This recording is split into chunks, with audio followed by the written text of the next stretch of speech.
All right, mic check, mic check. I already know my cam is not good. My cam is like, well, doing the cam things, but yeah, I'm gonna have to fix all that. Outside of that, though, how's everybody doing? I know it feels like I haven't like streamed in a bit, but man, it has been a crazy couple of days trying to what do you call it? Kill them all with the sub 28 months in a row. What is going on, man? I'm about to fix all this. Hold up. Apply, deactivate, reactivate. There we go. But yeah, so man, it has been a busy weekend. I spent most of my weekend actually updating all the Maxroll guys. It actually took longer, considerably longer than I thought it was going to. Woody always, Woody was saying, "Oh no, the revision stuff won't take more than like maybe like I don't know, like maybe an hour per guide or whatever like that." It's definitely took a bit longer than that, especially the first couple, but that's all right. Yeah, so like I just blocked my entire last night until early this morning. I think I pulled like all nighter basically, all the way from, was it like 7 or 8 o'clock last night all the way until like 11 this morning, because we had a meeting this morning for stuff.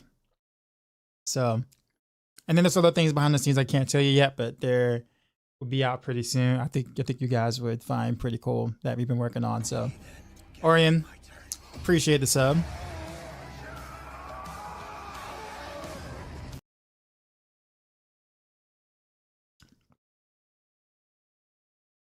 All right. So it looks like we got the cam looking good.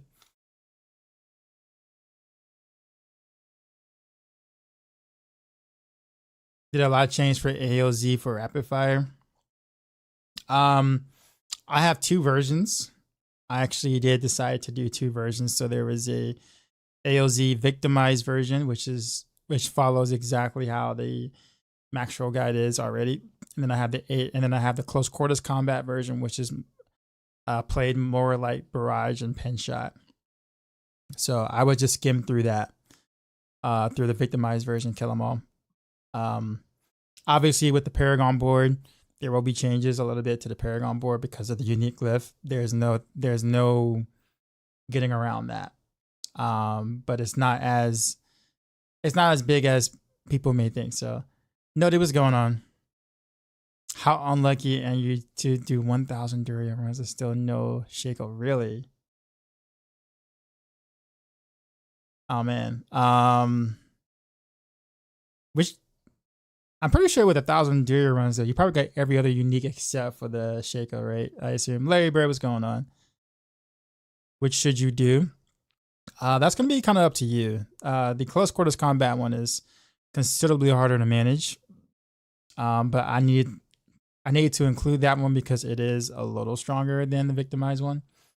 But I wanted to include both versions because I know both play styles are vastly different from each other. But yeah, I would just look at those two tabs, kill them all, and then kind of pick which one you feel like would work best for you. Jet, what's going on? But yeah, so with that being said, it looks like I need to actually finish the guides now. So, guys, sorry, the season journey, because I haven't finished that yet. So, yeah, let's go actually finish the season journey. Oh man, this is a big day, y'all. I haven't finished the season journey in years, so like this is definitely a milestone for me that I have been avoiding for a long time between Diablo 3 and D4. Yeah, man, we gotta get cracking on it, man.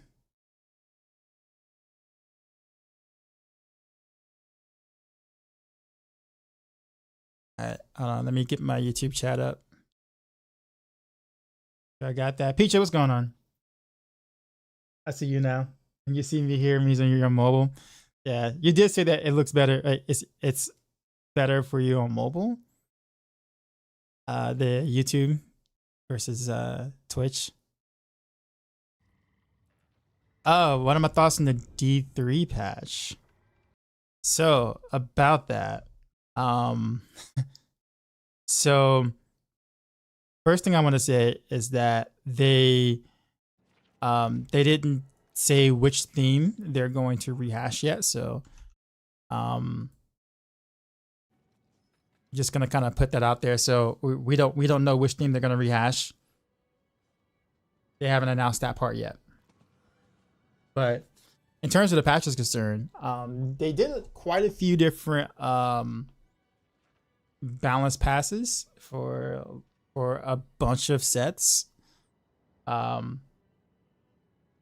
And of course the altar is back, but of course is in this nerfed form. But some of the potion, two of the potion powers remain, which I thought was actually quite interesting that they kept. The random shrine, buff still, and they kept the circles, the Triune circles, which I thought was also very interesting. Because I personally, I just don't think I feel some kind of way with potion powers or spamming potion to get buffs and stuff. I think that's just kind of really weird though. As a permanent part of the game. Yeah. You said the circles are only 5%, but that's really not so much the point. More so the fact that you have to kind of hit Q to get your you have to use your potion to get the powers, to get whatever power. Like the shrine stuff, like the Empower Shrine is still godly. So you're gonna have this fishing for getting the Empower Shrine for at the top levels for GRs and stuff, which is Woody's concern too, because I think Woody had the same concern. I'm surprised that that's there. But I mean, overall, I mean, I think, the number tuning across the classes seem like they're trying to put as many sets within similar range as possible. And they also nerfed Meteor Wizard, which obviously kind of had to see that coming at some point. Talking about Demon Hunter though, talking about the Demon Hunter side, I was surprised to not see more happen. I think Demon Hunter's got the least amount of stuff. By the way, the bug I sent you apparently isn't on Metamorphosis because it happens internal, so it's likely it's a dash bug. Gotcha. I could probably just send that over and see if they either know it already or not. Yeah, the Demon Hunter changes seem very light. They did buff Shadow. I don't really know where that puts Shadow. I'd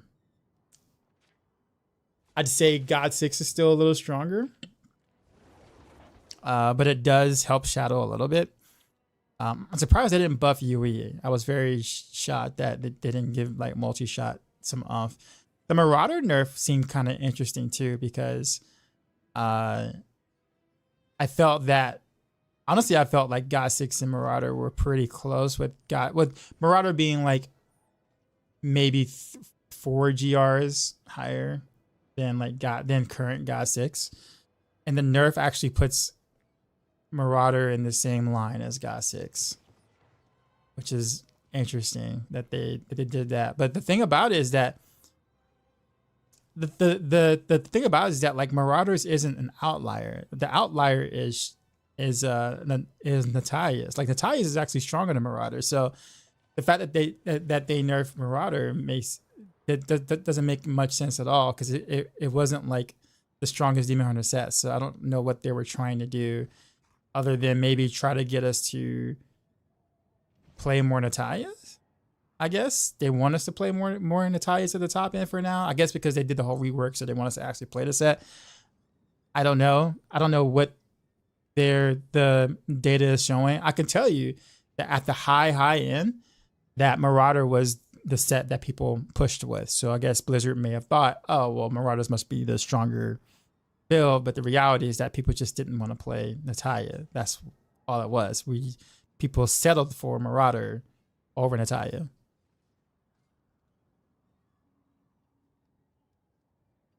Someone told you today that M6 was always at the top for 5 seasons? No.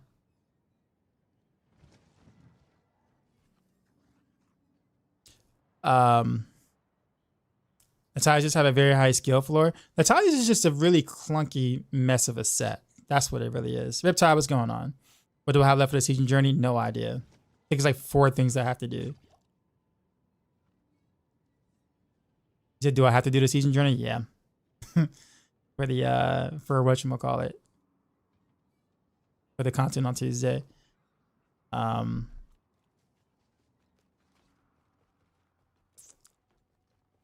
But anyways, with that being said, there is a PTR. So, which I hate the fact that the PTR is legit the same day as the Avatar is here stuff. Like that is the timing couldn't have been worse. Like why?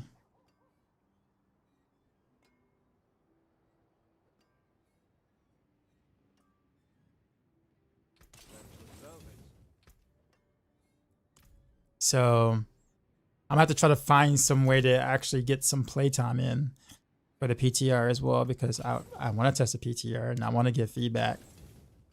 But I mean, you're launching right at the same time as Laboratory. I mean, they have to know that the people who would thoroughly test your PTR are those who are going to be playing the new content a lot in D4. Yeah, but I guess the timing is just unfortunate. Maybe they couldn't control it or whatever like that. But man, it is awful.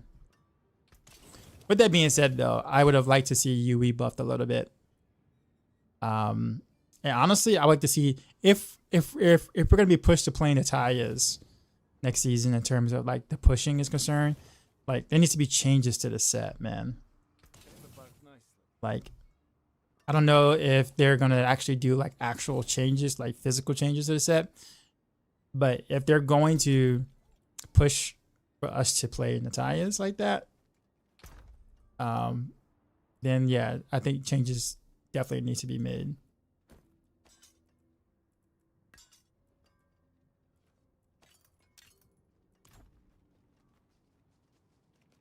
Or at least at the very least, I'm thinking about like,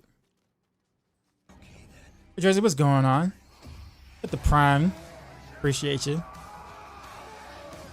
But yeah, in terms of like the skill ceiling for it too as well, I think Peach mentioned that. I honestly don't even, I don't even think it's even that as well. Oh, by the way, the Paragon cap is not going to be there next season. Per Passionos, of course. I don't really think it's so much the skill ceiling as just people just don't like playing this set. Like the 2 Demon Hunters that I oftentimes look at quite a bit whenever I look at world standings or whatever. Whenever I do my pushes is Familiar Wife, Korean, and Mora, who's also Korean. These are like primarily Demon Hunter players, like Demon Hunter only players who just grind just Demon Hunter, and they're always like towards the top of the leaderboard. Both of them did not play Natalia's, and they're both extremely good. Like both on the 2. Oh yeah, well yeah, absolutely. I'm saying though, I'm picking these 2 because they consistently do it every season, all the time. Like Ronan's in and out, but Ronan can, yes. But I mean, I'm talking about like just watching what they play. Watching what they play every season. The past couple of seasons, they didn't bother with Natalia's at all. And they're very, very, very good players. Mora usually has very, very close between him and Ronan. Sometimes like the highest UE push clear. Mora did. I remember one season Mora did a UE multi-shot push at a specific Paragon level that I thought was absolutely just insane. Like absolutely insane. Like I don't even know if like 3,000 or 4,000 keys would have done it. Would have done what he did at that Paragon level. I would have loved to see the riff he got, to be honest. But yeah, but these are guys who are really good at the craft, and neither of them play Natalia's. Like they don't. Now I do remember Familiar Rife actually messing with Natalia's like once when that set was, you know, got reworked and first came out again. But he didn't. That was it. Like they both just did Marauders after that. Despite Natalia's having a higher ceiling of a clear. I just think people just don't want to play Natalia's, man. People don't want to fish the way that you need to for Natalia's, right? Like you have to do Fields of Misery. You don't have a choice. You have to kind of take off your movement skill and kind of like walk, like legit just walk around and pull things into yourself as a demon hunter. People just don't want to do that.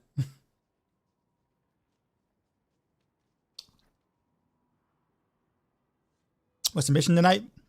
To actually finish the Siege and Journey. Because I haven't finished yet. So we are... well, that's the blessings. Alright, so we have... Wait, do I only need one more? Wait, is that what that means? I only need one more? Wow, I'm one objective from finishing the Siege and Journey. Wow. That is...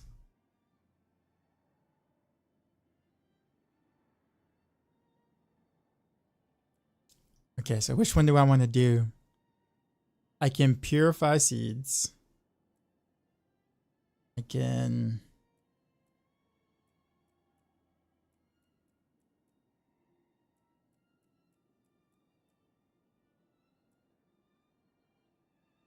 Or reach level 18 in the Blood Harvest. All right, where am I in the Blood Harvest? Actually, I don't even know. So we can find out. Purifies is super easy, yeah.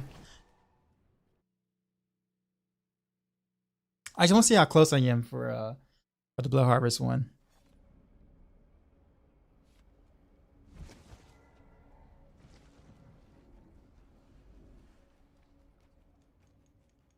The 8 Ancestrals uniques is the easiest. That is assuming I have 8 of them.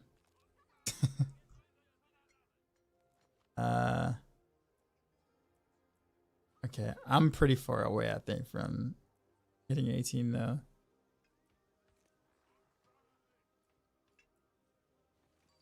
Alright, so it looks like PvP zone it is.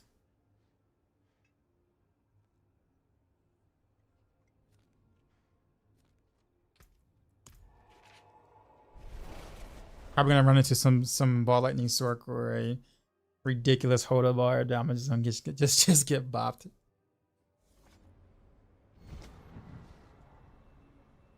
Shaco, Banish Lord, X-File, Rashawn the Ring, Condemnation Doom. God. Yeah, I probably could do it. Let me see.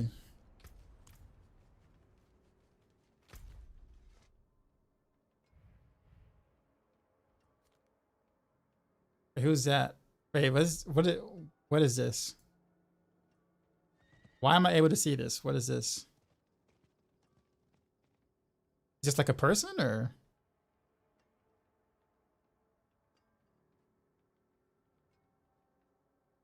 Oh, someone with the kill stream. Okay. I'm never in this area, so I don't know. Oh, he disappeared. No, he's there. He's still there. Okay.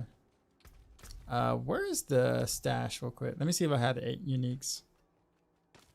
Probably a Hoda bar. Is that the level a rogue even though it's kind of last minute before AOZ? What's the smoothest level of experience that you can recommend to level with?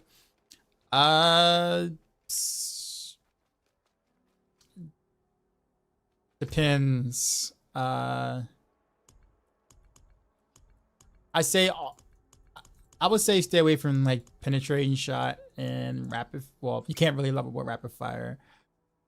But just well, you can, but throw in hemomancy basically on any build and you'll be fine.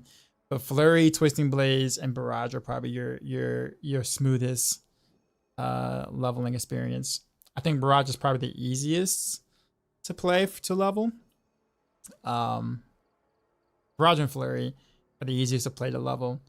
Twisting Blaze is considered the fastest. But I mean, if you have Hemomancy, I don't think it really matters which you choose. You just kind of choose whatever that you have fun with. Ball Lightning Sword. Yeah, it could be Ball Lightning Sword too. All right, so we got. I might have all the uniques actually. Let's see. We got 1, 2, 3, 4, 5, 6, 7. And the Mother's Embrace. Okay, so we do have 8.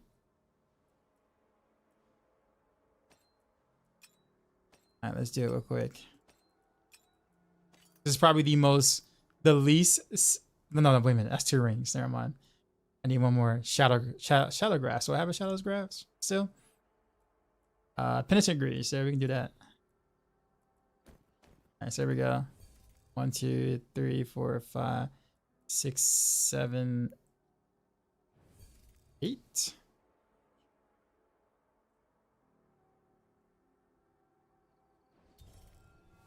Wait, what am I missing?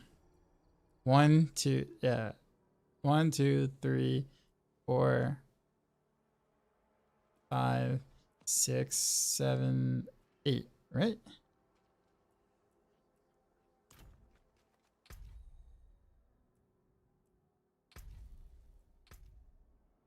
Okay, yeah, I did it. Okay. It just didn't give me the sound effect. All right. All right, this is the most unsatisfying way to complete your season journey.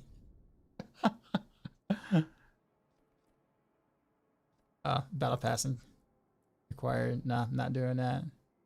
All right, well, we did it, y'all. We did it. we finished. Yep, that was the climax of it right there. That's what it was. That's all it took. I guess stream is over. I think we're done. We're done for the evening now. We're GG's, y'all. Yeah, man. that was all I had planned for the day, man. That's all I had planned.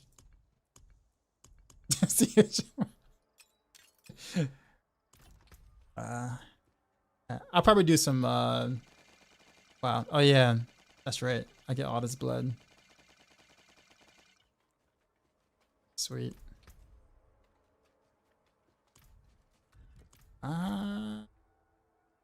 Did I do something else? I don't remember. Now Q&A. All right. Legendary moment in D4 history. What build is this? Rapid fire.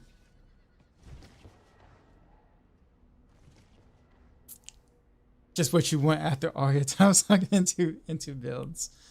Yeah, I guess I'll just do some sigil dust. I guess sigil powder. I think that's kind of really all that's left.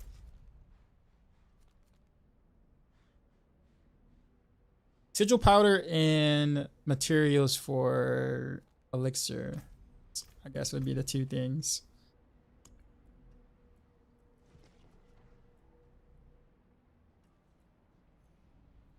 We have 43. Okay, go. Actually, you know what I want to take a look at though?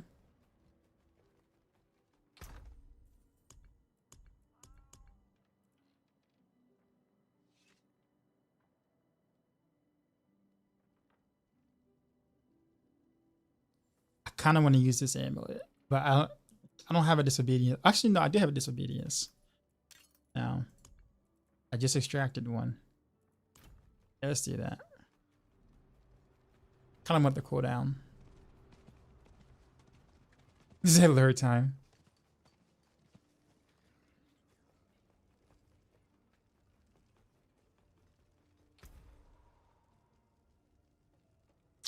We really got to 13.8k armor without disobedience. Only 2 armor rolls.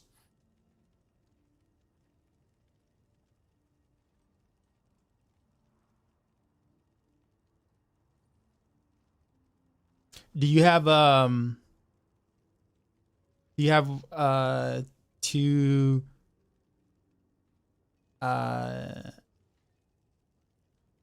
percent to rare nodes or percent to magic nodes in cunning strategy, stratagem and tricks for the trade board? I believe that's what that comes from. Okay. Kind of interesting though, because like I guess you would give up some additive damage, but you free up a slot. You can free up an aspect that can be multiplicative. I'm assuming that's that's the idea, right? Like if you have a nice multiplicative aspect you couldn't fit because of disobedience, then that could very well be worth. That was Song of the Mountain and Iron Flask. Gotcha. Honestly, I'm just gonna do I want to do the attack speed elixir because I have to remove rapid, and it feels a little awful not having rapid at the start of fights or having decent attack speed at the start of a fight, which can lead to bad positioning, which could lead to more deaths or a death, I guess. So in reality, I kind of just want attack speed elixirs because that's going to allow me to be able to keep whatever I have now. All right, let's just do some stuff. We got Crusaders Cathedral.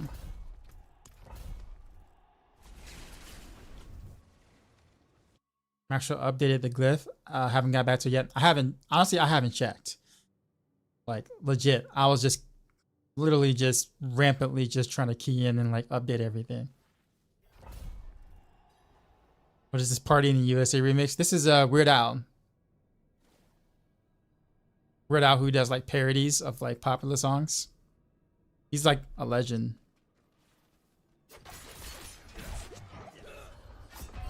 Oh, whoops. that was bad. J Merck, sorry. I was trying to read your comment. Trying so hard to give Blizzard the benefit of the doubt, but like with every good step they go backwards. What I have to complete the entire season journey to be able to play Abattoir. You just don't get their logic. It's honestly so Abattoir of Zir is more for the people who are playing the game a lot. I'll put it that way. Who wants to kind of test, you know, their min-max characters.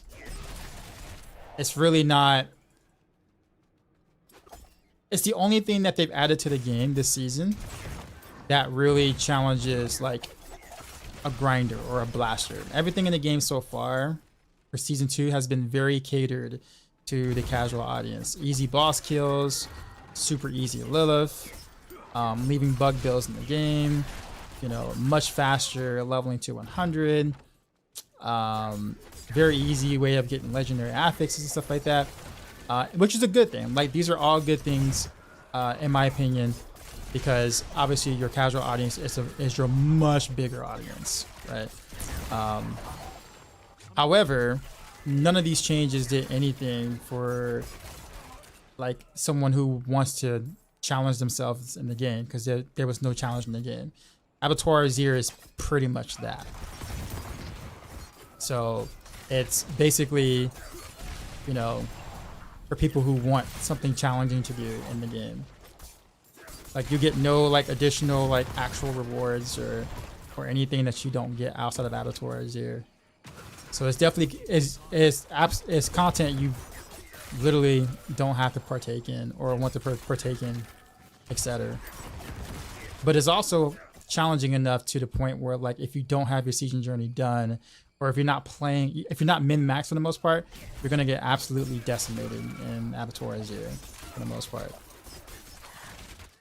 So it's kind of like a, you know, if you have at least finished a journey, you'd probably your build is probably somewhat, you know, good enough to at least do the tier 1 thing.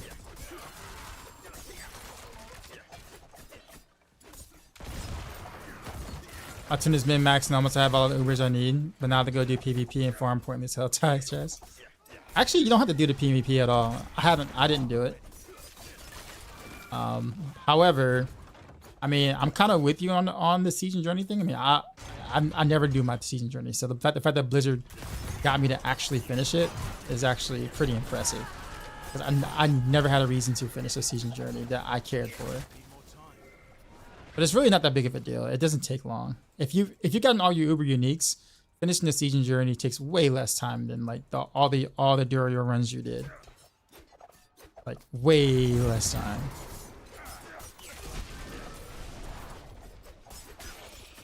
Did you join the right stream to complete the seasonal journey? I know, right?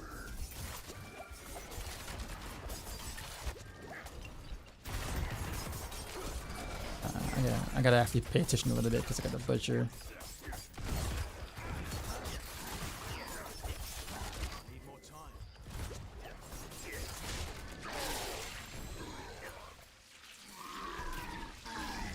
You and I being forced to do content I don't want to do in order to play the new thing they added. If that makes sense.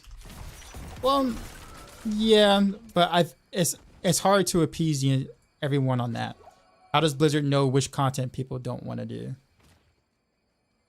Like generally speaking, it's sometimes for them it's just like, okay, well, it's a milestone. You do this, you know, then you have access to this, right? You beat the campaign, you have access to this. You know, like they, you know what I mean? Like there's gonna be things,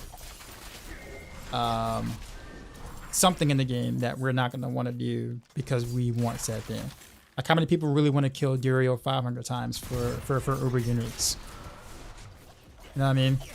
Like, but it's a necessary evil to get what you want. But that's the nature of, you know. I will say in this case, the season journey stuff, for the most part, if you've already played as much as you have so far, finishing the season journey is going to take what, 30 minutes to an hour.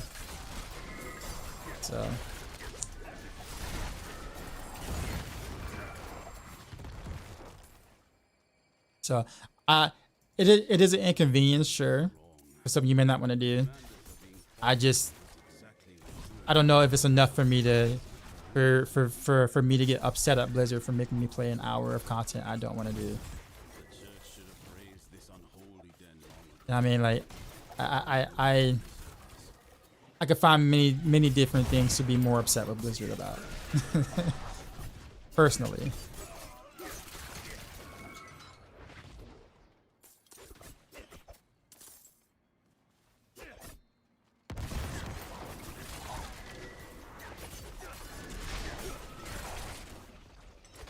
I don't think it should be locked around a seasonal journey.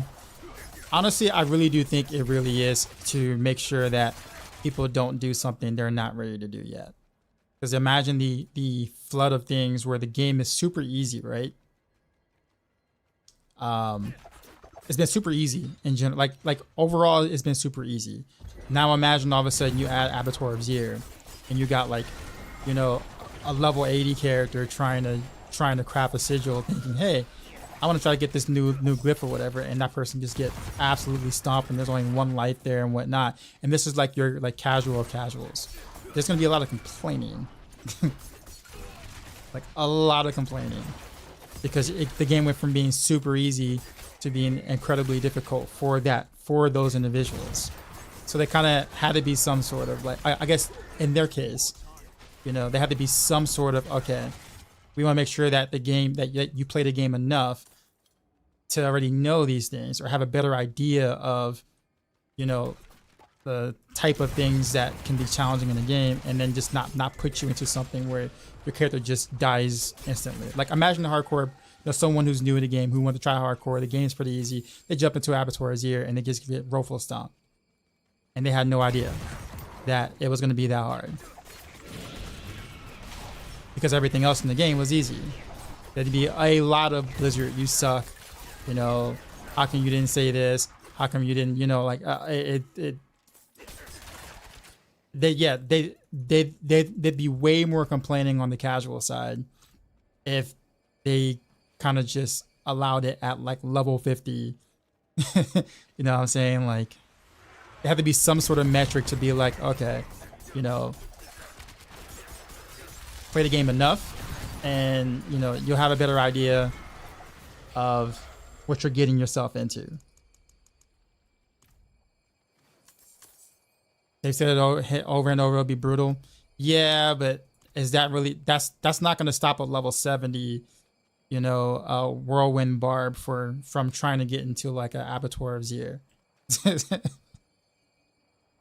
Because all of a sudden that level 70 whirlwind barb might be decimating things in Blood Harvest. And then there's like, oh, well, I'm doing pretty good with my whirlwind barb. I don't, you know,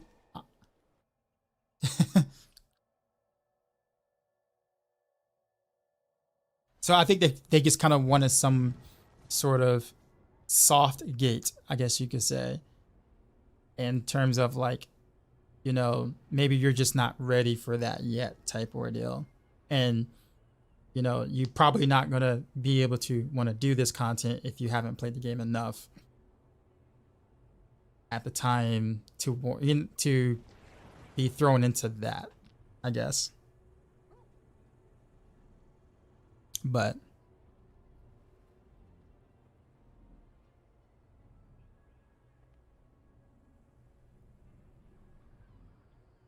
I'm actually more pissed at that Blizzard that the seasonal campaign is gated by parts of the seasonal journey. Really, they probably just need to make sure you can do a Nightmare Dungeon 100. That's probably another thing too. They probably could have just did that, complete Nightmare Dungeon 100, but I think you have the same complaints. At least with the seasonal journey, you don't have to clear the 100. So that's less of a gate.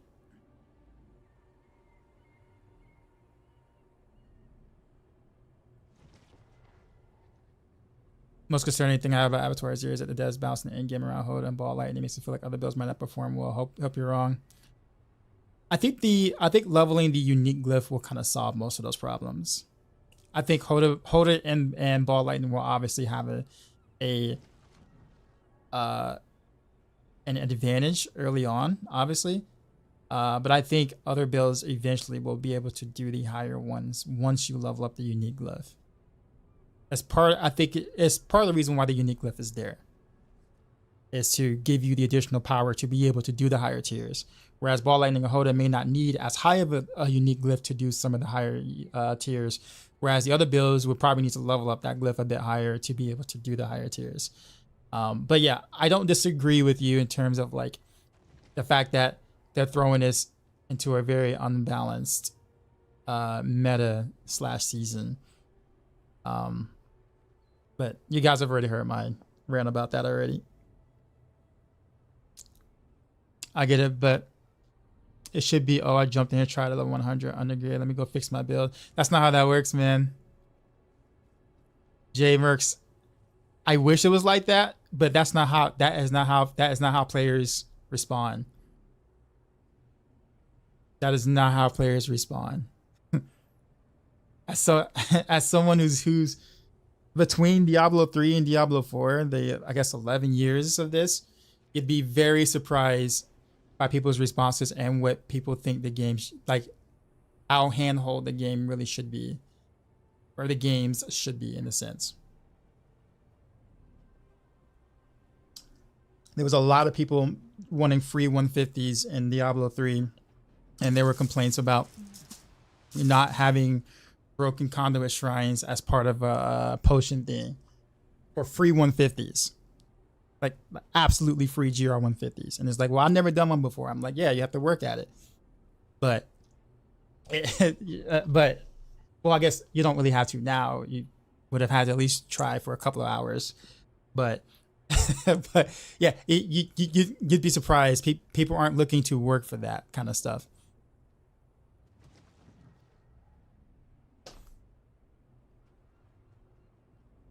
And the gate should be level 100. I mean, you jump in at level 100, you're gonna get crushed without your stuff, right? And again, people aren't gonna understand why they're getting crushed, and then they're gonna blame Blizzard for why they got crushed. I think that is the end. That is what they don't want to see it. Thousands of post about, I guess.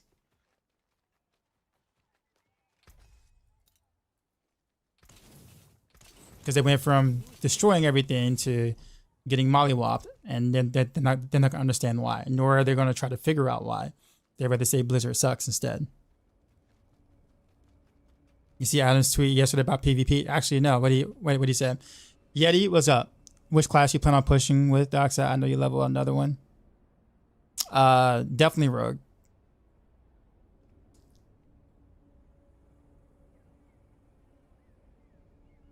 So go farm the PvP zone. That's gonna have your build. I mean, I never did any of the PvP stuff for my seasonal journey though. Simply because I didn't want to either. I didn't want to either. I just did everything else. Community builds will likely be the ones pushing the highest tiers. I think only Barb. That would be the case for Barb only though. I don't think you can have enough. You can get enough damage output on other classes to do that, while keeping that immortal status.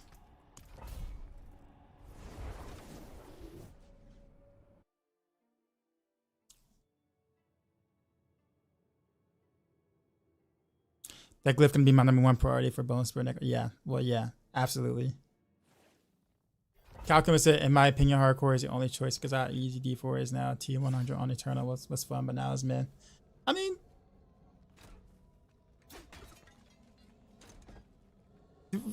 I guess hardcore makes things interesting, but as long as you have a scroll of escape and you have a cheap death potion, then hardcore is basically softcore, just without the, you know, gut-wrenching possibility of losing your character if you didn't scroll out in time.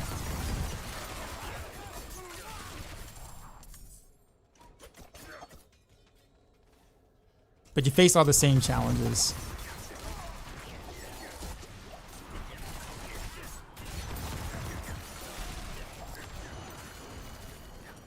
And I know you don't see me playing hardcore now, but I used to play a lot of hardcore back in D3 vanilla when there wasn't any cheat deaths at all involved. Like you die. That's it. There were no cheat death passes or anything. Well, there was on, I think, the wizard at the time, but I think that was the only class.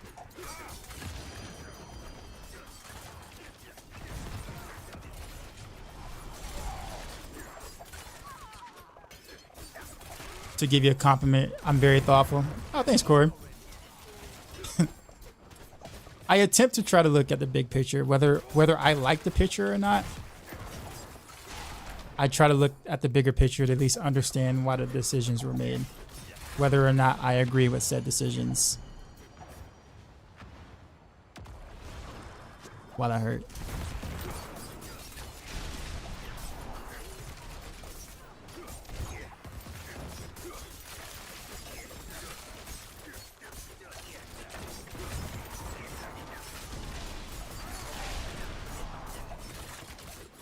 Running your pin shot build, I feel like I'm in low in damage. Does it all change when you get to boss wall?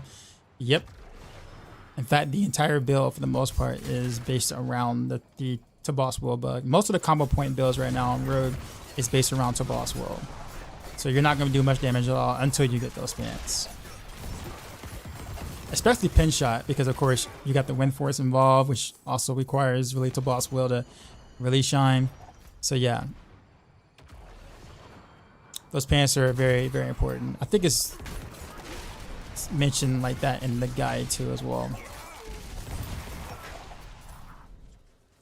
You go from like doing little damage to becoming, relative to rogue builds in general, a god.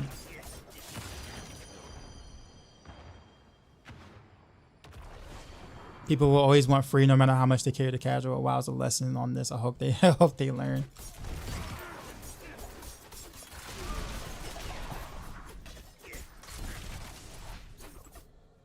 You just could team Messi. This is very nice for leveling.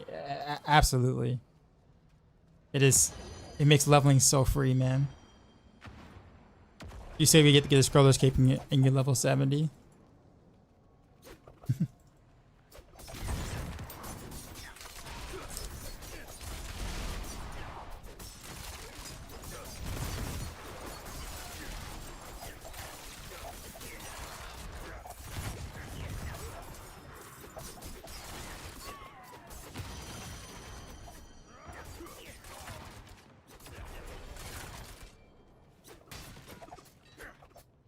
Yeah, I'm just salty. I got my build done and everything. I had limited time to play.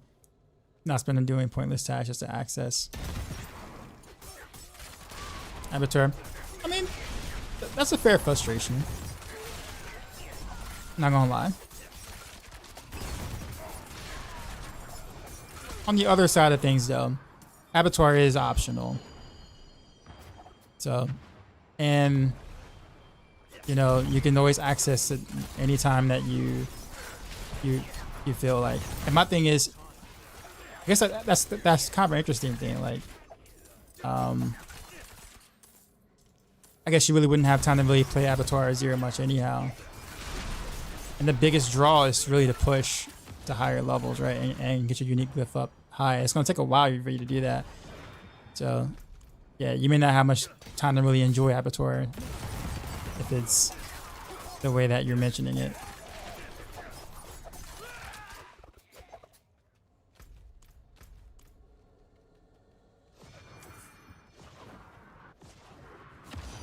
I hate this thing so much.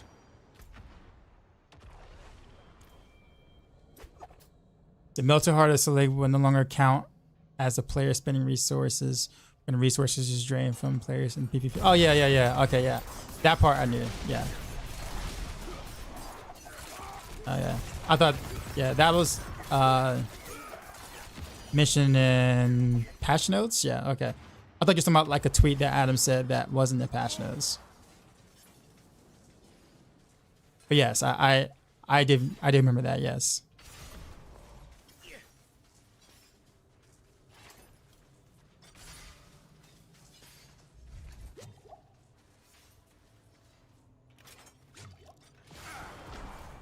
Actually, I think people are going to be so disappointed with AOZ when they realize it's just for clout and a grind to grind more. Oh, whoops. I forgot about that. Well, I think that's kind of the reason why they wanted you to finish the season journey too, right? Because yeah, if you're willing to grind the season journey, then you'd be more willing to grind the Abattoir Zero stuff.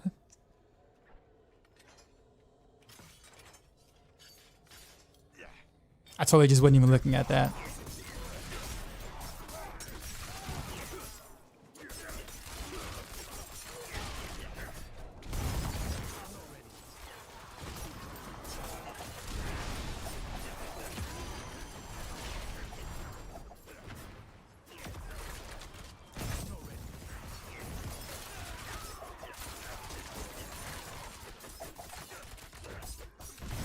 Yeah, it's good that they're doing that for Selig though.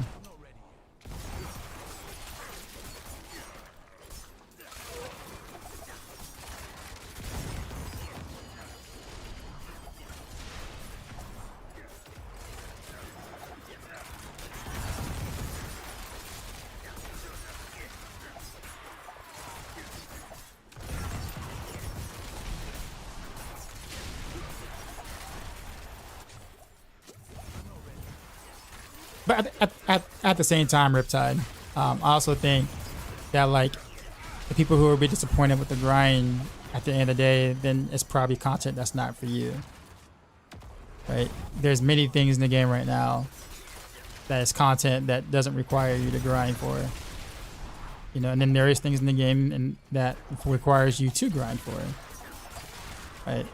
Abattoir Zero is a grind content that's not necessary by any means of the imagination to improve your character. I won't say improve your character, sorry. To like access any additional rewards you wouldn't be able to get outside of it. Then we had a problem with that. I know. I know you don't. Lots of people think they were required to go through it. They don't think they're required to go through with it, even if it bothers them so much. I mean, at that point, it's just restraint, right? I mean, you can't, you know, or I guess you say, you know, there's no way to accommodate people's, you know, want to feel like they have to do something when they don't have to. I'll give you a perfect example, right? Like, how often have I ever finished a season journey? They always put it in my face. They always give me all these, you know, skins and like cool looking pets and whatever. But I didn't want to do a season journey. Did I do it? No. Did I ever feel like I was forced to do it? No. But it's there. But I'm not forced to. I don't have to. And guess what? I chose not to. Now this time, for the first time in years, I actually finished a season journey. Why? Because there was something else that's attached to it that I actually want to do. So it means that I do the thing I normally wouldn't want to do the thing that I actually want to do. Am I forced to do it? No. But if I want to do the new content, it makes sense. I have to do the thing. But I don't have to do the new content though if I don't want to.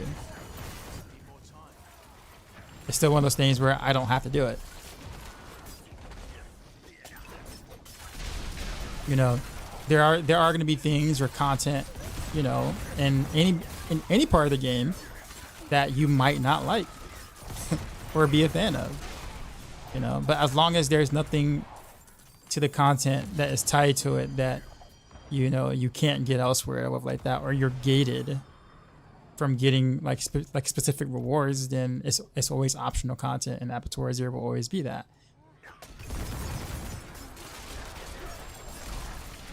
But you're not wrong in people feeling like they have to do it. And it's like, no, you don't. You can literally ignore Apertura Zero for the entire season and never play it, and nothing will happen. Right.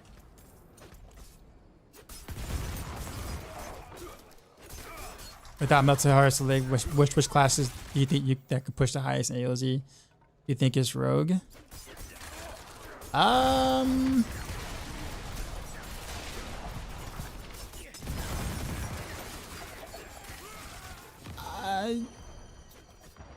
I'd probably still say Barb.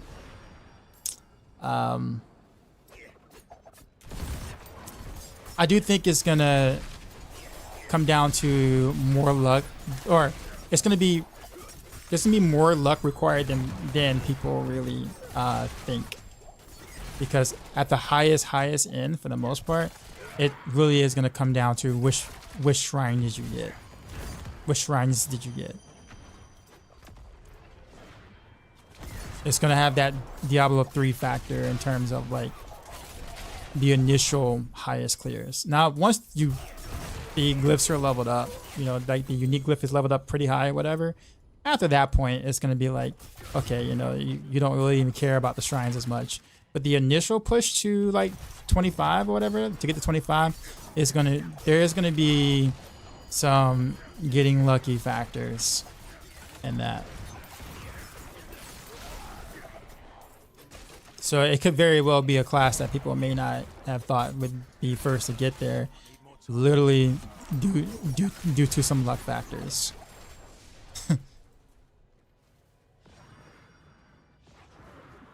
Dogs had the most hardcore player in D3 with the least aspects.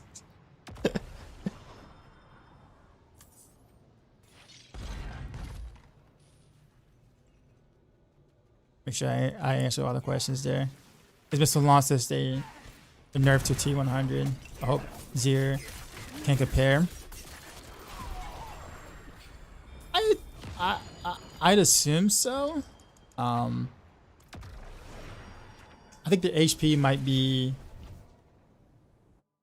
Actually, that's actually a good question. What would the HP be like compared to like the old T100 HP of mobs? Forced Blizzard content. He said Rogue and Barb. I mean, from what I heard, this is from what I heard from like North War, is that the according to his eye, the amount of damage that Filthy Rich was doing on his Ball Lightning Sword was maybe a third to maybe a half the damage that he could have been doing. So Northy doesn't feel like that was like a truly min-max sword for what we saw. I can't count the first 25 where the mortal and it'd be the first actual ones. We saw a content joke and Blizzard still allowing us in the game. So Yeti, I agree with you 100%. And there's people we've been kind of like having this discussion about it, like other content creators or whatever as well. Problem is they can't nerf anything.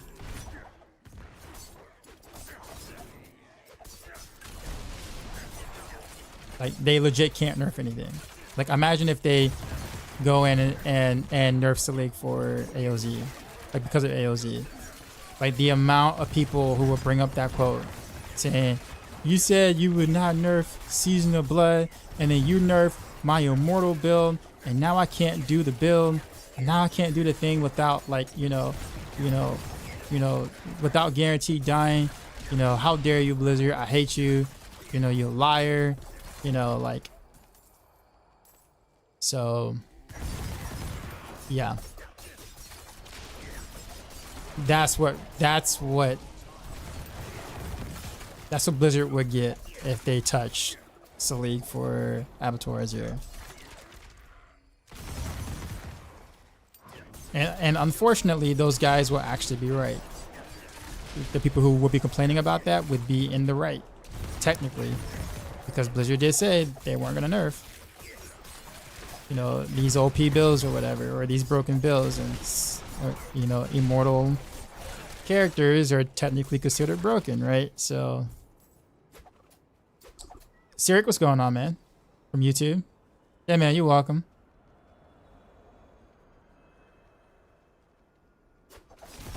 So, yeah, so that's kind of what that is. Yeti, I don't think they're gonna mess with it because of that.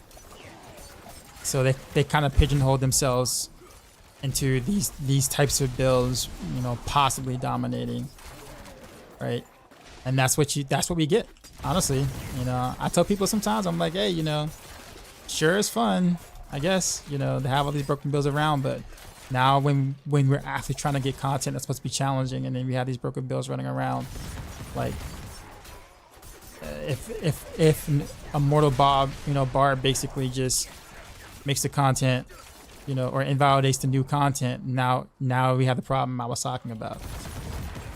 But I digress.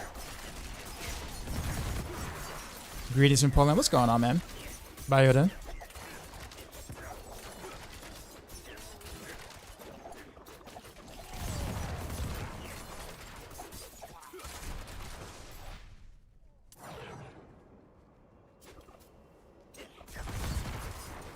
Trying to actually kill more things because I'm trying to get some sigils, and they're just not dropping.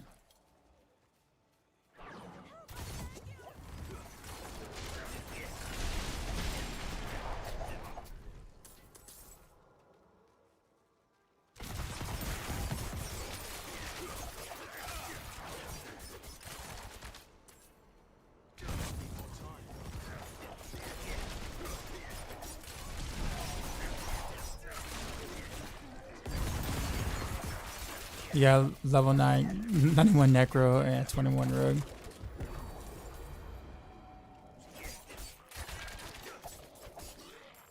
Small indie company, Blizz Nurse, my bill, Asman was right.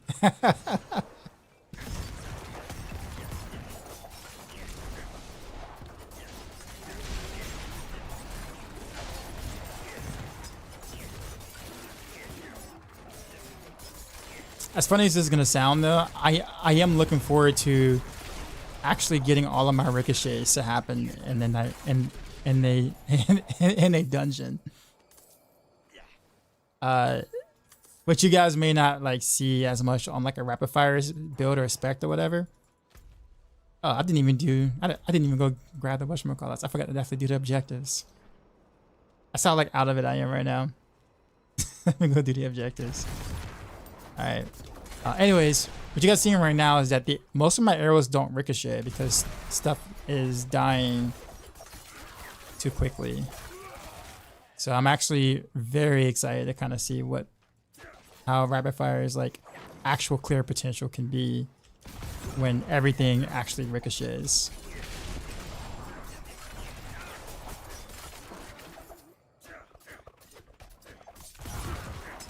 You really happy they nerf unkillable builds? Only in PvP though. We'll have those still in abattoirs here.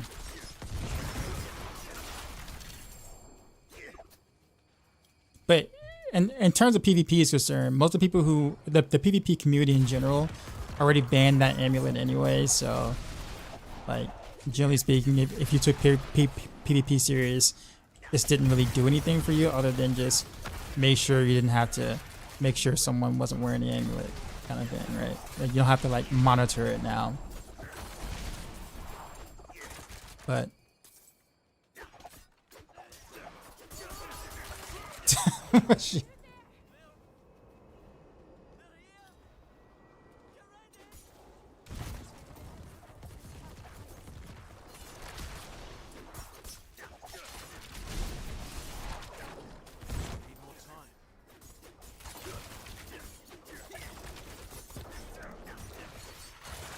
no way. At least Lilith should take 2 hits.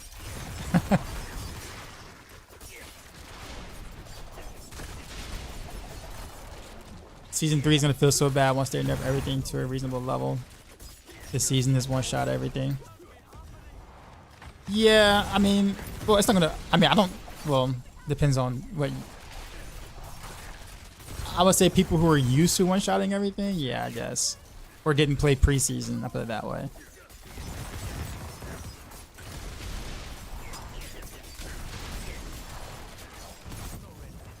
I, for one, you know, would welcome the change, the pace.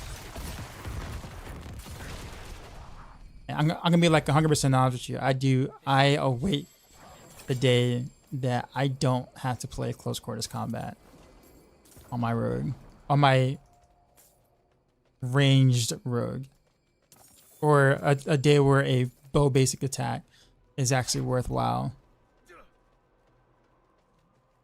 I'm totally ready for a whole different like change up there.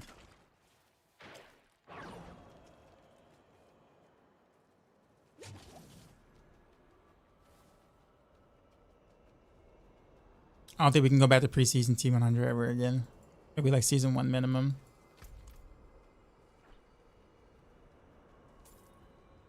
This the build that's on Maxroll.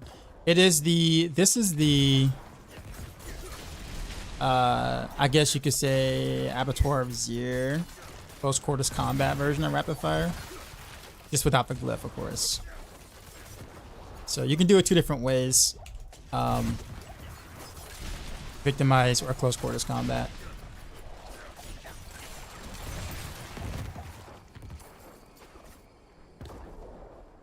Yeah, it is rapid fire, Slav.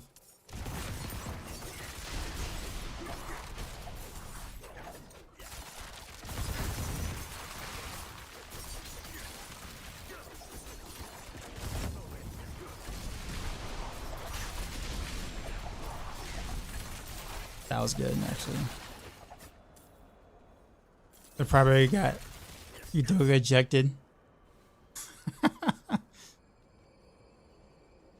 To be honest, I like preseason tier 100. I was kind of on the fence about it. I think the idea was to give people something to do until they were able to add something else to the game.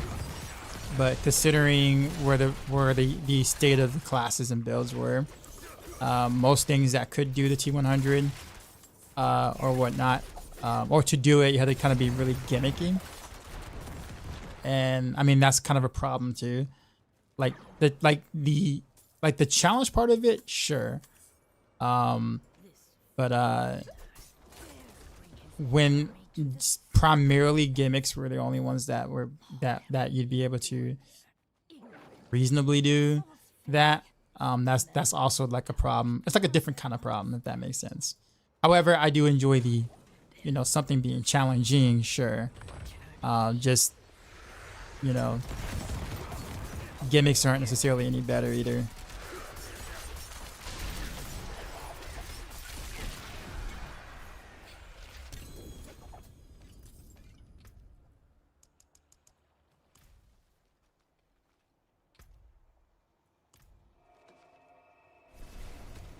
What up, Ruby?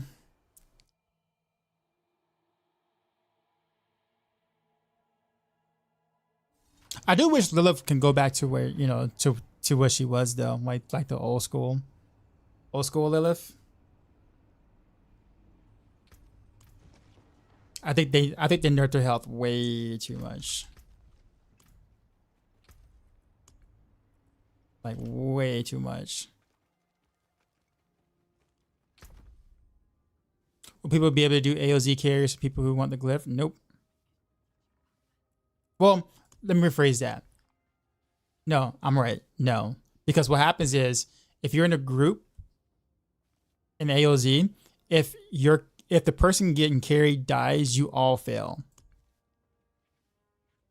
So that means the person getting carried has to stay alive somehow.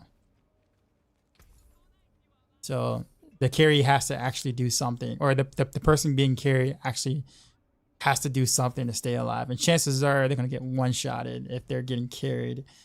So that must be like a professional leecher of some sort. You know, like a really good leecher, someone who's like really good at the game, to not get like absolutely like mollywopped and whatnot. I think that's a good, to be honest with you, I think that's a good thing. I think that's a good thing. I thank you. I mean, we can have one content in which, you know, you have to actually do the content.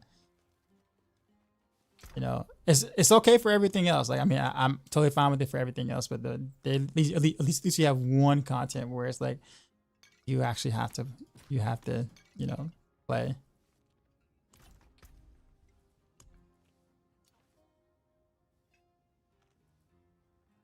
Don't get me wrong, I'm not against anyone that wants to leech, like who likes leeching or wants to leech or whatnot. I'm not downing them by any means or saying anything like that about it. I'm just saying, like, for content that is supposed to be hard, that you're supposed to grind for, that you're supposed to try in, I think that decision makes a lot of sense on Blizzard's case, because it's supposed to be testing your ability to play your build in a harder environment per se, and that's the whole point of that particular content per se, right?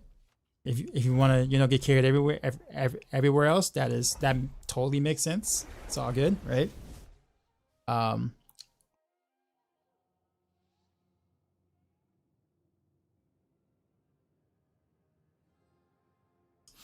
piece of content that's just skill.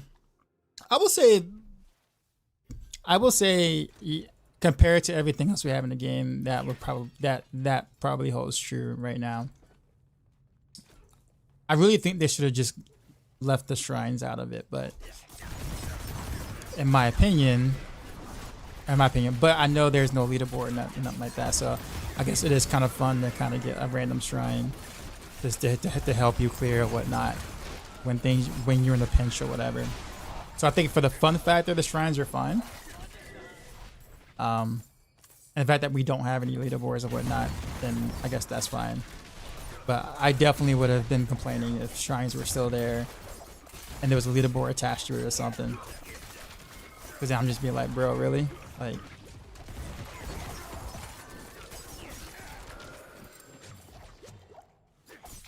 there goes my idea of selling runs for gold. Better start selling runs for gold now. People still looking for Duriel stuff. I mean, I know the prices went down because the demand is, you know, not as high, but yeah, man.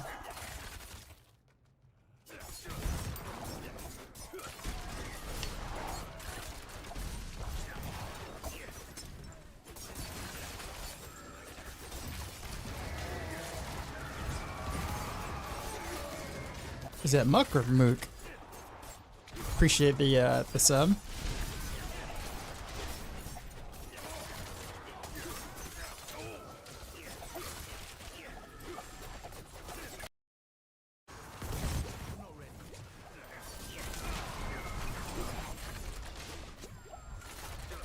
I also think, oh, by the way, too, I also think that the change from bosses at the end to Bloodseekers make things a lot more interesting in AOZ, to be honest with you.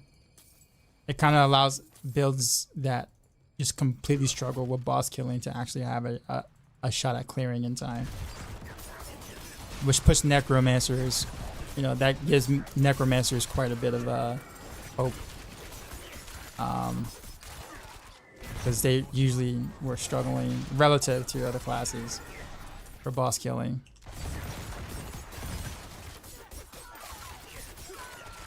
But Muck, it is your one of the rare detox streams I enjoy. Thanks, man. I appreciate it. Kind of, I feel like I've been gone for a while, even though I haven't been. I streamed on Thursday afternoon, but I didn't stream Thursday night. And of course, Friday night I didn't stream because I was finishing up Maxroll stuff. But yeah, so it feels like I've been gone for a while, even if it's only been like a day. Imagine Butcher appearing in AOZ. That'd be kind of fun, actually. It'd be very interesting to see how that would work. But imagine your entire run just getting like botched because of a Butcher.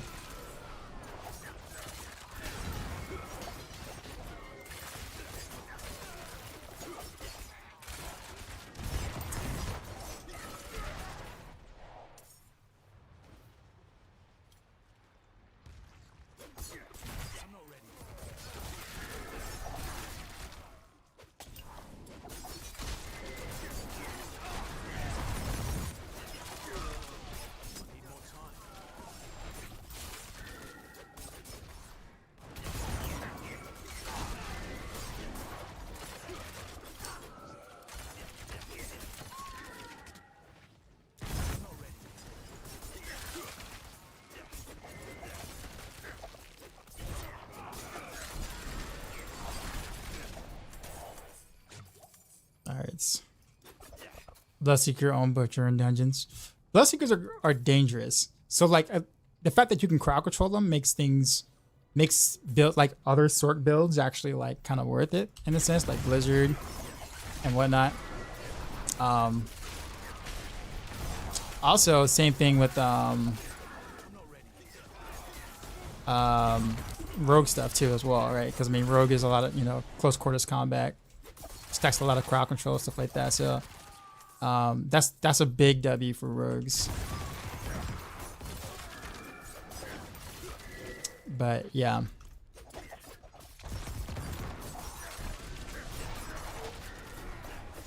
Can my build still one-shot Duriel? No Rogue build can one-shot Duriel without speccing specifically into a build that can do it. A setup that can do it. Like you can't take a one-shot setup into a T100 Nightmare Dungeon and do just as well. Not on a Rogue. So that means you have to like build specifically for Duriel, if that makes sense.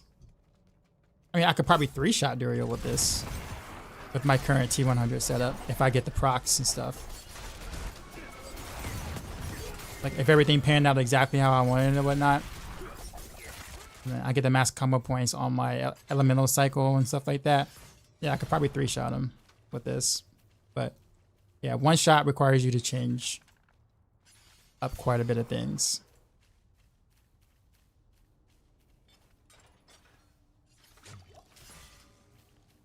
freaking poison is won't allow me to stop it. There we go.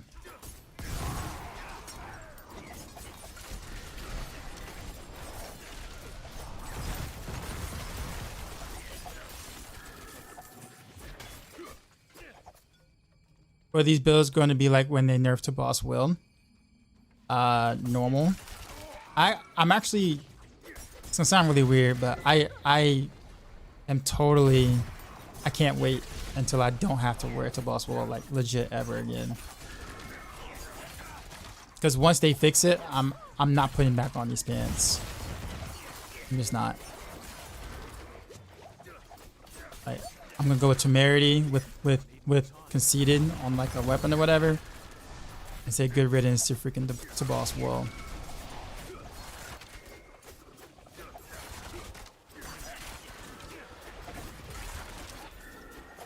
At least on the rogue side of things, you know. For other classes, you know, they probably really need the resource thing.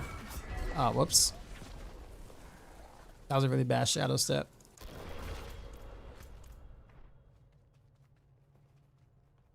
Yeah, if I didn't, actually I'll put it this way, when I was playing, when I found out that to boss will was bug and I figured they were going to fix bugs, I actually did not play with to boss will for a bit, and I had a stronger setup that didn't include to boss will. It, you know,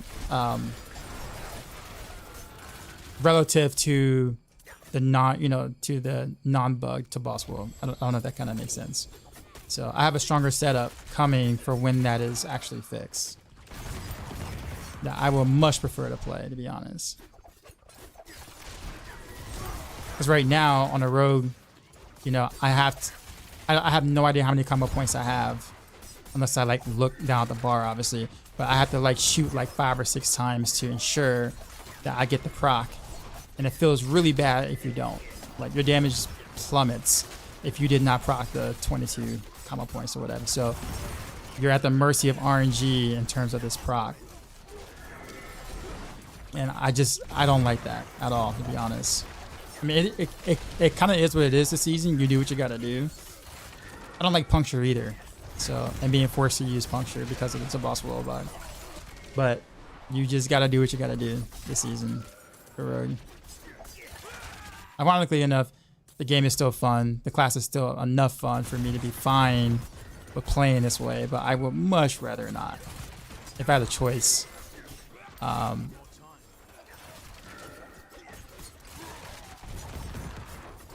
And I even feel bad when I'm writing like stuff on the rogue guys on Maxroll, because it's like everything is so close quarters combat related to as well with the boss world, and it's like I wish I can, you know, write or come up with builds that were, you know, more fun and engaging, I guess, than writing based around a bug. But I don't really have a choice.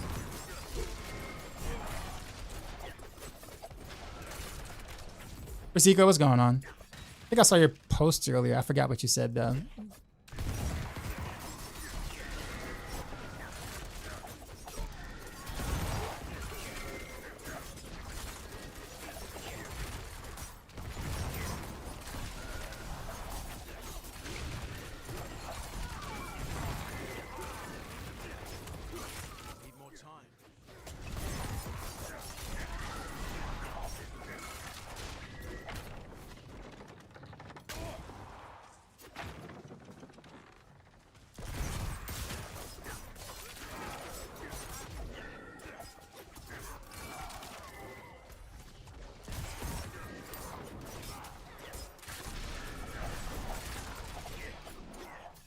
Isn't to boss better with metamorphosis? It doesn't matter, honestly. It's more work if you don't use metamorphosis. I'll try to explain, Henry. Let me kill this thing first.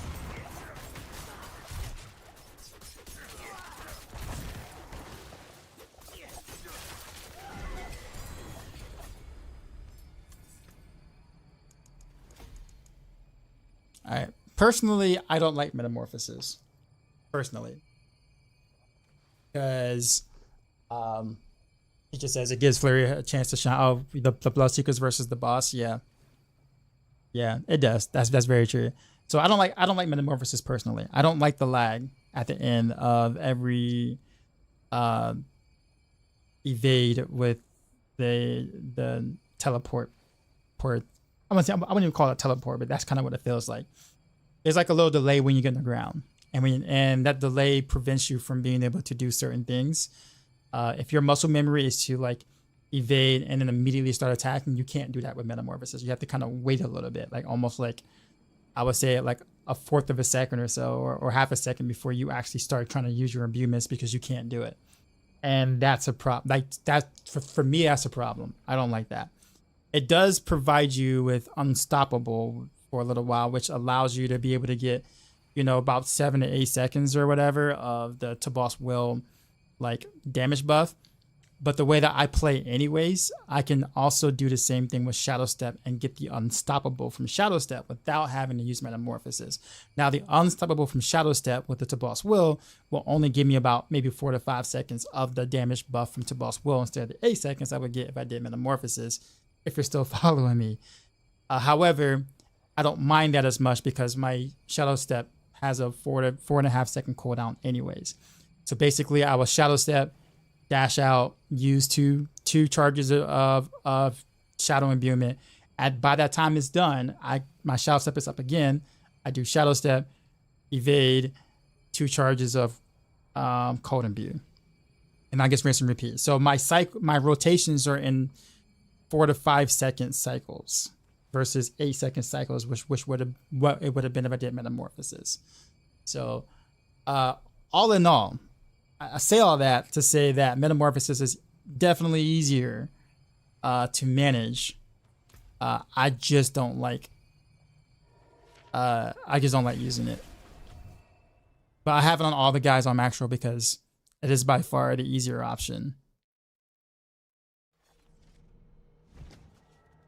Which is way harder to kill than do. Oh yeah, of course. Yeah, for sure.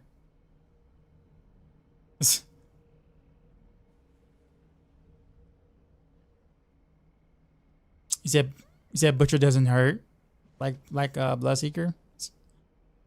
Uh,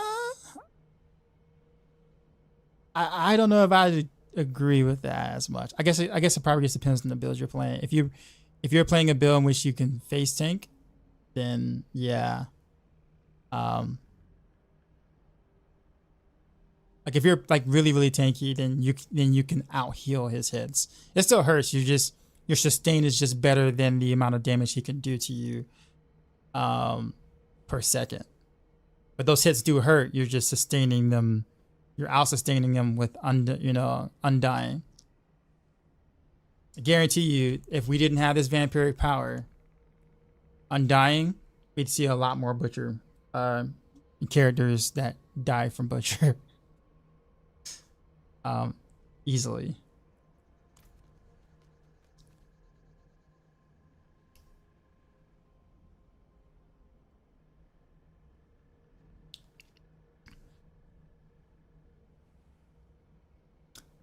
You said for faster mana regen, I only level meta to level 3 before realizing. Yeah, that interaction can be a bit annoying for classes who definitely need the resources, right? On the Rogue is really not that big of a deal because you're not really resource starved in most combo point builds. But on a Sorg though, for sure.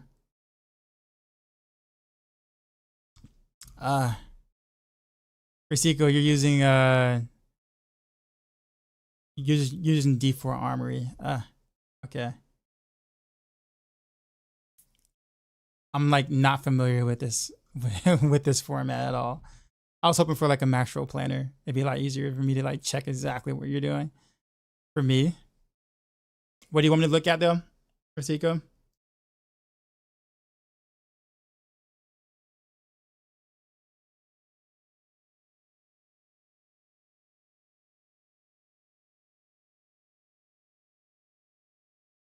Can you upload your character to Maxroll planner? I mean, You can create it. You can't like upload to it now. At least not currently. But I guess my question is, I'm asking this, like, what exactly are you wanting me to look at with this? You said you're having an issue to fit in Doombringer. Is that what you said?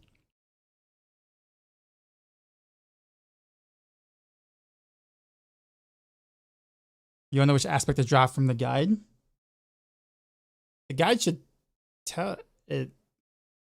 Does the guide not tell you? It should be. Do you have Shaco as well? Well, no, you're level 82, right? So you don't need that. Oh, yeah, corruption. You drop corruption. Drop corruption, and then when you get Shaco, drop rapid. But you always keep expectant and Edge Master. You never lose those. I would actually keep elements as well if you have that anywhere. I don't know. Okay, so that's expectant. Okay, so yeah, you have elements. Yeah, just drop corruption. Corruption is the easiest one to get rid of.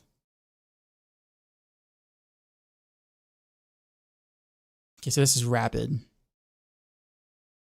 Yeah, drop. Wait, how do you get fit? How do you get 57% on a glove? That must be like a type, a bug or a typo.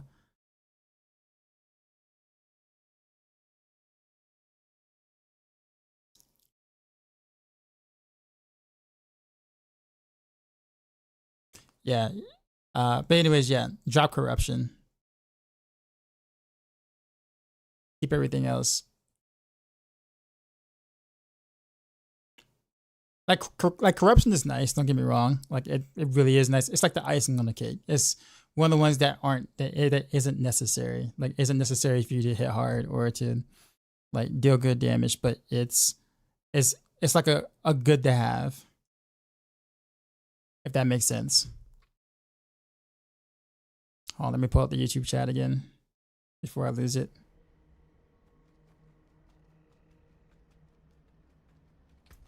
All right, I need to start soon salvaging my sigils. So you're on something about 80% of the time. It's just huge quality of life. That's the one thing I think I'm going to struggle with Riptide, because I honestly don't want to use Metamorphosis. And I think with the Bloodseekers towards the end, that's going to be very tough. I think, because the moment a barb jumps on me, I'm dead. If my Shadow Step is on cooldown. Now I could totally go for different gems in my gear to, like, you know, get damage reduction while I'm crowd controlled for that time being. But at that point, it's like, am I giving up too much because I just don't want to play Metamorphosis at the time? Like, that's a question I have to ask myself. I would have been fine not using Metamorphosis if it was a boss fight, like if it was an actual boss fight in Abattoir Azir, but now that it's Bloodseekers, it's like, I don't know now.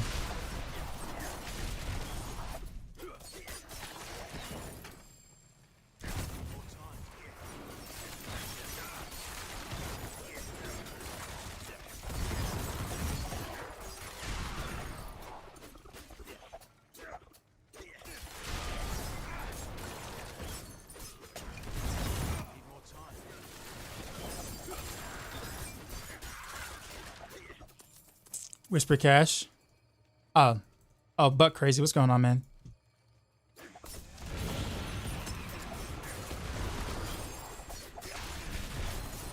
And UCG, appreciate the follow. Let's go this way.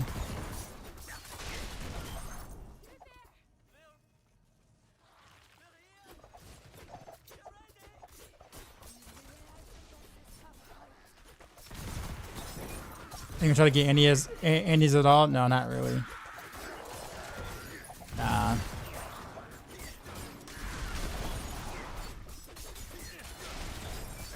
Not unless like something comes up and that I think I would want to try. That requires an Andes.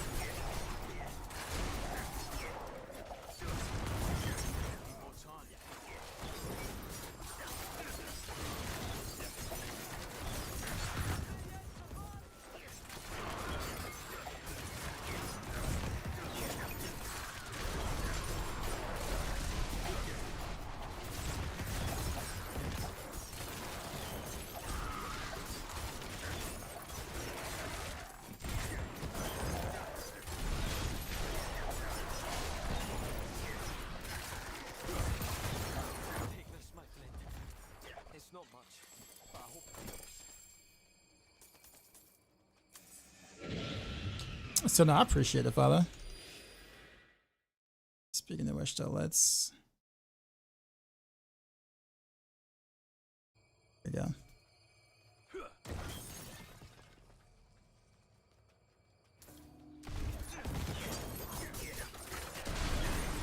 Wow, I completely missed the big guy.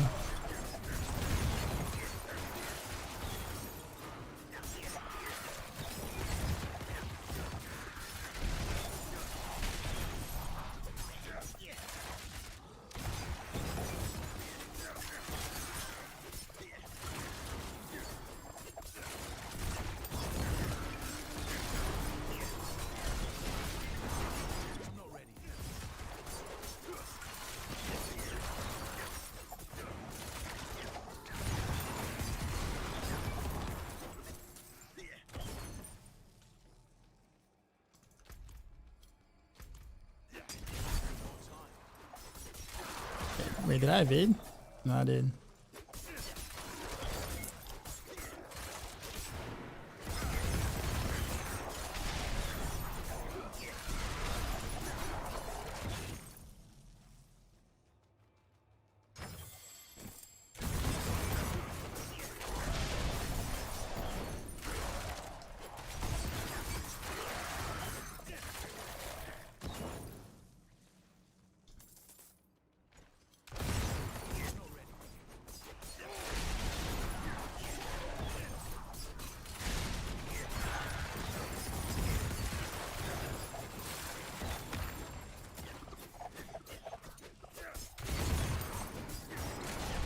So general, all about road that doesn't need ton of skill to play position is rapid fire.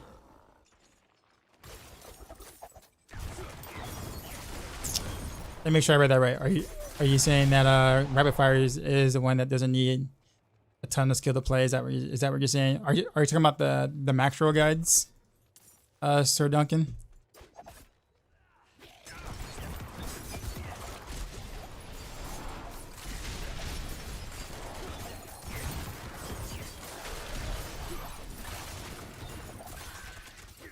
What is the most general purpose all-arounder? I would say Twisting Blades. Ironically enough, Twisting Blades was touted as a, you know, the hardest core skill to play on Rogue. But obviously with Blade Dancer, that really isn't the case. Like Poison TV Rogue is actually quite easy to play. I would say easier than pretty much any of the other Rogue builds to play. I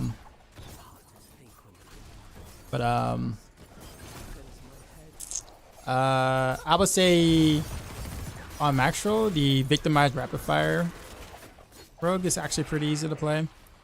I'll also say Twisting. Well, I'm not. I don't really. I think Woody didn't specifically do the all poison Twisting Blades Rogue on Maxroll, so that one might actually be a little more complicated to play. So yeah, I'd probably say Flurry and Rapid Fire would be the two like pretty easy, relatively easy ones to play.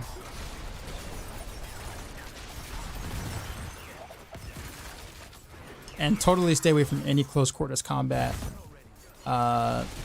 ranged core skill builds. There's a lot that goes into playing that well.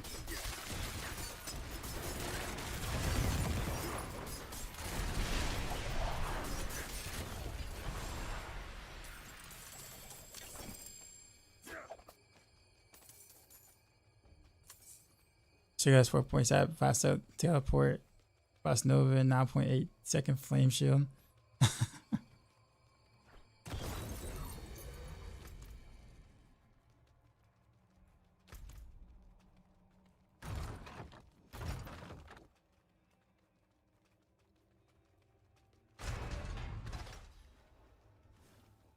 Which is the strongest build as Rogue from YouTube? What's up, Daniel?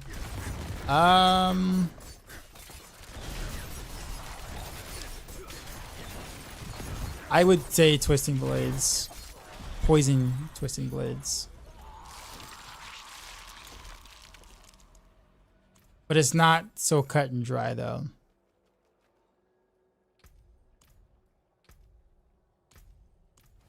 It's an or lucky hit pin shot. Do you mean the poison variant, Riptide, or? I'm not as, to be honest with you, as much effort as I put into like creating a really interesting or somewhat unique pin shot build with Windforce, I still rather play the rapid fire. It's a frozen poison pin shot. I'll be pretty sure to follow. I'm not as like, I guess like right now in terms of current content, I can see that. I'm not so sold on that as much on like Abattoir Azir.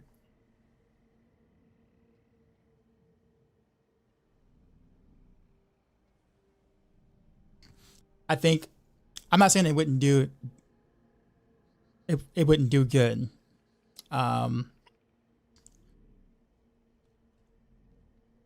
Uber fans, did you guys see this guy's name? Hold on, let me see if I can go find him. There he is.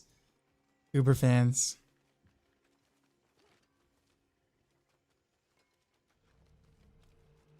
Yeah, Slav. Yeah, Toboss Will is basically every rogue build at the moment. Like every rogue build is based around having those pants. Unfortunately. Do I have a link to this build? It's on Maxroll, like maxroll.gg, Kareem, YouTube. Nah, I guess my thing is, Rita, I'm not as, unless you're relying on Bursting Venom's X-Fall procs to do enough damage for you, I think it's gonna kind of fall off in the higher end for Abattoir Azir. Like you get like on the poison crits, I mean you can get anywhere between like, you know what, when the poison does crit from the Bursting Venom / X-Falls, because without X-Falls, without Bursting Venoms, you're getting almost no X-Fall like procs at all. And then when you do proc it, you're getting like somewhere between like 1.1 million, 1.4 millions usually. You can crit as far as 4.6 or 4 to 6 mil on frozen targets. That's actually not bad. I guess my thing is, I just would rather outright just kill them. So like, but I don't really think that matches Twisting Blades though.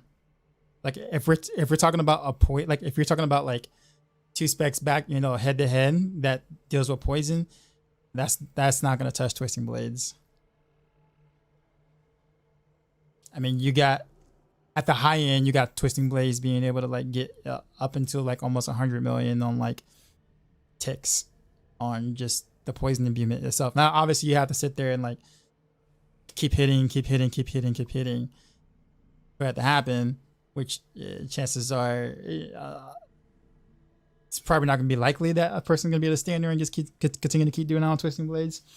But at the higher end, but the potential is there. So not wasting time attacking a mob that's already dead. The poison is gonna be good. But at the same time though, like if you don't kill the mob, then that mob becomes dangerous. Right? So like let's say you have 7 or 8 mobs that will die in about 6 seconds, but then you grab another like 12 mobs and 3 of them are elites. Now those 6 or 7 mobs that didn't die, that's still ticking, are now a threat to you because you didn't kill them. right away. So I don't know if it'll be a waste to just go ahead and kill them, considering that they become a threat to you.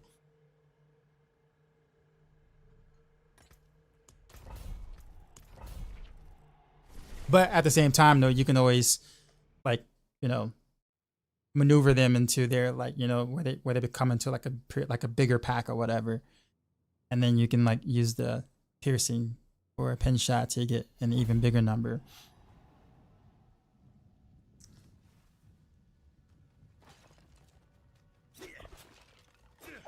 But I guess we'll see though.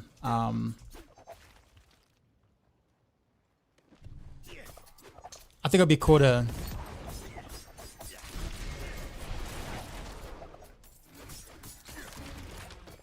like to actually see, but all the ones that I've seen so far, I like what Azario I like what Zarya was doing with it. That's probably the most recent one I've probably seen. But I don't see that being more DPS than what my rapid fire can currently put out with 28 arrows.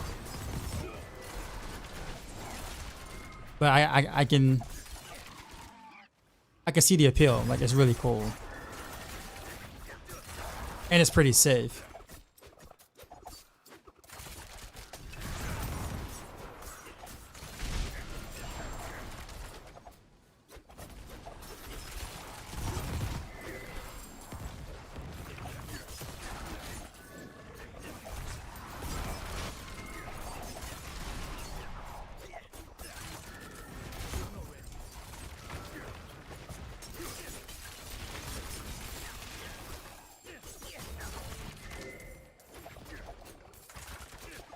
See, Rogue got hella damage.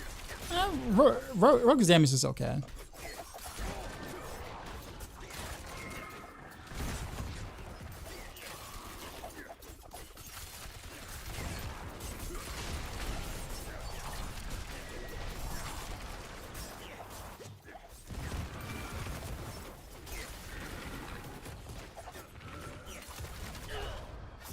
I literally evaded right into that. You're doing Barrage rapid fire. I don't think you need rapid fire anymore, Riptide. No boss, right? So you might not even have to really bother with that if you don't want. As long as you got a bunch of mobs you're hitting, you might not ever need rapid fire. And that. Why do I keep like evading into these explosions? Is there much in using a dagger to a sword in your pin shot? The implicit. The dagger has close damage. The sword has critical strike damage. So like if you're gonna do a dagger, if you plan on playing up close, like pretty close, then you can get away with doing a dagger instead of a sword.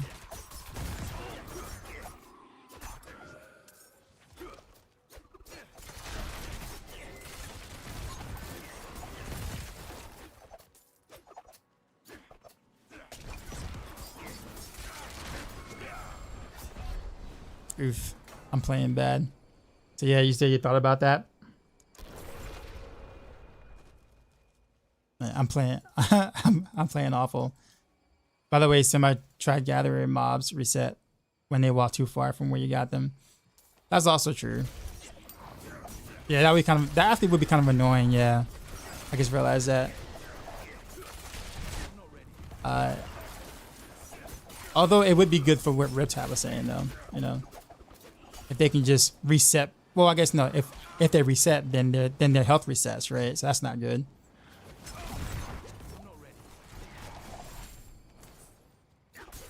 Yeah, so I guess you can't leave them then. Like, if you poison them and then you leave them, then the health resets.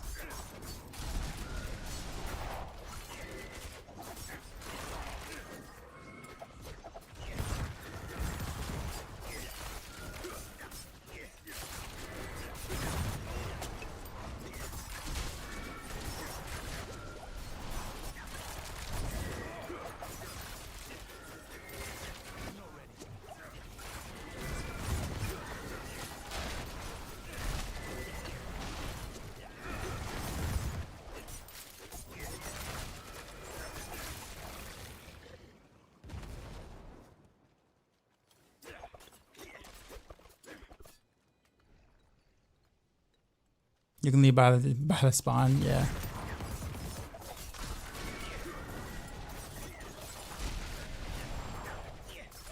Yeah.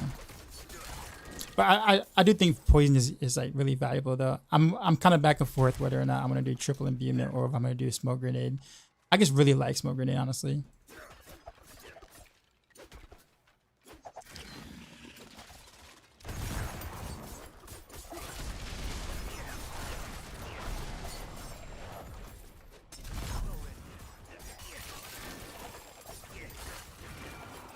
Yeah, see, I'm not really getting any ricochets right now because stuff is dying too quick.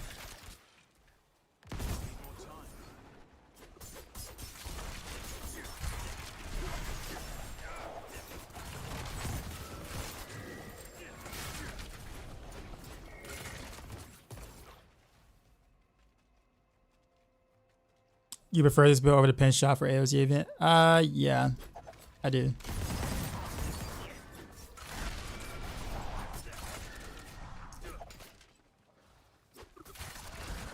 Nothing wrong with pin shot by any means. I feel like I can do much of the same thing I could with pin shot with rapid fire. Like if I do pin shot, I would want to do like some sort of like lucky hit thing where I'm just doing like pure poison or something like that for fun. Procking a lot of things, but I don't think that's going to be as strong if I go that route. But it depends. Also need to put that on the Maxroll too as well. Like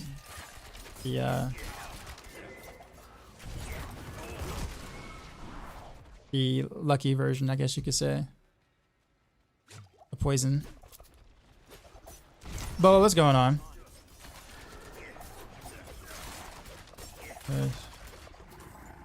It's just a rapid fire build. I'm gonna take it to AOZ. Yeah. I might sub out smoke grenade for poison imbuement, but haven't really decided yet.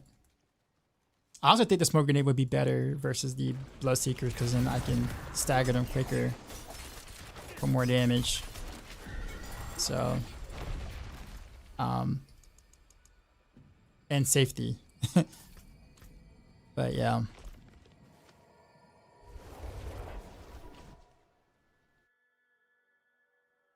We'll kind of see though.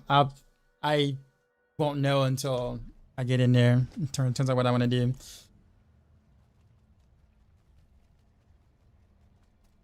I'm actually excited though because again, a build like this, can Bloodseekers be staggered? Yeah. Yep. Although if you played like a Ball Lightning Sword or a Hold Up Barb, you probably never seen it before. Sure, man. Appreciate the follow.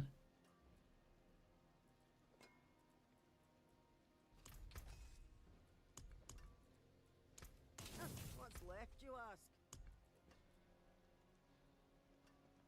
Very hot.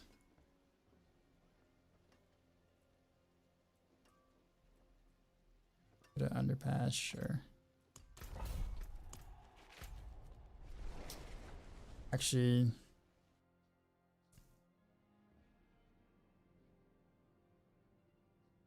so you play Rogue, but you still don't think you've seen that before. Yeah, I mean, if you fought like Bloodseekers before you had like a maxed out build on like a pretty high tier Nightmare dungeons, then they take a little longer to kill for sure. And if you have like a good bit of crowd control, yeah, you could stagger them. I've done that. Like I've staggered them like real quick. With Manglers, Cold Imbuement, Smoke Grenade, stun from the. Actually, I forgot what the name of that passive was. But yeah.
At least can get see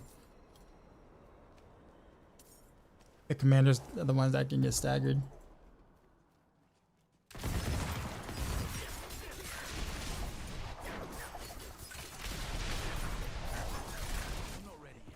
Boa, what do you plan on playing for AOZ?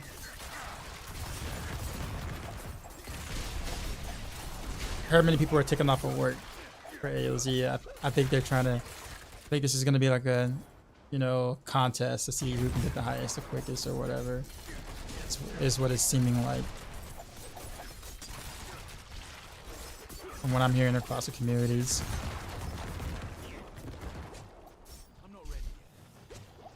Oh wow, that dude.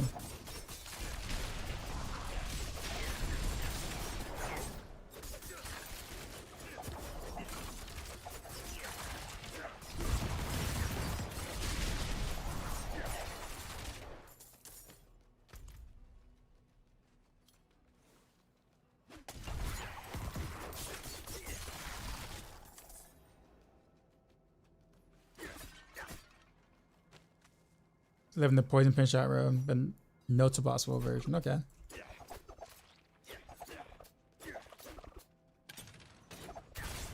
Are you going to Merity?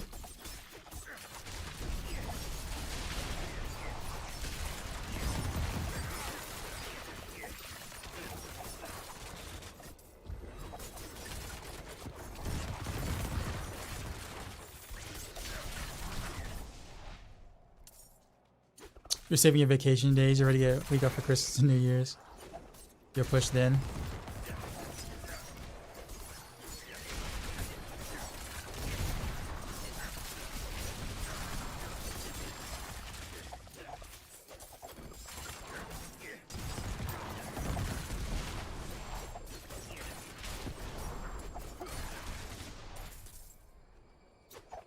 Tired of that. Wow, that was bad. That was bad. That was a bad. That was terrible of me.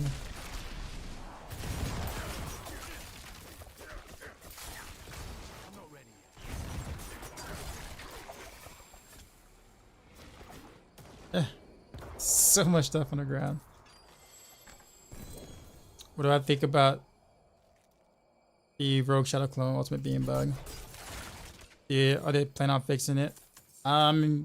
We've sent reports directly to Blizzard about it. Zario did a video. I sent that video over. I did a clip of, you know, some issues with it. So like they're aware of it. It's more so of if they'll fix it in season 3. That'd be nice because I mean that would give rogues another like, if the clones actually did the damage they're supposed to, that would give some builds especially like some really nice options. Like that would work really well with rapid fire for one. It'll do really well with Flurry too, considering that Flurry has a small AoE, so having the clones, you know, would be really great for that, and also gives additional single target damage it normally doesn't have. I think a clone would be really nice for some builds, but yeah.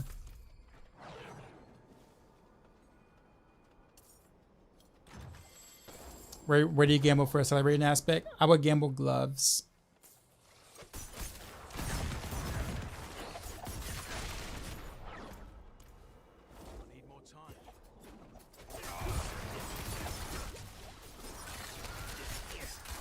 And then Shadowgrass might have to have a use too.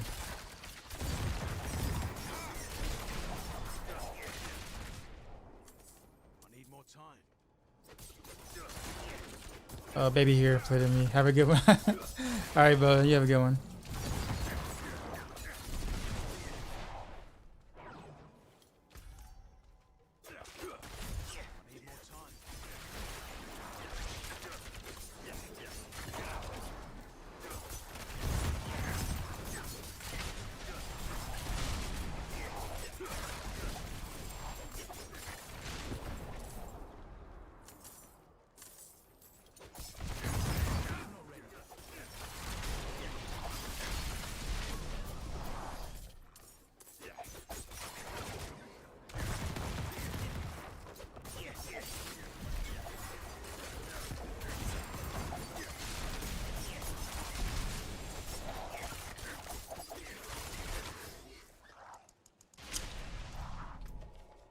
think that's my last glyph. The only glyph I don't have at 21.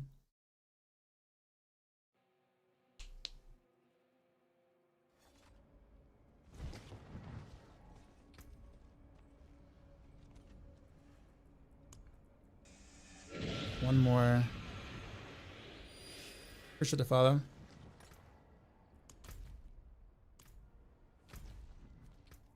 And now salvage sigils.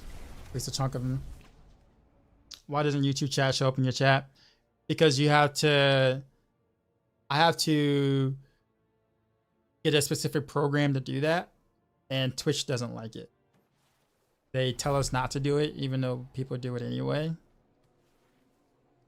But yeah.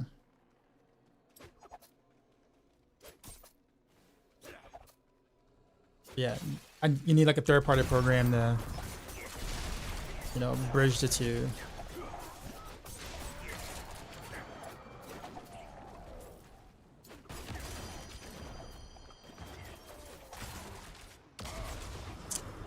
Oh, I survived that.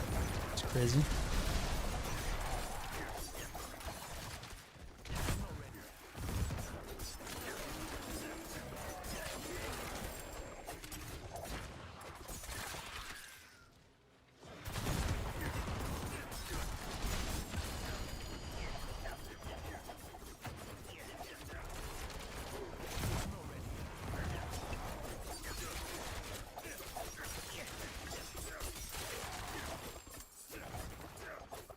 This actually isn't that bad. It doesn't feel that. I guess maybe I've gotten used to it now.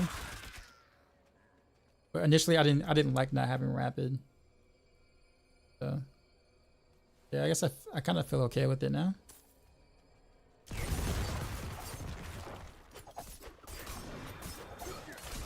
Maybe because I'm actually doing more repositioning than anything else. I don't just straight up just fire and shoot. I like as much. Maybe because I just consciously know that. I don't know. Can't really explain it. But before I didn't like what my attack speed was without Ravenous. Or do I have Moon? Do I have Moonrise? That could be reason. That's why. Okay.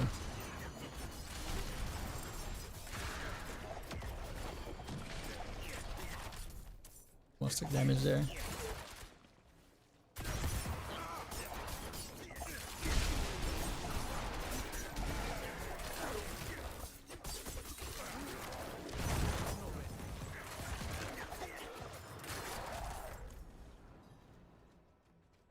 Bring on the December 5th update.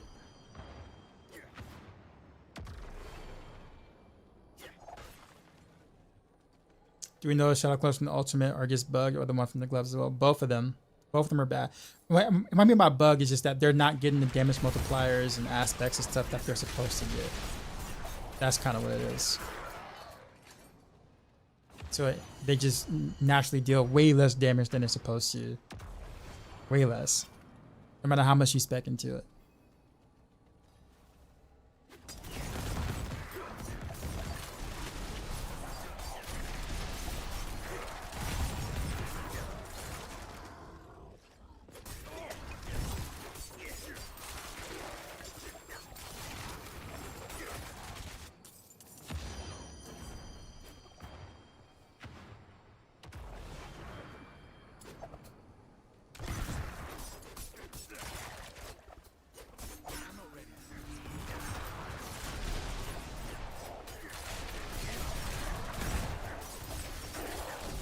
Was an event.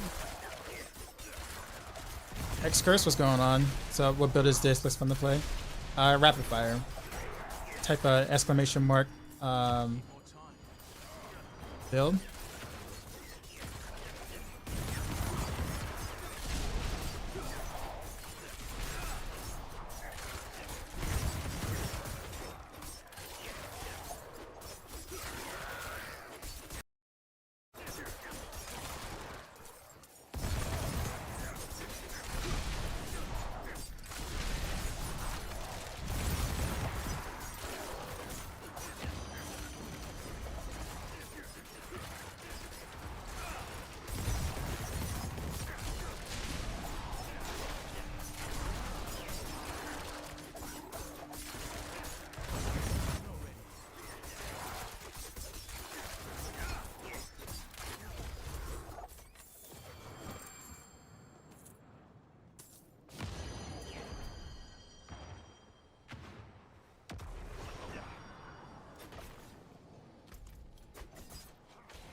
I don't know how good the artillery shrine actually will be though in Abattoir.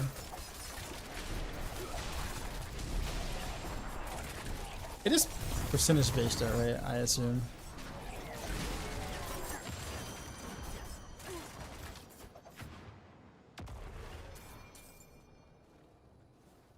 Like conduit in a sense.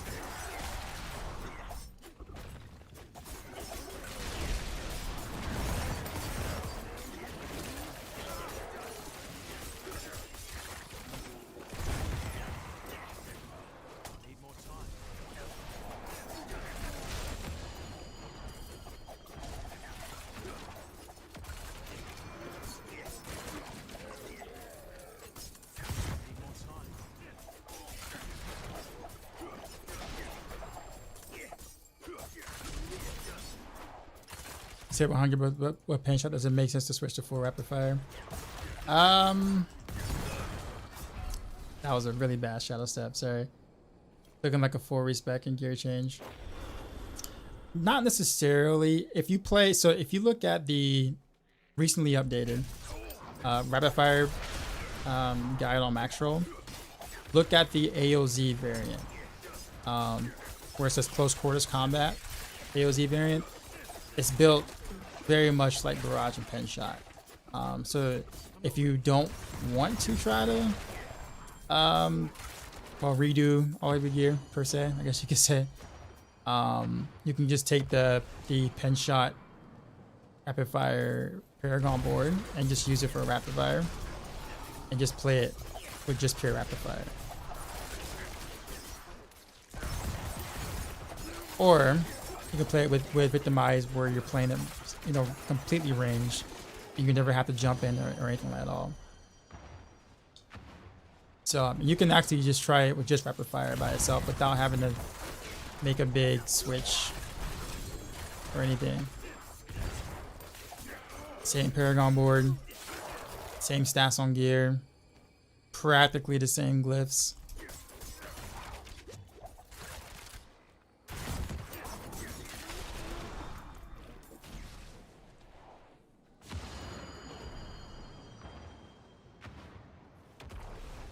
Make changes to your rapid fire build right in my Paragon. It doesn't have the Tears of Blood. What should I put in there? If you're doing the Victimize stuff like that, then just do the normal Paragon board.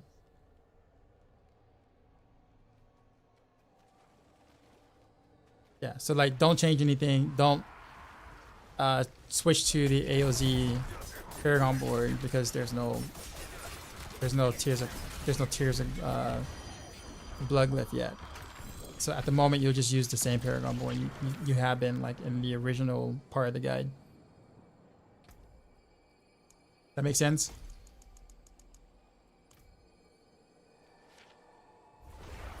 The bubble is so annoying. It is.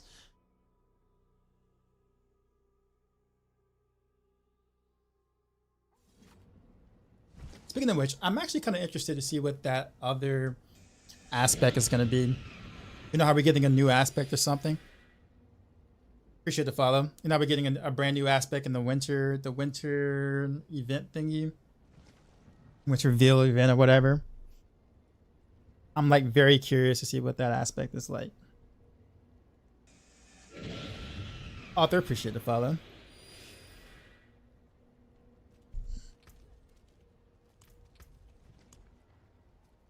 Midwinter Blight, yeah. So yes, we're supposed to be getting a brand new aspect. So, quite curious.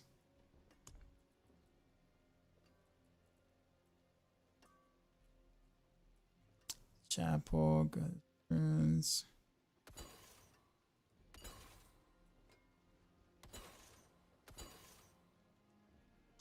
Do I like Heathen's Keep? I don't think so. Like Endless Gates.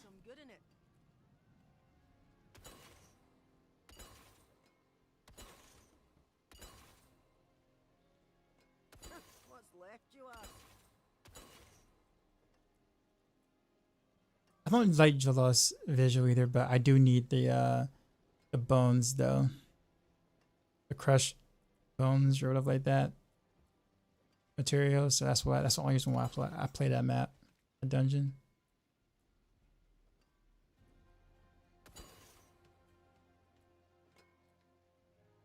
Better than starting from nothing.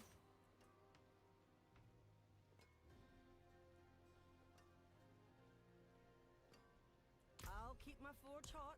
Return soon.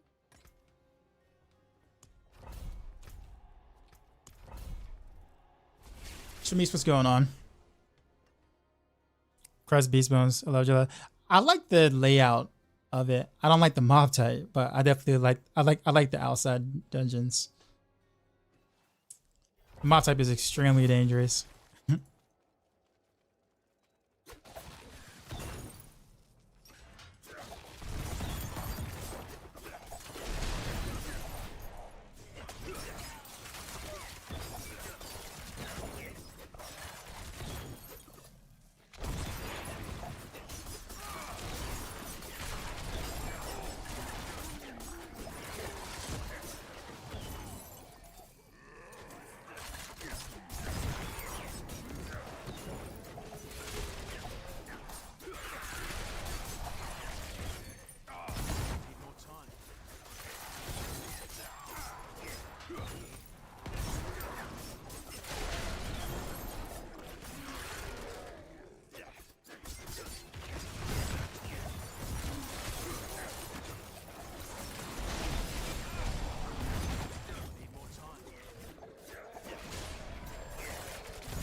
Yeah.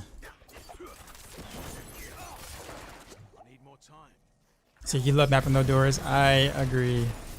No gates, no doors.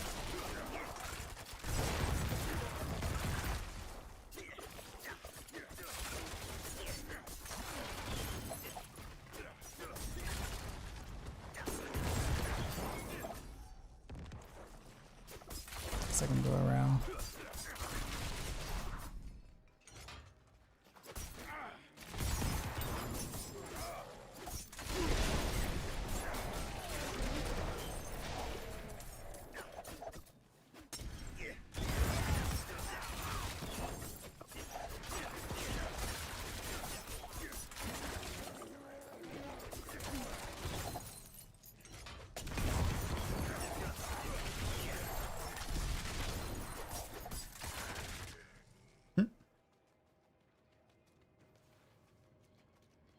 What's the purpose of doing nightmares for you?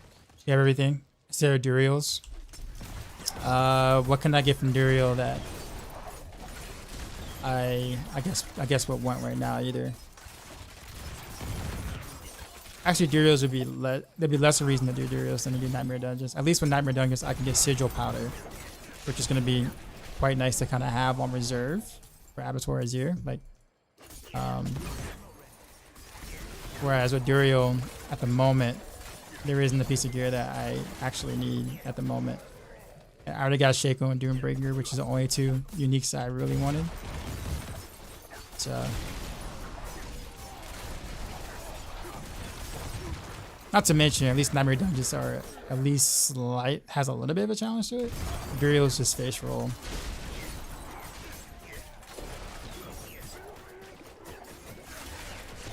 How many Duriels runs did it take to get the Shaco? 400. Over 400. Took another 70 after that though to get the Doomburger, which I got lucky. I think I'm gonna say lucky on, because that's still 470 runs for the, like those two items, but definitely the Shaco with the 400 runs took a bit. I guess so much still. I mean, I played in groups as well, so you have a easier time getting rotations and runs in. I mean, my 400 runs is like not like I've done like maybe what 600 or something total, which is kind of like not much at all compared to a lot of other content creators. Like compared to like what Rudy's done, what Rax has done, Barricade, Lucky Luciano, Rob. No one's done more runs than Rob's has. Like Rob has done thousands of runs.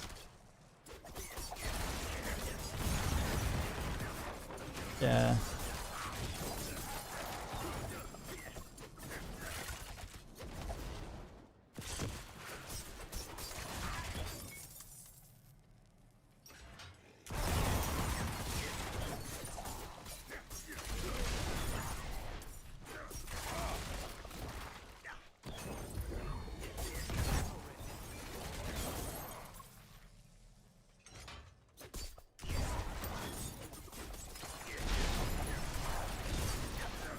The funny thing about it too, Riptide, though, is that like next season, if actual Bow Rogue is a thing, I'd probably care a little bit less about the Shaco.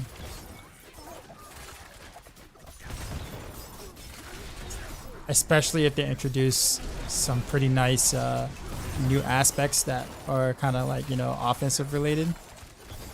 I think I'd probably care less about the Shaco. If I can actually like play like with the bow and forceful arrow and whatnot, because the best thing about the Shaco is honestly the damage reduction. The 4 ranks to like Dark Shroud is actually really nice.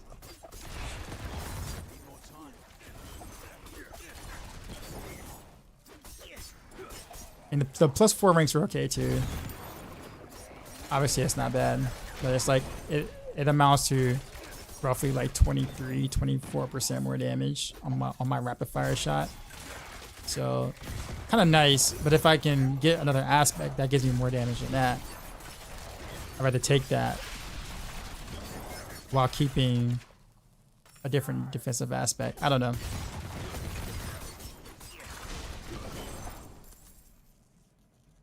Like I said, if I was playing True Bow Rogue or whatever, you know, where I guess I play Force or whatnot, I'd get hit a lot less, and I probably wouldn't care about the Shaco as much because of that.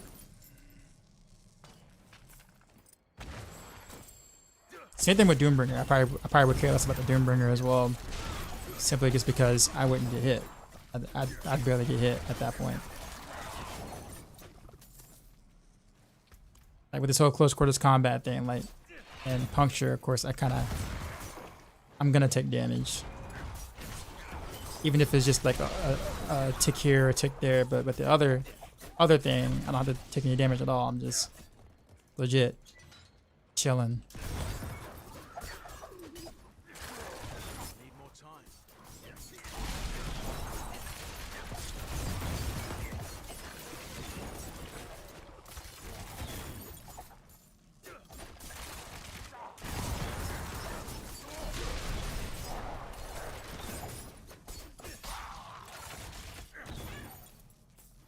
You got a grandfather on an early run.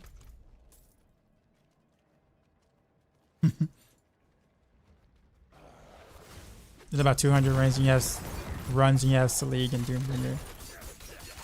You need to shake it though. Actually, that's pretty good for 200 runs.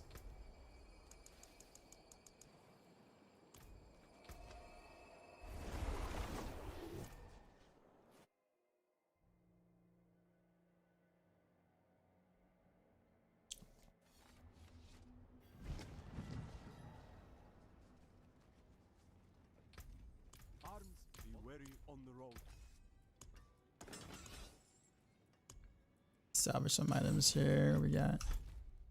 Oh, I gotta turn in.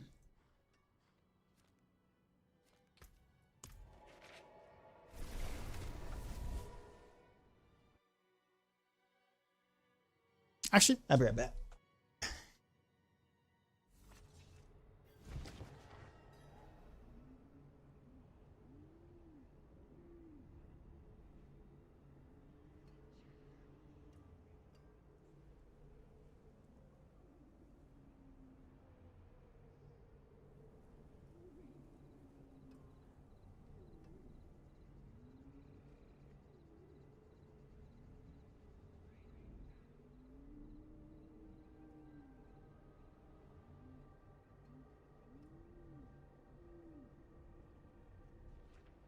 There we go. Yeah, I just got to your first 90 plus butcher on a 98 dungeon. I was very nervous about it, but I actually destroy him. Now I feel a lot better about your build. Appreciate the follow. What build are you playing?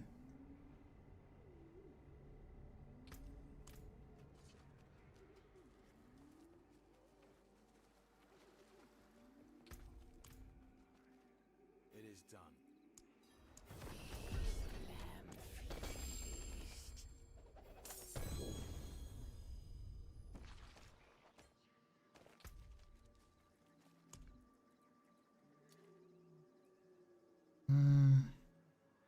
Roof suppressor. This one's fine though.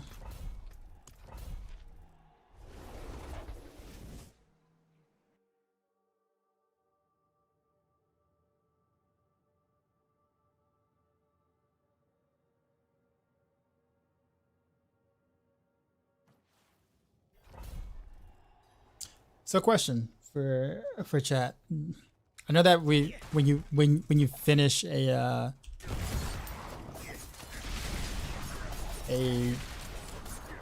Abattoir as your run, you get a sigil at the end. I assume it's just one sigil, I assume, right? So you're really not going to be able to salvage any of them, honestly, because you'll only have one each time for the next run that you'll have. So you can't like save up or anything like that.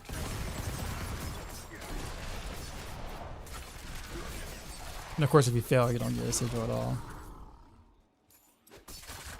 And yeah, if you win, which I guess on like T1, for the most part, you should always win if the idea is to farm, right?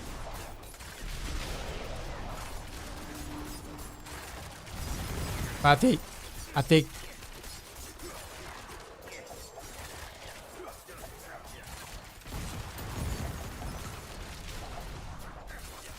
no. Yeah. So basically it's still yeah, Riptide, yeah. So I guess it was still, the bottleneck will still be sigil powder then, right? From Nightmare Dungeons.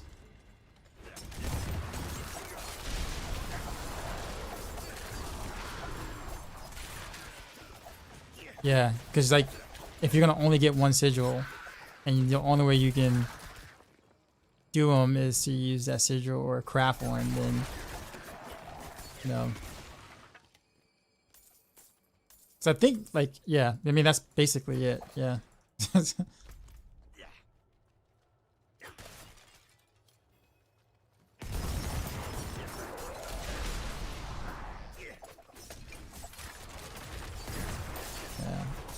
Pretty much need to be on my grind a bit more, I guess, the next couple of days, just for sigil powder. I'm way at like maybe 35,000. It's really not a lot. And again, I guess it really wouldn't matter as much because it's like if I just do a lot of low tier grinding to upgrade my unique glyph, then I'm gonna only craft the higher ones just for pushing. Because you want to craft enough of them, so therefore you have room to fail, I guess.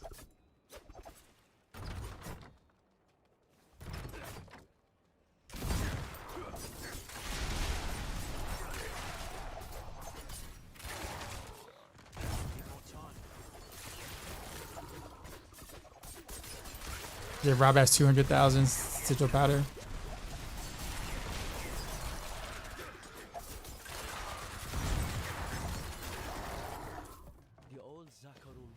Of course, that doesn't surprise me.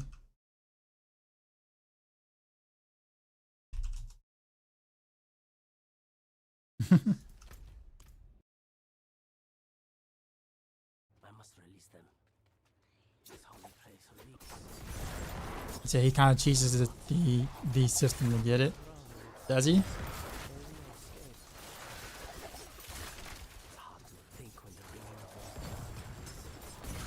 How do you even do that actually?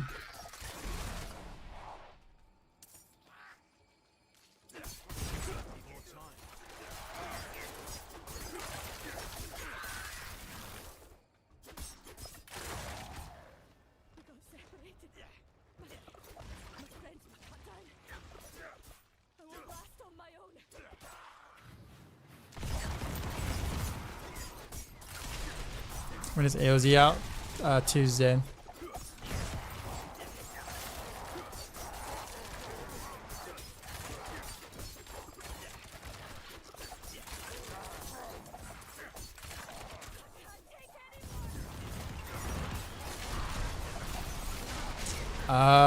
I see.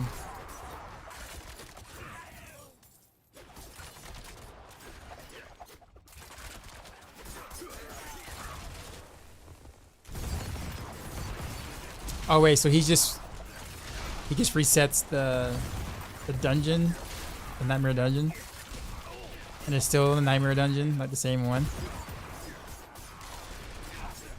Yeah, that sounds like something that you can only do in group play, I assume.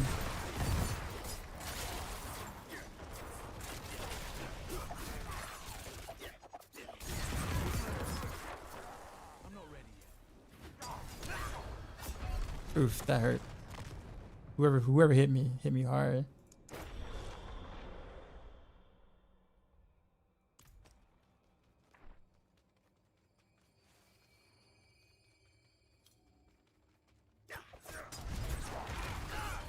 Yeah, I asked for that. I literally jumped in with that without even seeing what was going on. I'm dead again. Do you need to finish the Siege and Journey? Yep. It's all in the patch notes, good sir.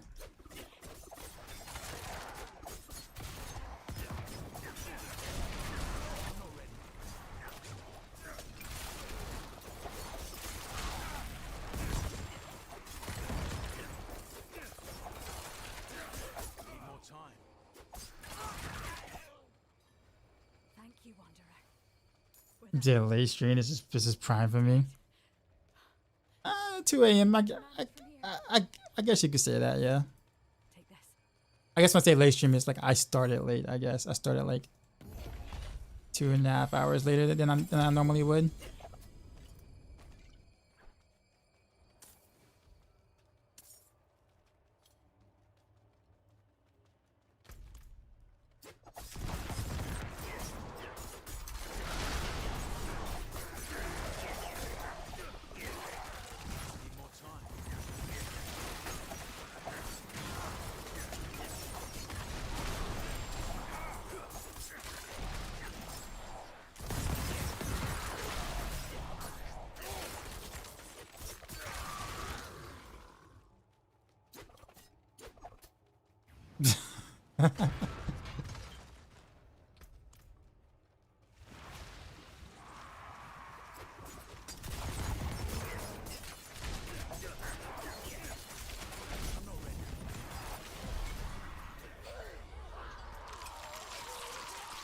Moana, what's up?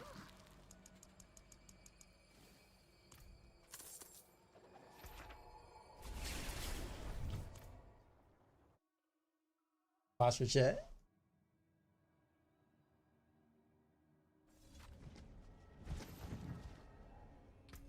Yeah, the Maxroll patch notes pulled up. It's easier to read from there. True. Very true. Yeah, what does my Surge of Powder actually look like? Yeah, 39k is really...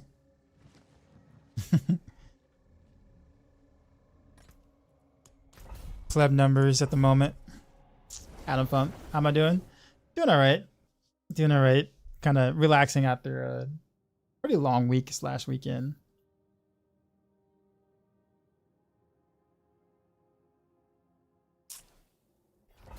So zoomed in, like live glasses.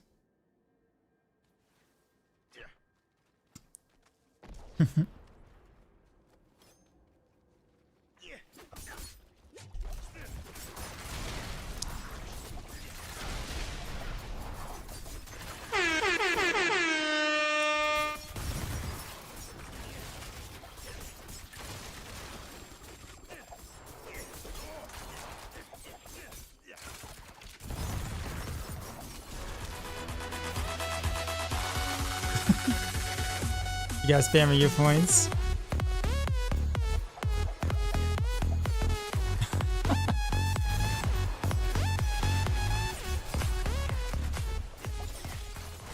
Rapid Fire versus Twisting Blades. It's a playstyle thing. rapid fire is definitely more distant. And twisting blades is, you know, melee. It's more of a playstyle thing.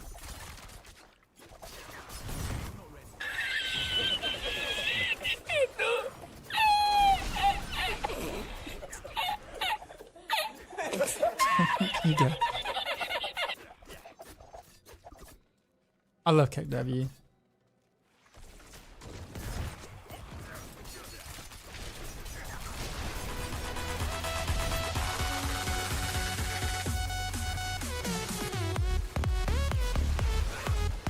Ah! Exploded. Trying to die.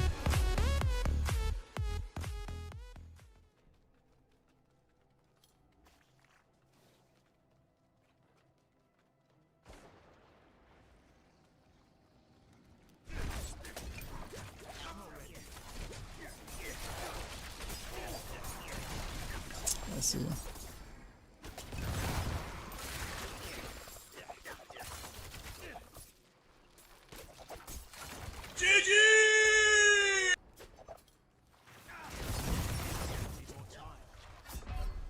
Oof.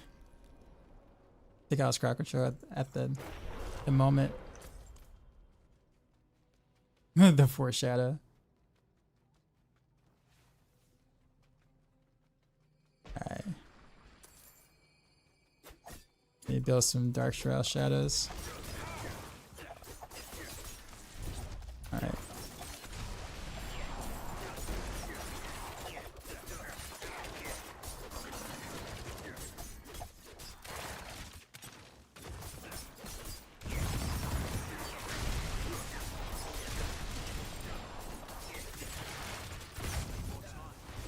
Oof.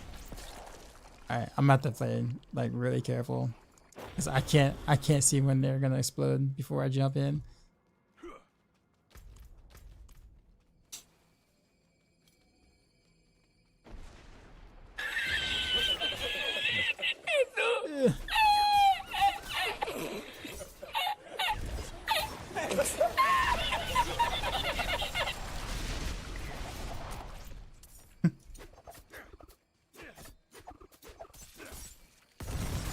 Yeah, playing that squish.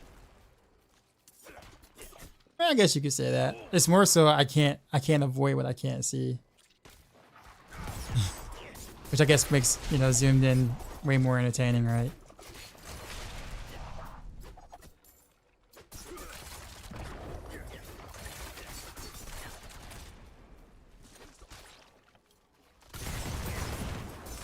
Ironically enough, actually my character isn't really isn't glassy.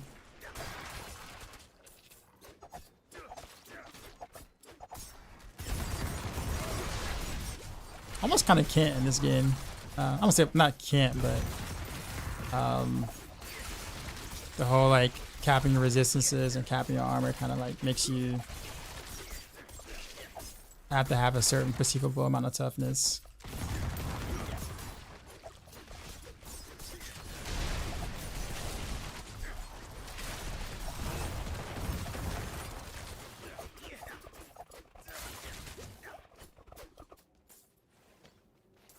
You can do rotations of 200 with viewers from more sigil powder. Yeah, true.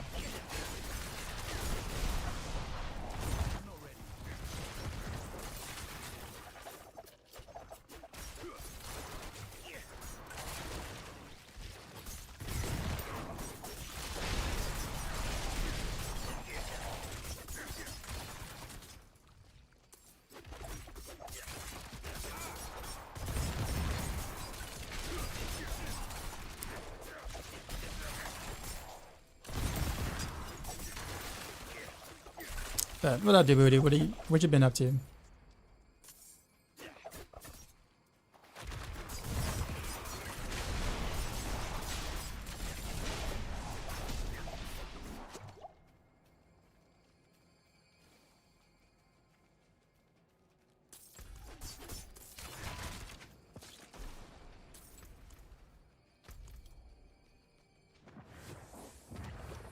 Okay.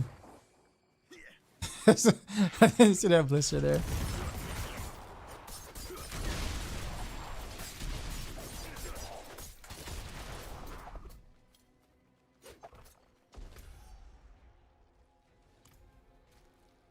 Maybe not.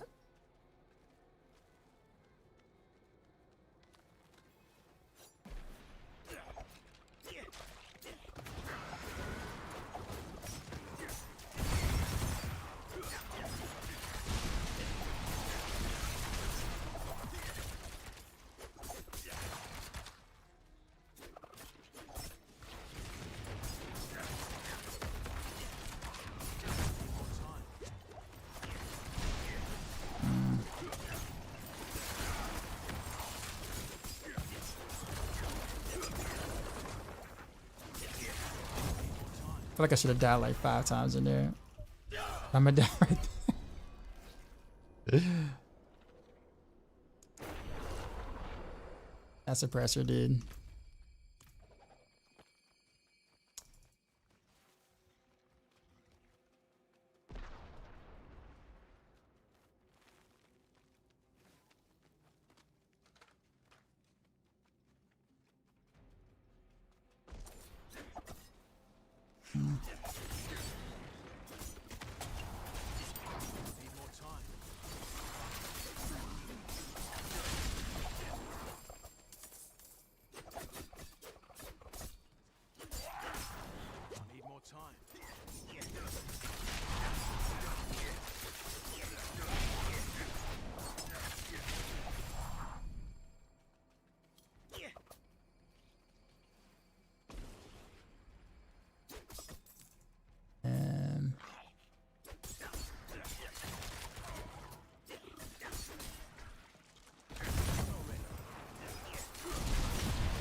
I do kind of wish there was a more solid way to proc vulnerable outside of a cursed touch and pray.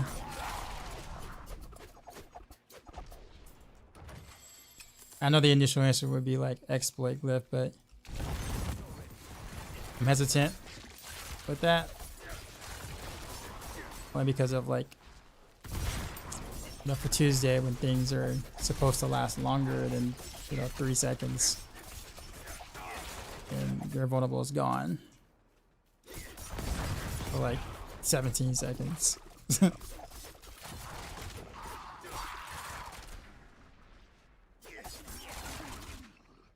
Don't die.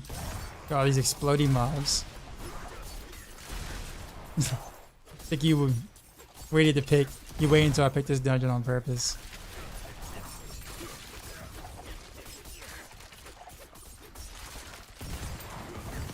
Definitely one of the harder mob types to fight. Zoomed in.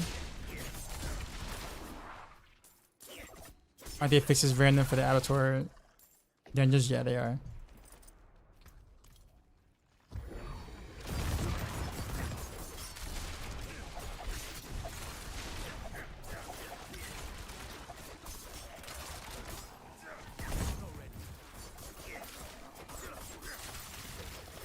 Yep. The afflictions are randomized, so are the mob types. So you can't like pick the right sigil, I guess.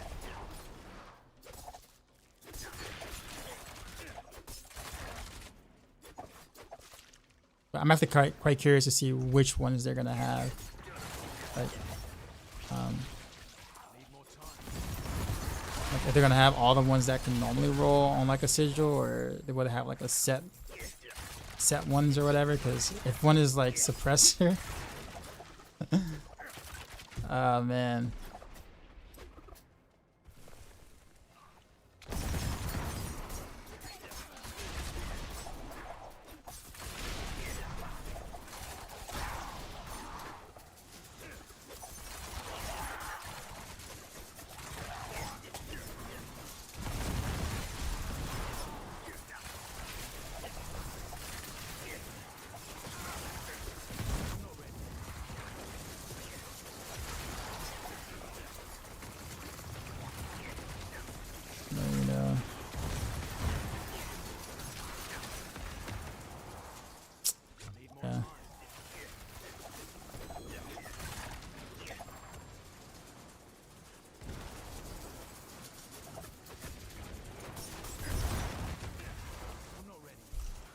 I can just skip y'all.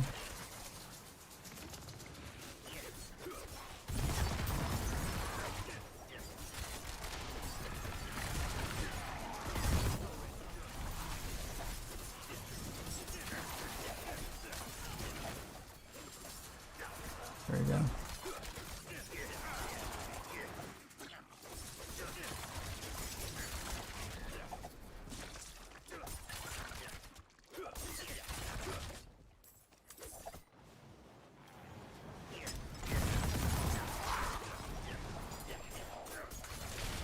Jeez.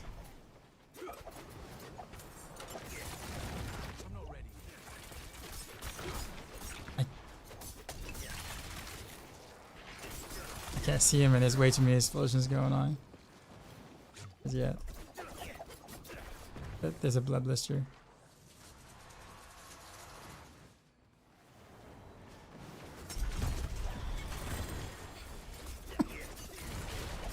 All right.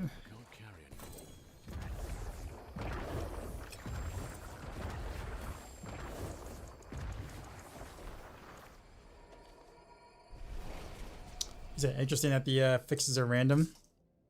I think it's actually kind of I think it's kind of neat. I think it's I won't say it's a good thing.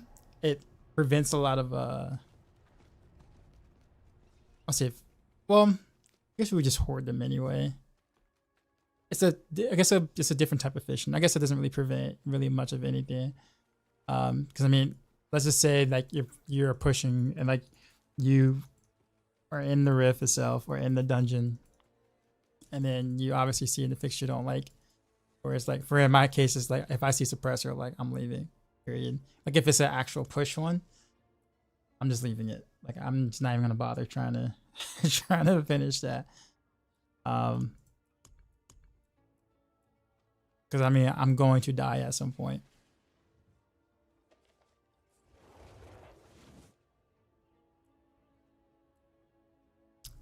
Let's see.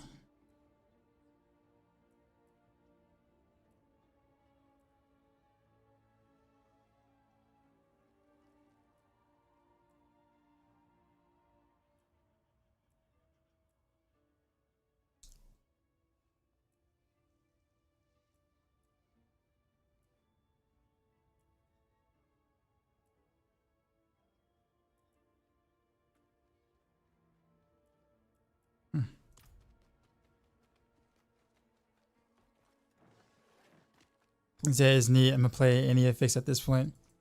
I think for grinding the glyph leveling for sure, yeah.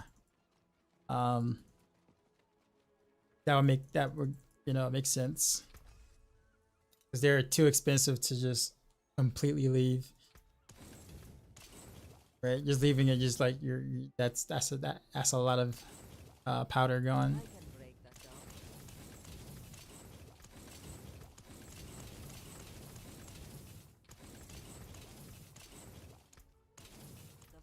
Is always hot.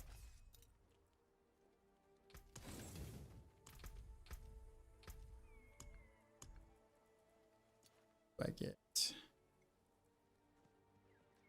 so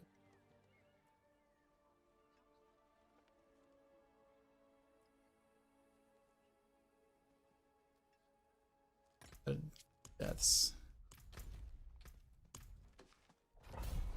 drug dealer TV. What's up, man? Mikey, what's happening? I see you on YouTube. What build do you recommend for overall rogue? Twisting blades, pin shot, rapid fire, overalls and damage, AoE, single target damage, and survivability.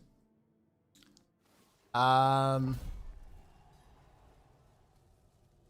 mean, either the three. Honestly, Mikey, it'll just be dependent on whether do you want to play it like mid range or do you want to play like melee. Almost got hit. But I mean, either of them kind of do mostly what you're wanting. At that point, it's just play style. If you like playing melee, obviously twisting blades for sure. If you want to play with, a bow type thing, then you got pin shot, rapid fire, or rapid fire. I do think twisting blades would be easier to play though, out of the the ones you mentioned. So if it's easier to play, you would probably survive better.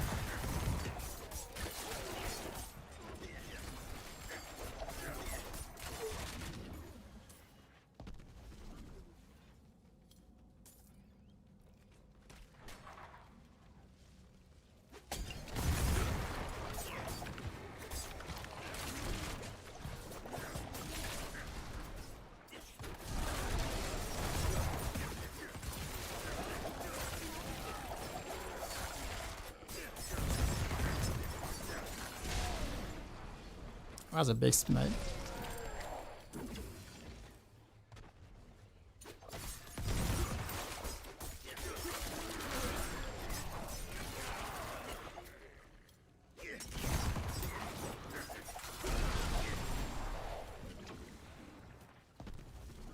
Blazing, what's up?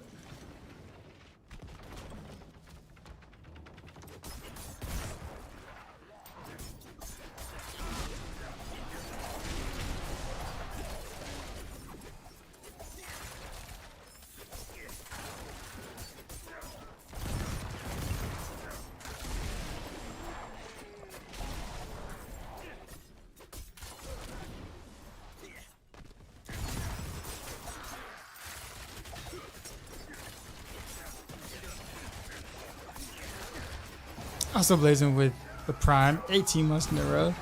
What a baller, man. He's like, you had a little nap, overslept. Oh man, so like you're up for the rest of the night then.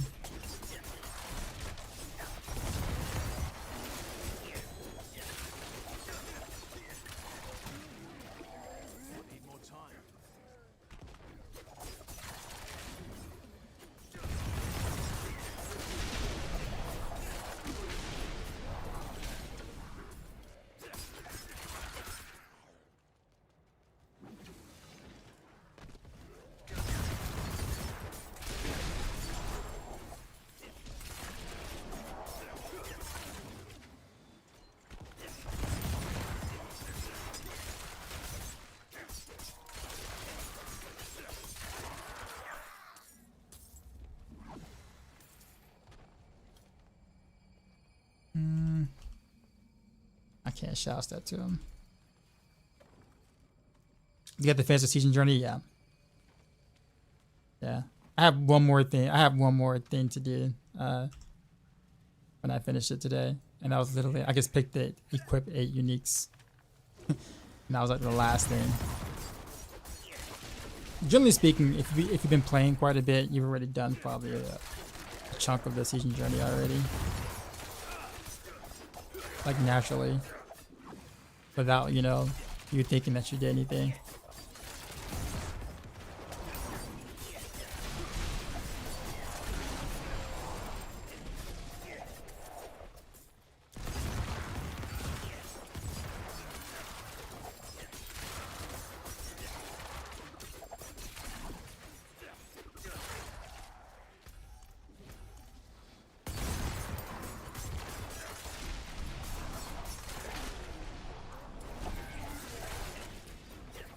You need to do all missions? No. You just need to complete the journey itself. You just need to have enough points or whatever to say that that chapter is done. He's killed Belittle for the very first time to complete the season journey. Nice.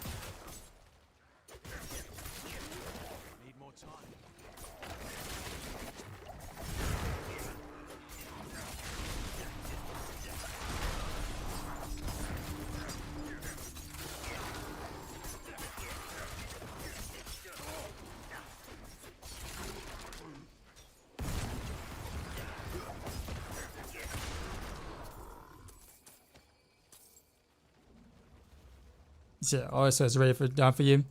Yeah, if you've done all the chapters, yeah. Unlike me, where I'm usually pretty stubborn, where I don't really too much care for season journeys. But of course, you know, had to do it this time around because, you know, the new content.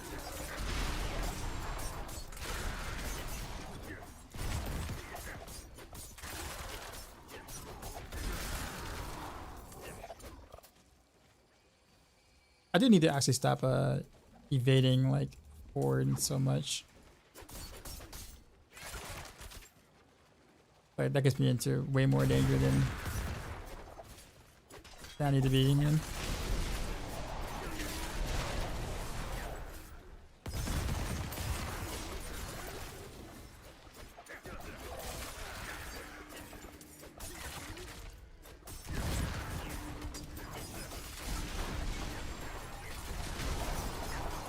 I guess I used to do it a lot because of the fact that the animation was so long at the end of Rapid Fire, but with Ravenous, it's like the animation, I won't say it's like not there, but you know, I'm not stuck in animation like I normally would be.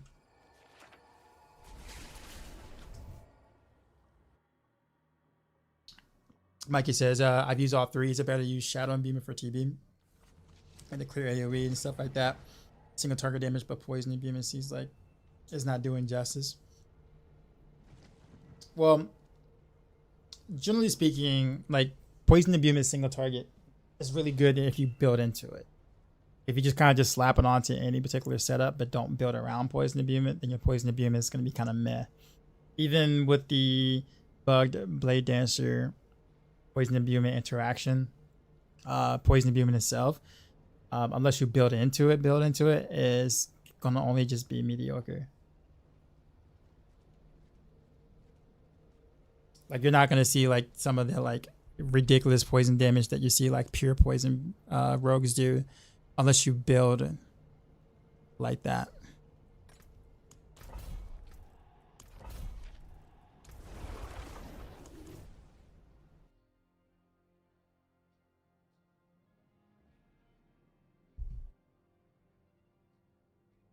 I'm trying to see if I can get like maybe roughly around 100k sigil powder before Tuesday.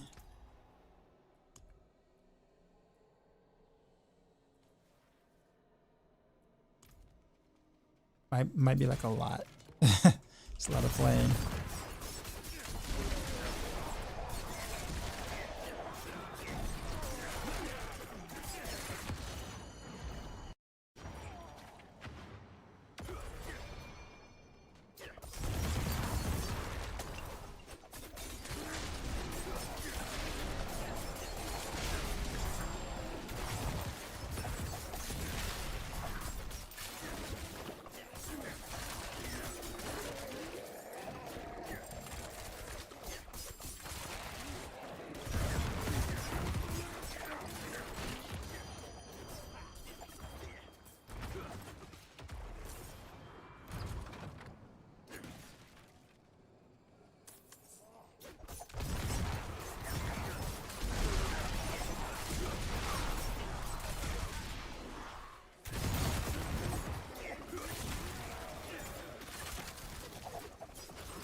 Yeah, Mike, you're welcome.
Jesus, that was a lot of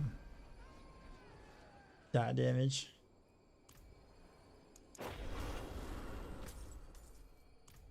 I wonder how that's gonna work in AOZ, honestly. Like those affixes, or did they just remove them from those sigils? 'Cause I can imagine getting touched and like once by that, and like I don't know, Avatar like level 15 or something like that, you just instantly die. There's just no way to be able to like heal enough quickly enough. We have buried 92 souls in this foul ground. Abortive and stillborn. 7. Bleeding wounds. 4. Child. 2. Executed. 15. Frostbitten. 6. Old age. The fixes are random. Yeah, they are random. So like you can't really like, you know, look for sigils that don't have them. So but I guess wonder if those like the dot stuff that's currently bugged, like bugged really bad, will be a part of that fix pool, or will they just, since they didn't fix it, you know, via patch notes, doesn't like to have a fix for it yet. Did they just remove it? Is my question.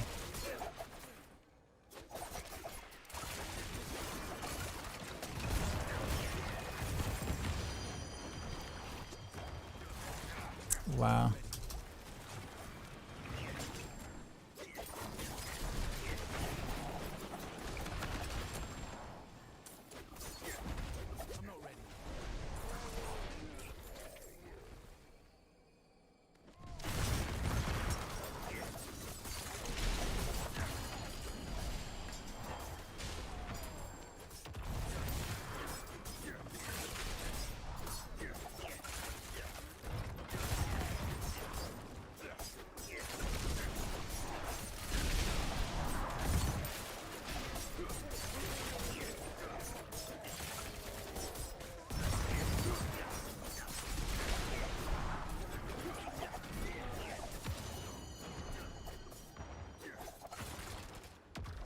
SQZ, what's going on, man?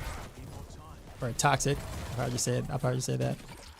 Style Lace 19 answer early morning stream. Good morning from Germany. Hey, what's going on? So you thought there was a fix for it? The dot stuff? I mean, I hope so. I hope I missed it. The patch notes where I like skimmed over it or just completely missed it.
Almost died.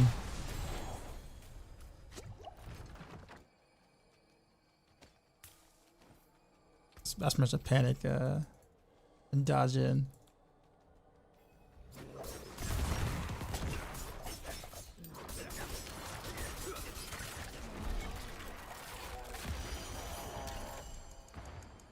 Oh, that is it. every glyph.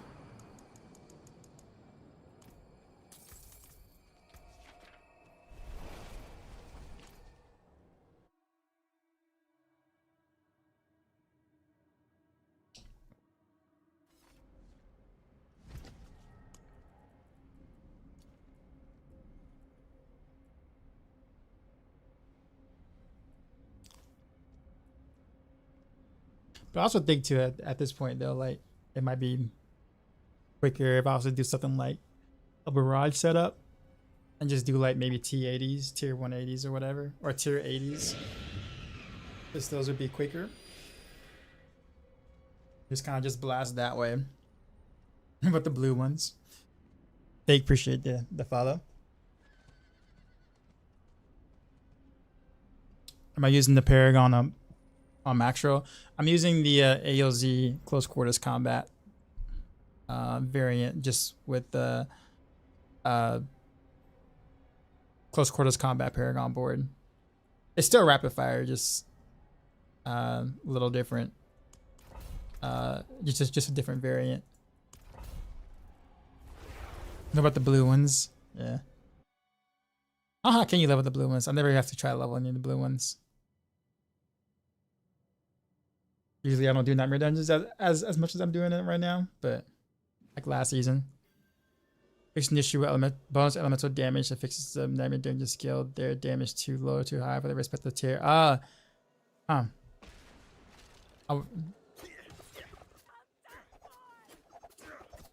Actually did not. I remember reading that, but I didn't put the 2 and 2 together.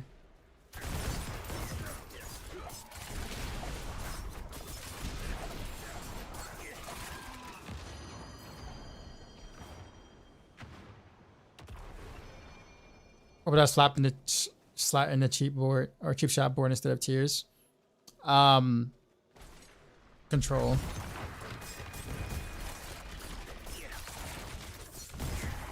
Oh, never mind. You're looking right at that particular Paragon board. Well, I would move some things around. Honestly, like I wouldn't use Lorena's board or anything like that. This Paragon board here is more of like the Barrage and shot Paragon board that has cheap shot in the middle. So this is basically like rapid fire build, but with close quarters combat setup. That's very similar to Barrage and like a pen shot.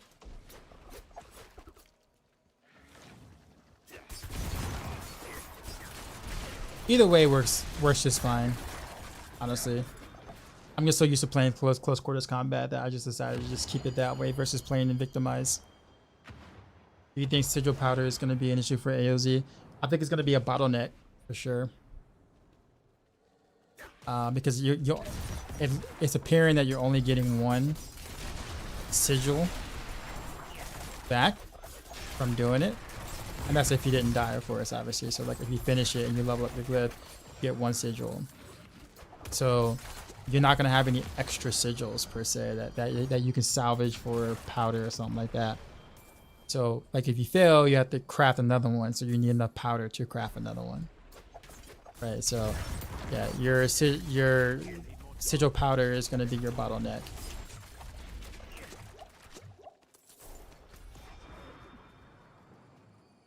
Level 1 is 800, yeah. So your initial is going to be 800. You have to have at least that much to even like put in one.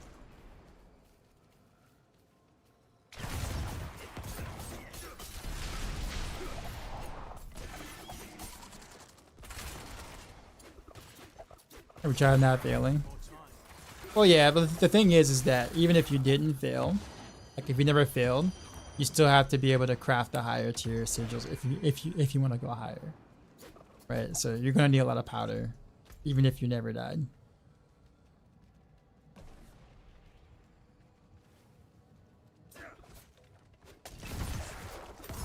So you can either get the sigil powder now and not have to worry about it for a little while, or you can, you know, farm nightmare dungeons later after realizing you ran out of sigil powder. Does it scale up? Yep, sure it is. Level 1 is 800. Level 20, I think, is like 1800 like sigil powder.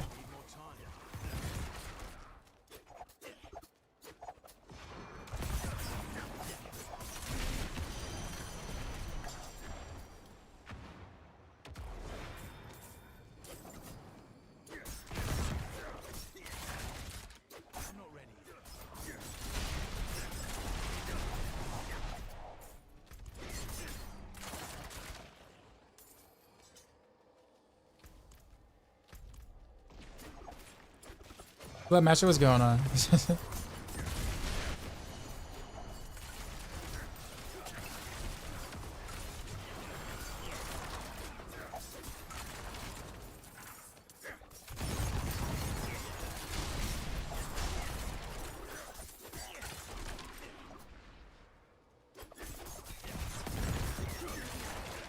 Oh, thanks. I've been trying out different boards for close quarters combat rapid fire.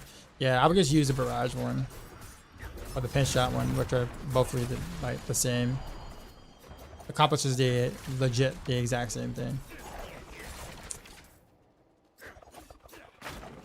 My pump for AOZ, mostly yeah. Something to do.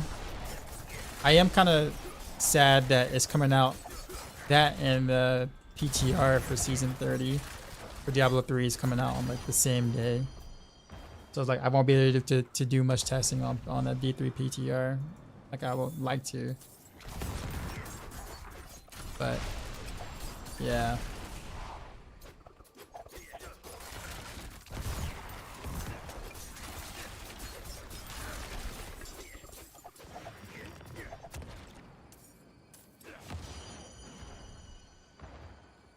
Yeah, about a month ago, yeah, roughly, and that's what I would have liked to, or at least a couple of weeks ago at the very minimum. But yeah, because there's no way in hell am I gonna be playing any D3 PTR for most of this week, really, or most of next week.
Firewolves.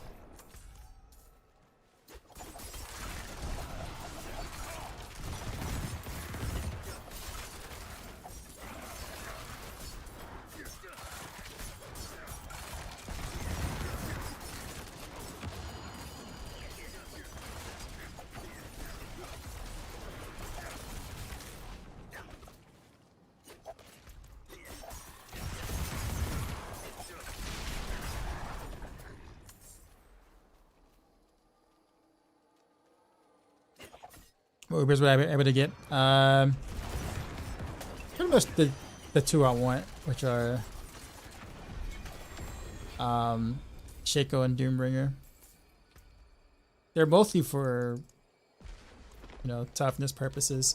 If there were other offensive aspects that were kind of worth taking that are pretty big, I probably would have just foregone possibly both of them.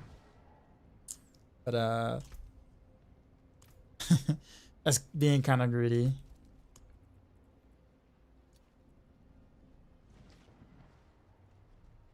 I wouldn't say kind of greedy. It definitely is greedy. I like you can farm powder though, so I wonder how that's supposed to work. Turducken? Well, you can technically. There is some powder in events, like events in the dungeons have have powder in the chest, so that gives you a reason to do events in the nightmare dungeons. It's like a little bit of powder. It's really not a lot. But the sigils, being able to, you have to kind of do like full clears in dungeons to get sigils, so you can just salvage the ones you don't want. See how that one just dropped right here? I have a sigil that dropped. Felt kind of early. Yeah, I can get a couple of these in this run.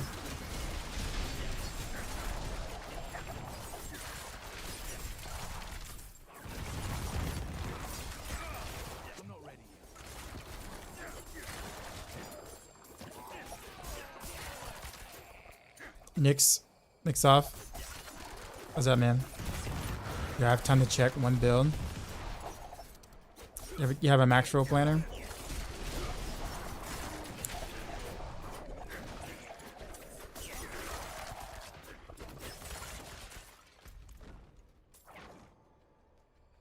Shiki, what's going on? It's been a minute since I've seen you. How you been?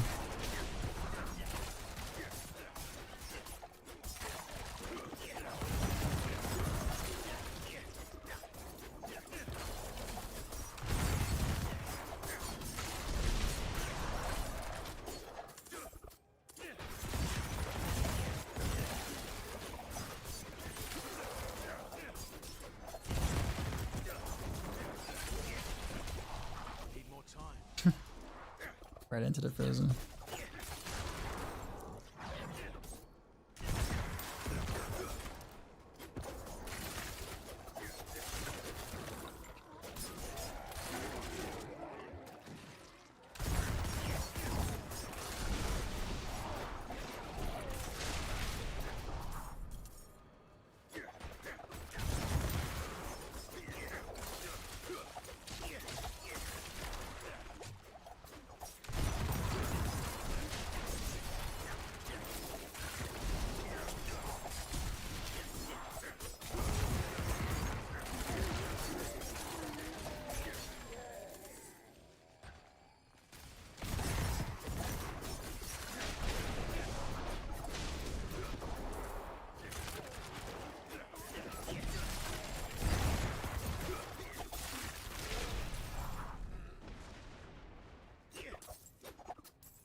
Is it you hanging in there?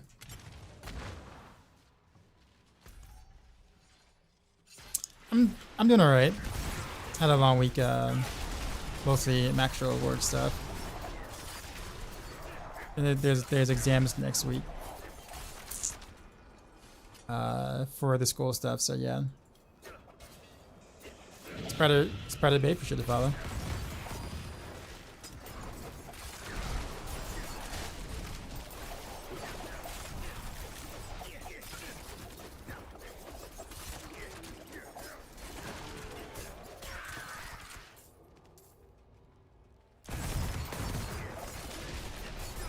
Please check build. I will. Can I? Do you mind if I finish this dungeon first? Nick's off.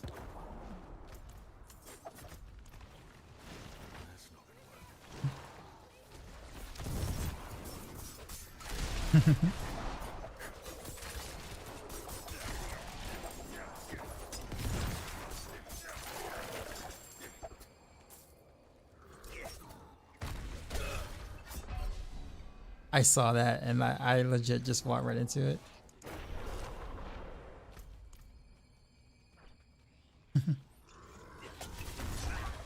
Did it again. I thought that the smoke grenade would stop him. So the smoke grenade doesn't stop his animation. That's actually interesting because it does for certain skills. I wonder if he's just immune.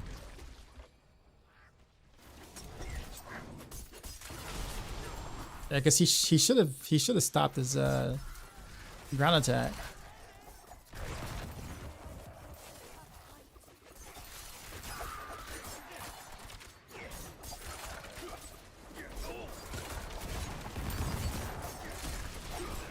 Work. Trying to be excited about the holidays of this fire right now. Understood. I actually really don't do much celebrating for holidays. I guess I never, like, growing up, we never really did that. So, but I guess I'm used to just working through the holidays myself.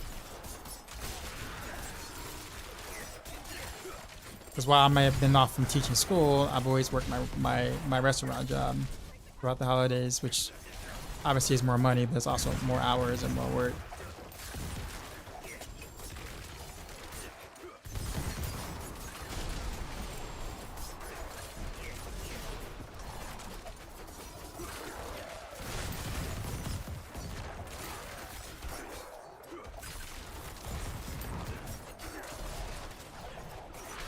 Take this, my friend.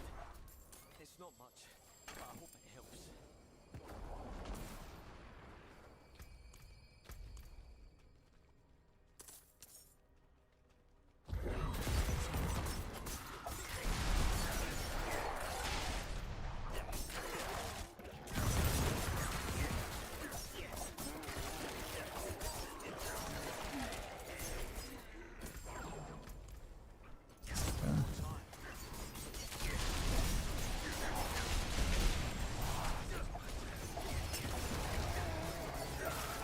Lethal with the prompts. I appreciate you, man. 4 months in a row. Broiler, what's happening? Doing alright. Just kind of casually farming sigil powder, I guess.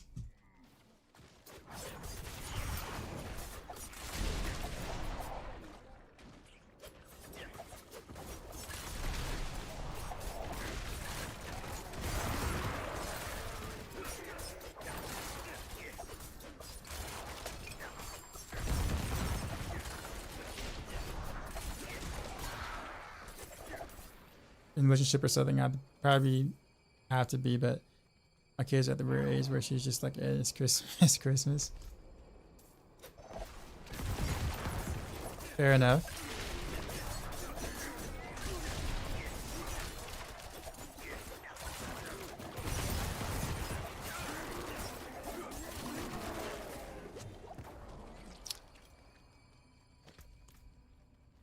But doing better now, Boiler? Are you still getting like harassed a little bit?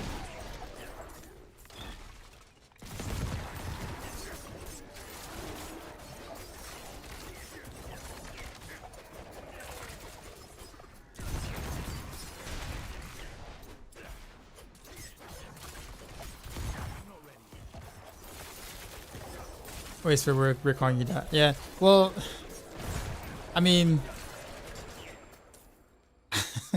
I guess that's fair. I mean, I think the chat is used to it now, or like the people who've been around here for a while, have been calling me that for a while. Just been used to it. I didn't start the trend; it just naturally happened that way. But like when you think about it, when you say it in like a certain term or a certain tone, it doesn't sound nearly as bad, if that makes sense. So always a little bit. Well, Boiler, man, let me know, man. If I gotta throw some hands, I'll throw some hands. Just saying. Crackle free knuckles. I'll get up in there if I have to.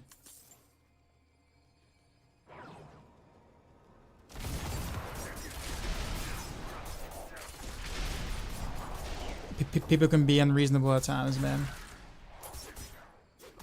These X-Files proc with poison imbuement or poison trap. It does. Shut up and take my money. To a lesser extent. Donated $25. Live easy, brother. Thank you for the donation, man. Hope all is well.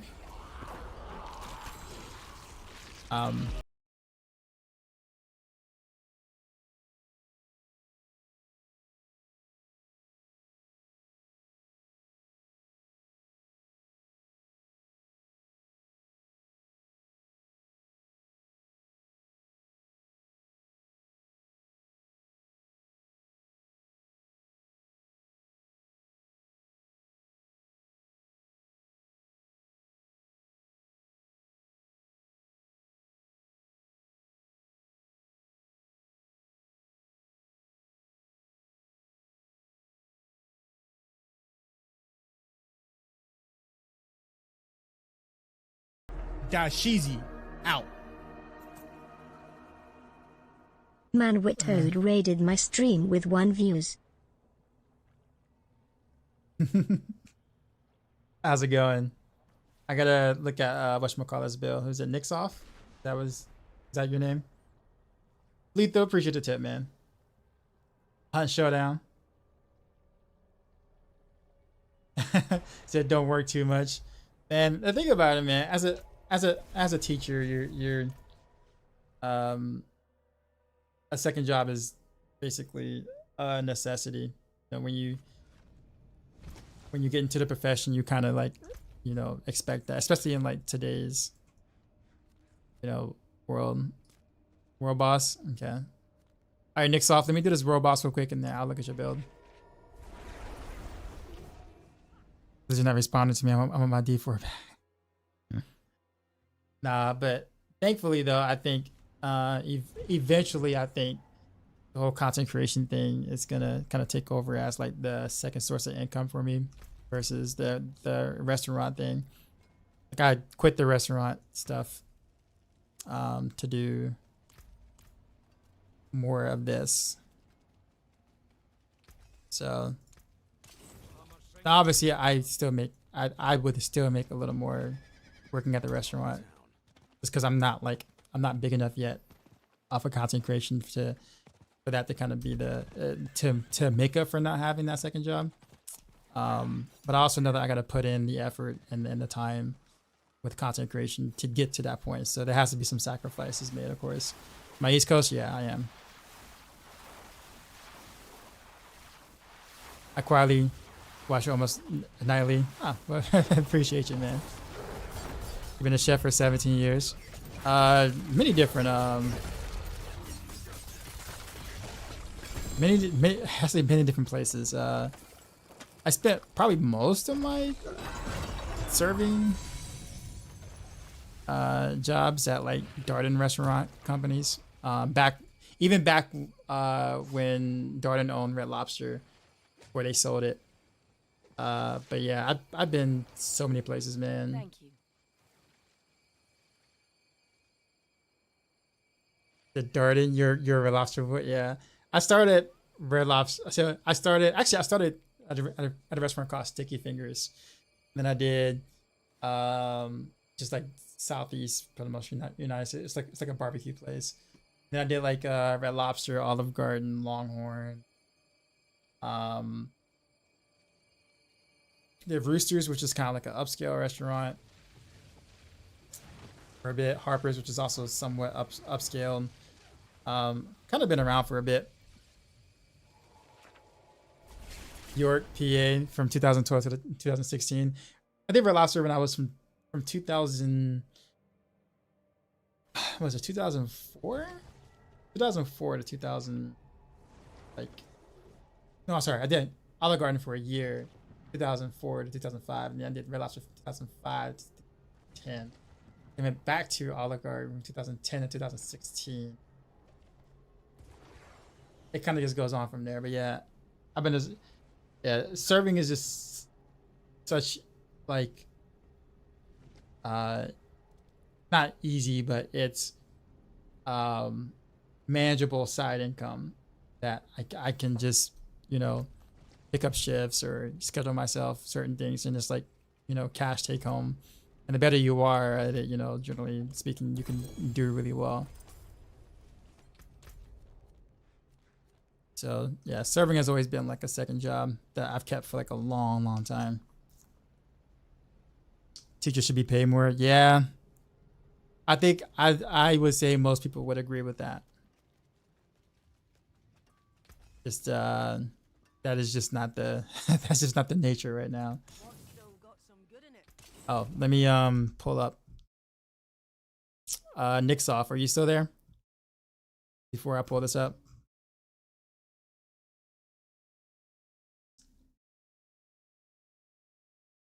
Since I was going on, is there a planner link for the build?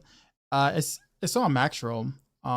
If you go to maxroll.gg and look up Rapid Fire Rogue, the Rapid Fire Rogue build, is there like the whole guide, planner and all.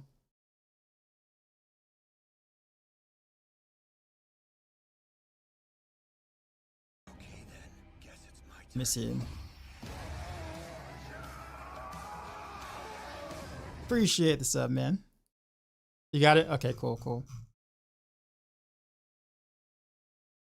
To let you make build. Okay.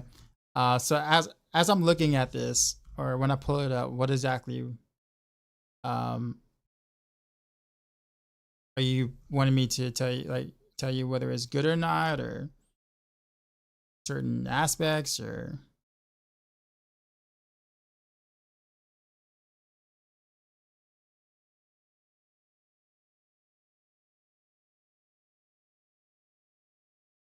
use a food runner and waiter? Being back in the house was so much better than the front. I used to have a pretty good relationship with the back of the house, generally speaking. Like, I learned that my busy nights go by way smoother if the back of the house is happy with me than if they're not. Generally speaking, I didn't make many mistakes, but if I did, I was usually honest about it. Like, I wouldn't make it up or anything like that. Like, if I made a mistake, I tell the kitchen, hey, look, I screwed up. Can I get this in the fly just whenever? But usually I take care of them in the sense of, like, if they need anything to drink or whatever and they can't come to the other side, I usually got them or whatever. But I've learned real quick to be nice to the back of the house. Make sure they're taken care of, and they will take care of you when, like, it's like real busy.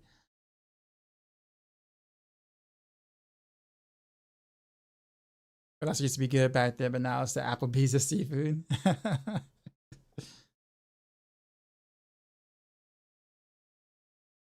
He said you've been with Hilton, Marriott, Cornell University. Open, I forgot. Really? That's cool. That's real cool, actually. Did not know that. Nick's off. Oh, Letha with the gift of sub. Appreciate you. All right, Nick's. Penta one shot max hybrid. Yes. Never primal. That is in. What a name. All right, so we'll take a look at this.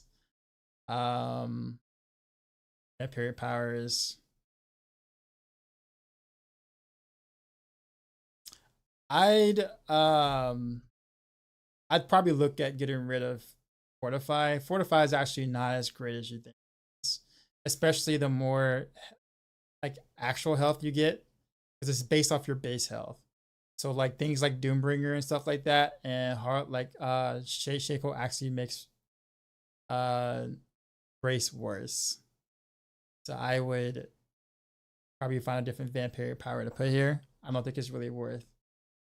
I don't think it's like it really isn't worth the slot. We got maximum life. Here's boost. Oh, energy. Okay. We'll talk about your eagle horn in a second. Fist of Fate. See, actually,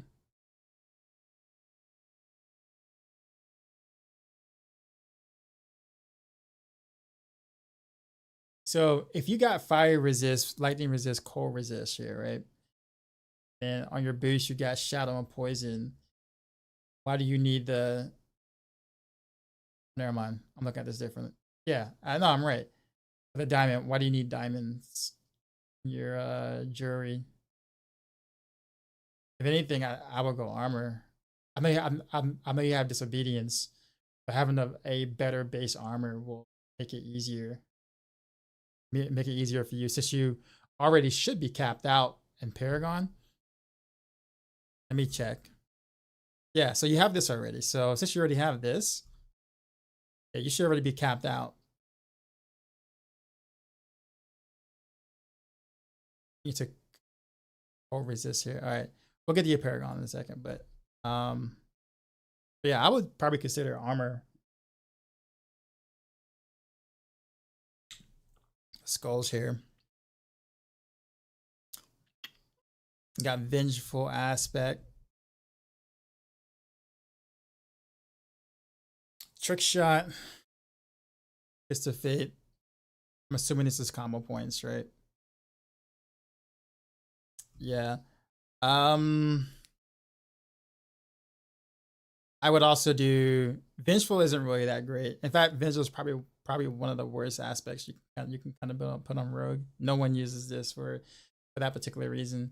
I would definitely go with Expectant or Edge Masters, one of the two here.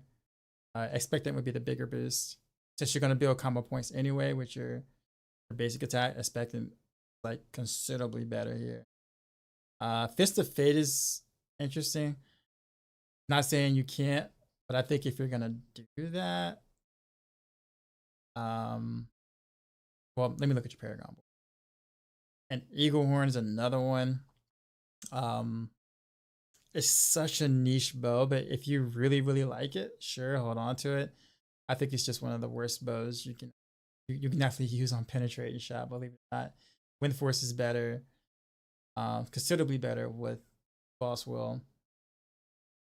And yeah, you have that, and yeah, absolutely. Or a 2-hand crossbow, either or. Because you're not going to really be able to ricochet as much as you would like, fortunately, in most places. And then those ricochets are very random. They may or may not hit anything. If they do ricochet, making this bow stat-wise really not that great, comparatively. But if you like the bow, you know, keep the bow, just saying there. But definitely get rid of Vengeful. That's awful aspect though. Go Expectant for sure. Skill tree.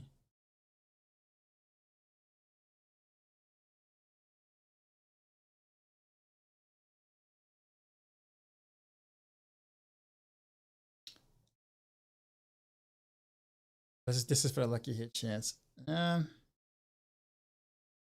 Honestly, you would get better if you want more lucky hit. You'll get better lucky hit from, because honestly, with the 3 blades, they're all 3 can proc lucky hit, or you know, have individual procs there. So puncture with fundamental puncture gives you considerably more lucky hit than primary invigorating strike does. I don't think you're using this for the energy. Of course, you got to boss well, so you don't need that for the energy. Puncture would be significantly better here, to be honest. If you want to keep melee one, I would say Blade Shift is better because it attacks way faster, and you don't really need the energy. Got Rapid Fire, Pin Shot, all that's good. Shadow Step. Oh, that's fine. Concussive, sure.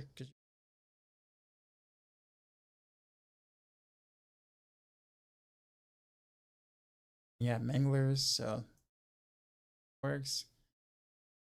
Concealment. You have a lot of because of the guaranteed critical strike. Is that why you're doing this for? You have a lot of like movement and agility here, which is fine if that's what you prefer. Dark Shroud. Okay. I think the movement speed might be a little bit better here, but this isn't bad. Of course, she didn't do any abuse here.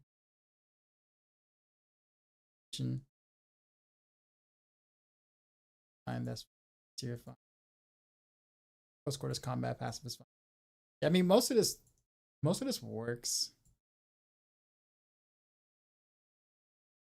I feel like without you taking any like buffs though, like let's say smoke grenade or an imbuement of any sort, you kind of end up like maybe not hitting as hard as you would like. You'll have to kind of like definitely hit, you know, use a bit of shots to kill something. But you're very mobile and you're not gonna get caught off guard because you got concealment and shadow step and dash. So you got a lot of mobility. I'm assuming this is for farming. But I don't know if you're really one-shotting though. That's the reason why like I'm looking at this. Like if I'm being 100% honest, like I don't think you're really built out for max damage, but you do have a lot of mobility. A ton of mobility. We got Paragon boards here. Let's see what you got. Cunning, exploit weakness,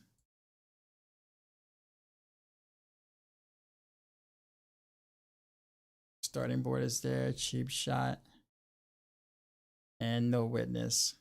So I honestly would get rid of this board. Display weakness is a awful board for what you're doing, especially since you don't have anything that scales with vulnerable. Vulnerable doesn't, like, any vulnerable damage you get is now additive. It's no longer multiplicative. It's in that same big bucket, whatever like that. So honestly, this entire board, I wouldn't even use this board. I would just put cheap shot as your second board. I will fill that out as much as you possibly can. With this damage reduction from elites here. Just pick an entirely different board here. You got cunning, cheap shot, no witness. Tricks of the trade isn't really bad at all. But yeah, display weakness. I just think this is a you don't really get much value out of this, and you do get this here, but I mean, that's gonna only really be good for your rapid fire because you're not gonna hit with your pin shot on the same target 15 times. Right, so like that's gonna only be useful when you shoot rapid.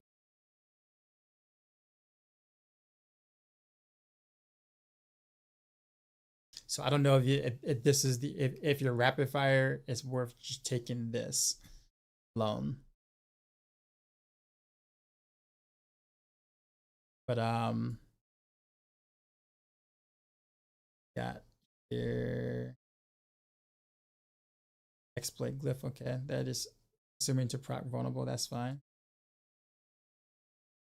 Roll ranger, fine. Pride is good. And combat's decent as long as you have enough crit chance. Let's go back to your vampiric powers. Just seeing anything we got. This. So yeah, so you don't have a source of proc vulnerable. Also, you may want to get rid of prayer though on a week as well, since you don't have like a cursed you don't have a cursed touch nor metamorphosis to curse them.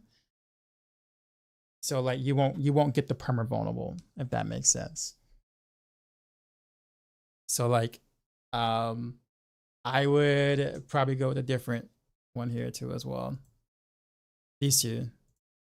So I would change out these two. Plus apparently there's been some bugs going on with like the actual amount of damage you're actually getting for vulnerable. So like it's for some classes this is additive, and for some classes it's multiplicative. On certain builds, we haven't really figured out exactly what's going on with it between the classes. I know for like Druid it's getting a lot of additive value, which is next to nothing. On Rogue is kind of similar. So like that 16% additive ends up being like 2% damage overall, which isn't really worth it. Vulnerable isn't nearly as strong as it used to be.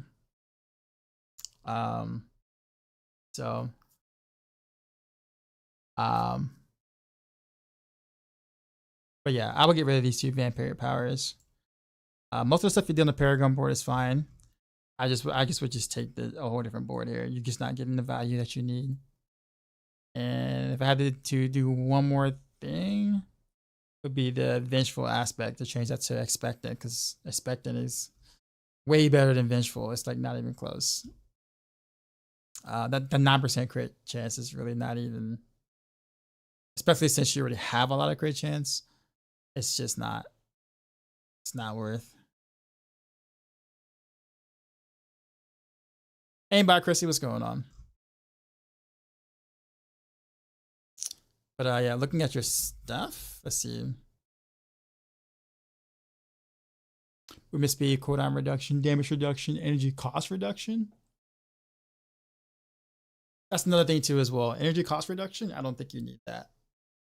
Because you have to boss will, you're never gonna have any issues with energy at all, ever. I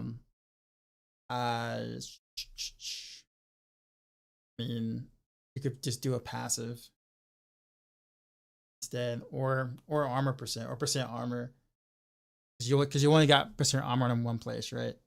Actually no. Now I just realized something. Yeah, I'm glad I double checked this. Yeah, you need percent armor. Disobedience is not enough by itself. Because disobedience needs something to scale off of. And if you don't have percent armor on your chest and on your amulet, then that is rough. I would trade out the maximum life for percent armor. And trade out the energy cost reduction for percent armor as well. Those are two absolutely necessary stats. You cannot you can't not have those. You're going to die horrible deaths without it, unfortunately. So maximum life, I would change to percent armor. Energy cost reduction would be percent armor here too as well. Very, very crucial for your survivability.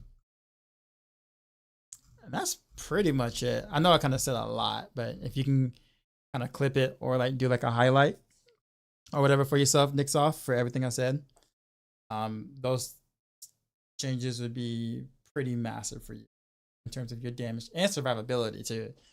I'm glad I triple checked the actual stats there. Because your rings are fine, your stats on your rings are fine, your stats elsewhere are pretty good. Where it needs to be. Or what you could do is this. Instead of taking out maximum life, if you want to keep maximum life, if that's what you want to have there, then remove one of those resists and put one resist on the boot. So like energy cost reduction on the boot gives you very little, like next to nothing. Like it's not worthwhile stats. So I would move like cold resistance to the boot, and then instead of cold resistance, do armor percent. That's probably your bet. That's your best bet, and then you can keep your maximum life. What armor target am I aiming for? I mean, I think I'm gonna wear disobedience regardless. So, I mean, I'm gonna be over the cap for AOZ no matter what.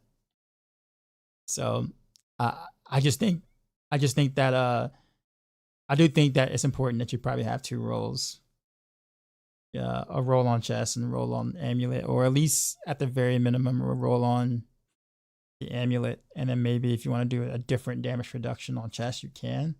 But that means you're going to be really relying on disobedience. Having like disobedience stacks up, which can be very, well.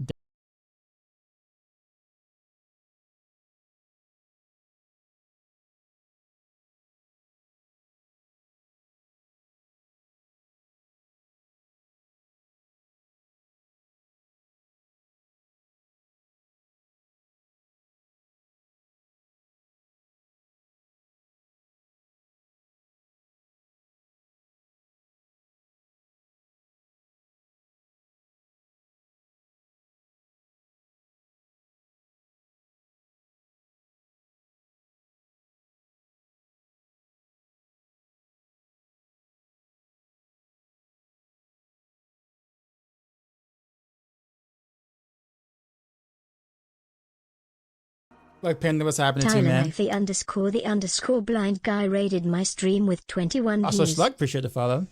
I'm just reviewing someone's build. They're asking me about, and it said, does the vampiric curse for metamorph dash make enemies vulnerable? It curses them. It doesn't automatically make them vulnerable, but they're cursed.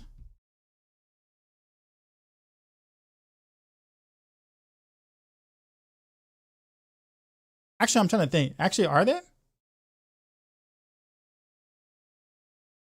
Maybe so. Hold on.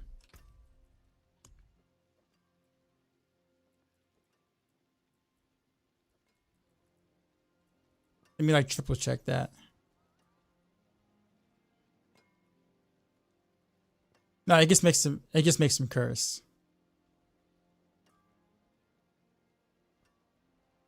Yeah, so by itself it does it. You'll need a cursed touch to do it, for them to actually become. So yeah, you have to combine those together for that. But yeah, Nick's off. That's about it. I think that's all the info I got for you here. Yo, man, question for you: would you be interested next season in participating in the blindfold challenge for charity? This would be next season, midway through, probably. We got a Rockstar lineup, 11 edition. I can send you more information privately. Yeah, sure. I'd be interested. All right, let's get back to the game.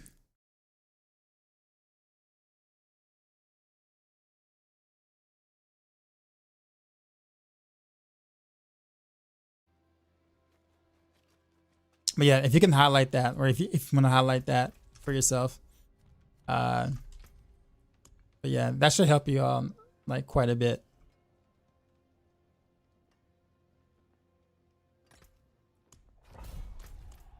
If I didn't repair yet, I'm trying to figure out if you need skulls in every trinket. I personally prefer the skulls. I could have went the other way around. I could have did like one resist here, and then do 2 of the gem corresponding to the other resist, and then do like a different thing, like maybe close damage reduction or something like that. I could have gone that route too as well. I just preferred the armor, to be honest. But either way works.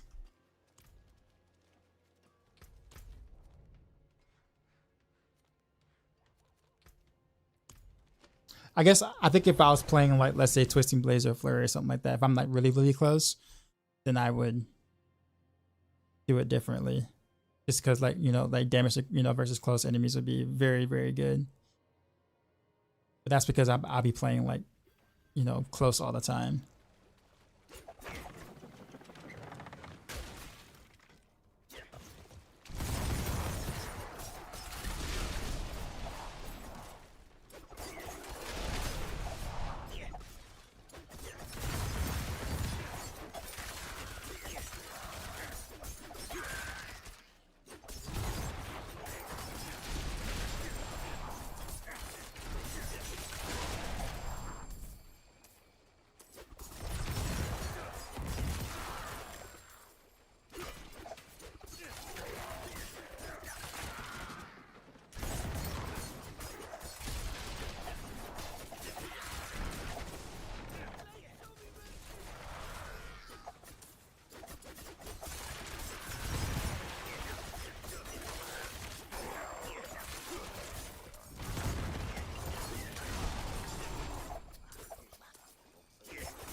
Oof. I know what happened. So I shadow stepped behind the chest, so I couldn't move. I was like, wait a minute, I can't move. Let me not do that again.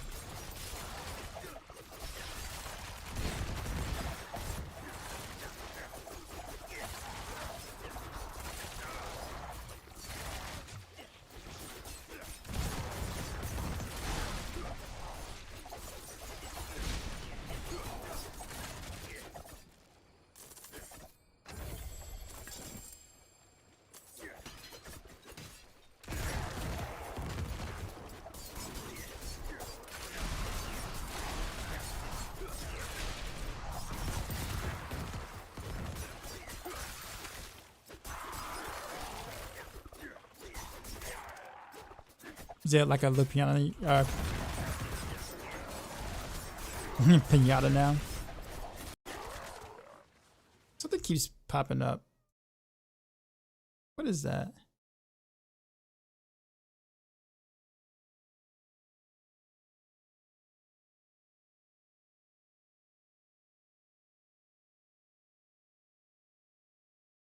something just keeps popping up on my screen.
I think tomorrow I'll play Barrage.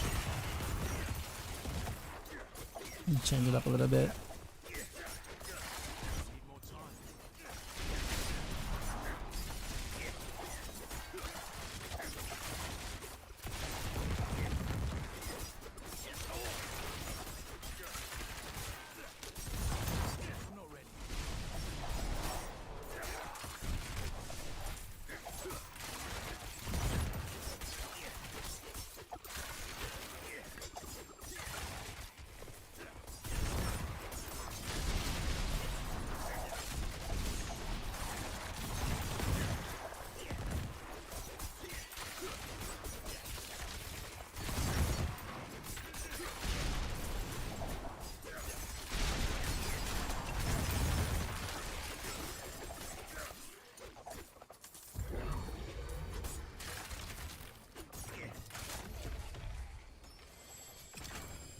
Yeah, see, yeah, these little events give sigil powder. I wonder if the sigil powder is different depending on the tier of dungeon you do, like how much you actually get.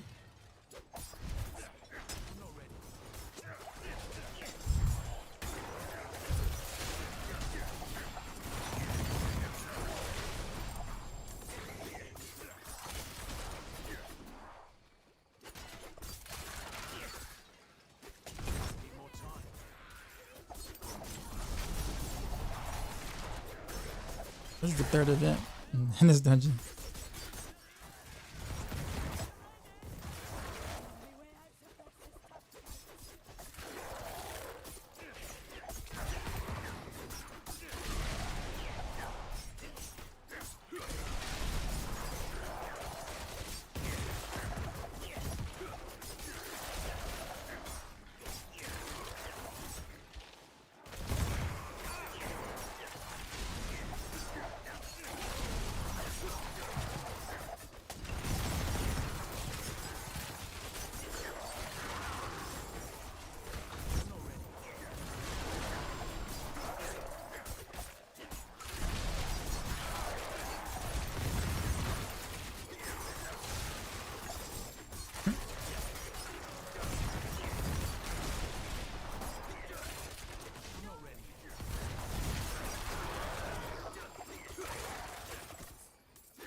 Yeah. These events.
Oh, that was all of it?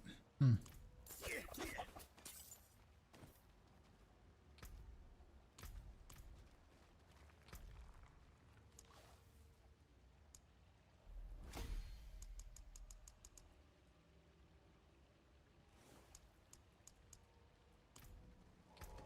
That's good to say. I'm able to upgrade.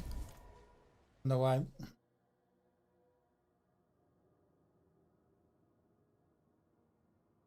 Yeah, let me see what stitches I got. Or that I don't want. I got quite a few that run. Yeah, I think I might just do with 3 stash if it's so much. Yeah, yeah. I'm about to go do it again. Honestly.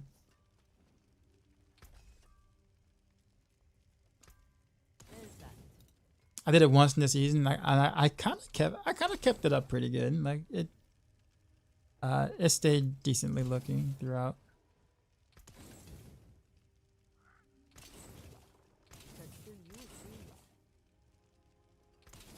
Even oh.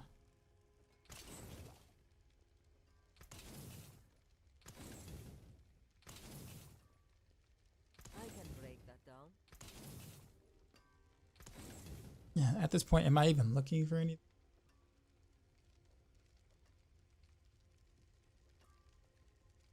What interesting DPS chest. I wish all those percent damage things weren't additive.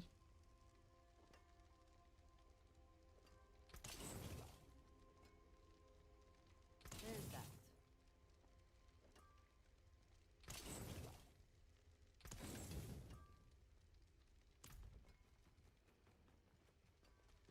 So let me use this here. That looks worn. I can fix it. Junk. It's fine.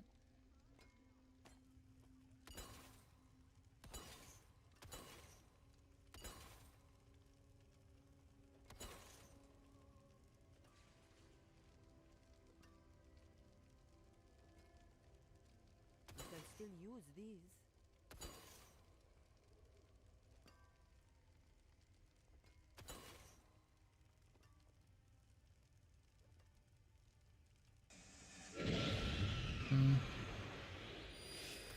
Not there. Appreciate the follow.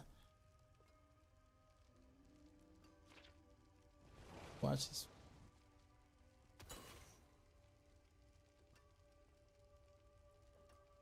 It's fine. It's always fine.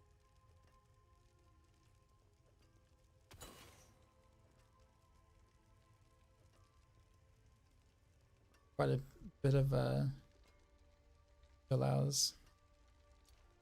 Keep them all. What's my sigil desk look like?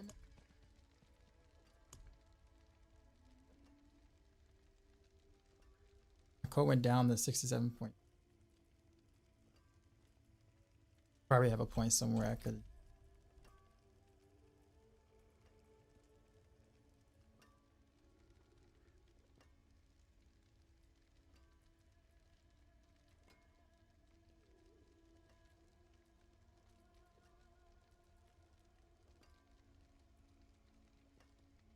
Or stretch it.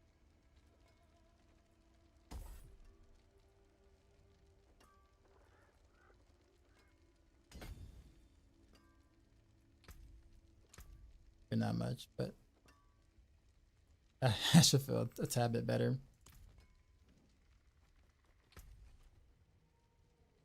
$600 million saving that gold. I think I'm eventually gonna want to buy some. I don't know if anyone's selling. This is not like a hot elixir that people are looking for, but I am. I'm looking to buy some DD Assault elixirs, which is attack speed elixirs. I'm gonna craft some, obviously, but I also just want to buy some. I have no idea how to even get in the market for something like that. If someone's looking to make some gold over like that, some quick gold, I'd be more than willing to buy some assault elixirs. You have so many elixirs. I only want this one though. This is the only one I want. So if people craft some and they have a bunch of these or something like that, and when they want to sell them off for such.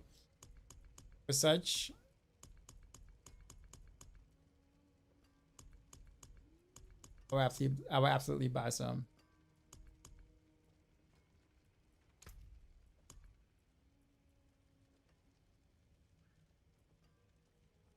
So 41k sigil powder, not too bad. You can give you the Helltide ones.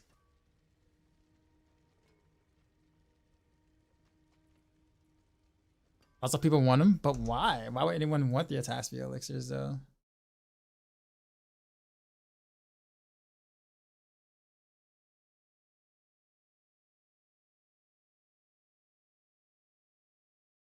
Yeah, usually like everyone wants the crit one, the one that you can't craft, crit one.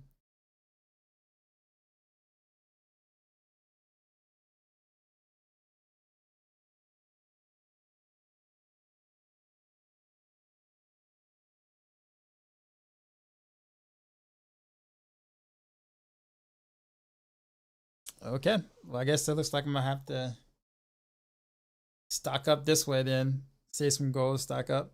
Ball lightning. I always just assume you were capped at ball lightning. Like you were already capped. So there'll be no need.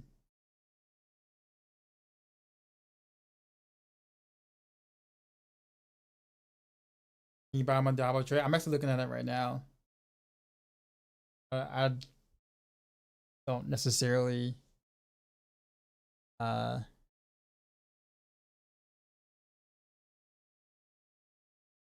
the cheapest price is 2 mil.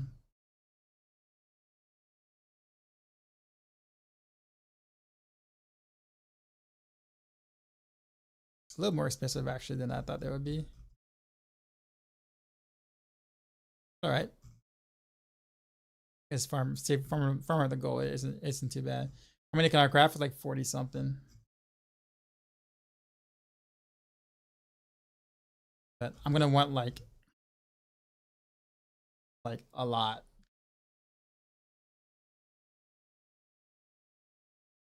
Ask the games what's going on. What are the maps for it?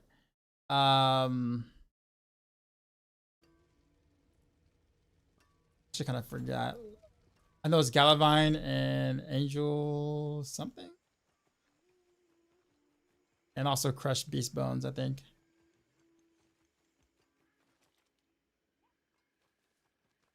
Oh no, you can craft the 20%. Carlo, now Leah. There's something. All things You can absolutely craft the 20%. I'm pretty sure. See?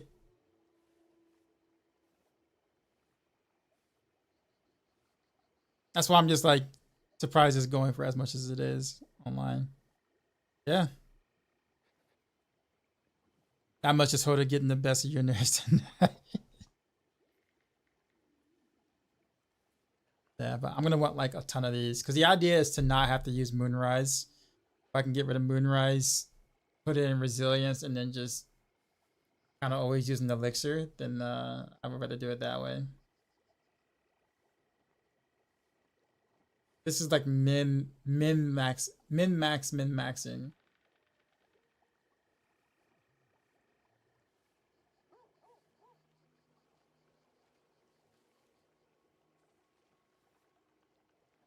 Oh no, I don't like Pale Tongue is not the problem. The problem is more so like Life's Bane and Galavine. Like that's kind of the big things.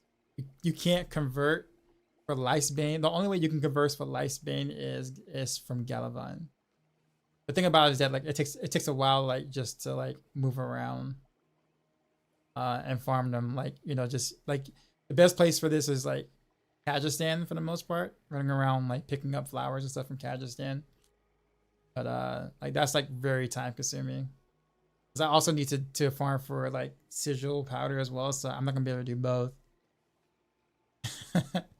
That's why I'm just like, if I can just if I can get body elixirs, I'd rather do that and then just farm for sigil powder. Quest can give you some decent style positive. We have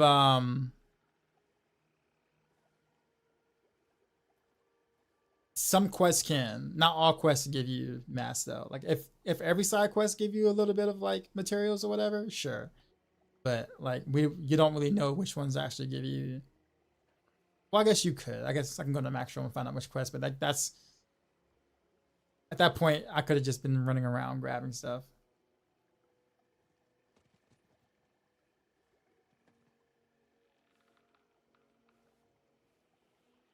You figure out which in Kmart, drop it, and create characters and repeat.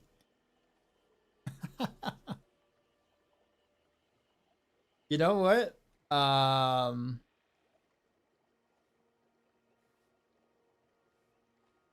It's actually not a bad idea, but I think at that point you could. I still think at that point you could just run around a horse and just grab stuff. Like the time that I was doing it, the best places to find some of the stuff was like here in Kyrgyzstan, like kind of running around here, and then the zone here.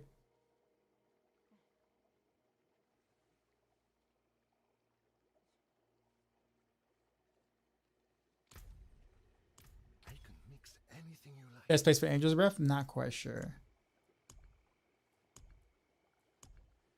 Yeah, you think Rax did that at the start of the season?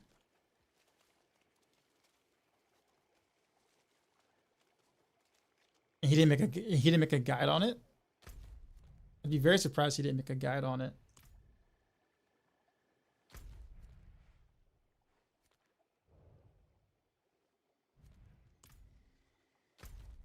That like totally sounds like something he would do, considering how many people might want mass and stuff.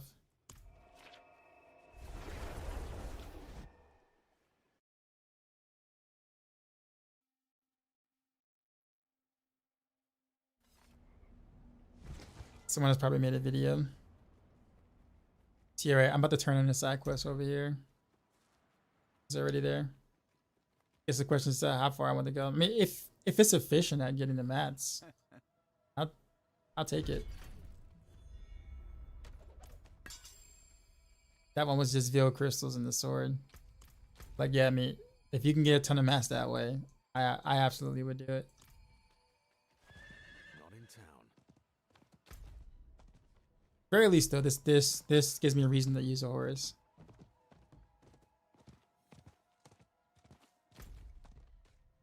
I can't do that here. Oh, this song I haven't heard of something in a while.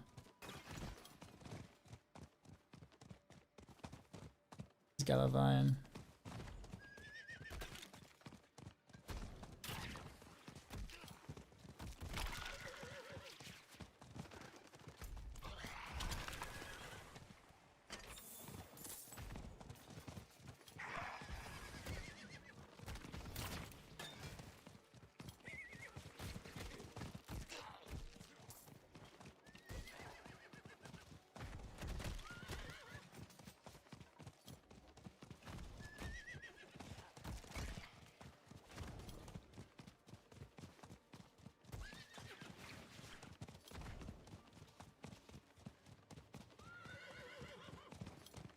That's lifespan.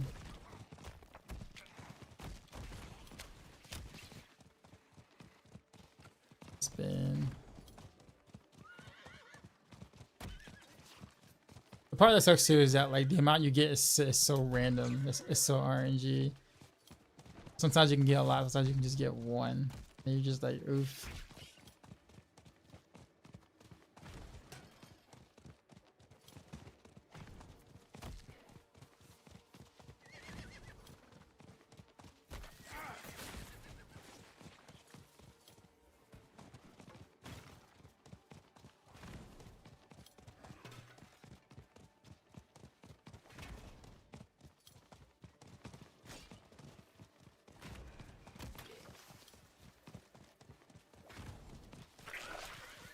It needs time to return. Fine.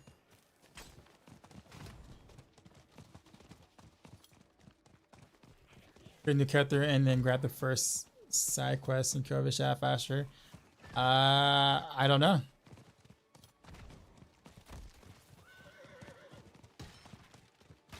I mean, if it is, I'd do it. I mean, if it's more efficient, then yeah, I'd do it. Depends on what mats are in there, though. Like, what mats do they give you? The first side quest. I do not remember.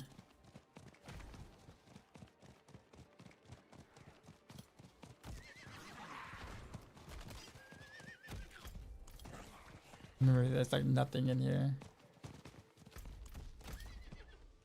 Go out this way.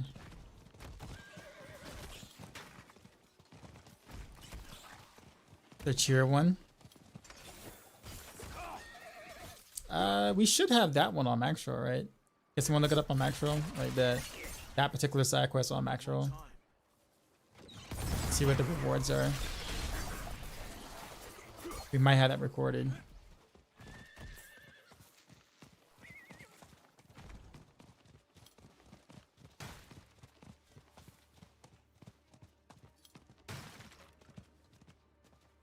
Tarasek?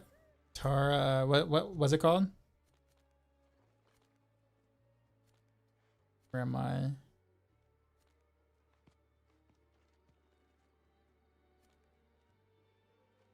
Sands. Assassin. Icebane is only in Kyrgyzstan though, right?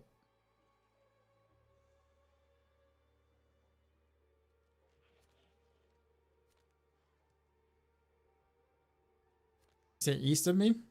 Is it waypoint? Oh. Okay, so yeah, I was... Okay, I'm here. Okay. So you're saying like in this area then?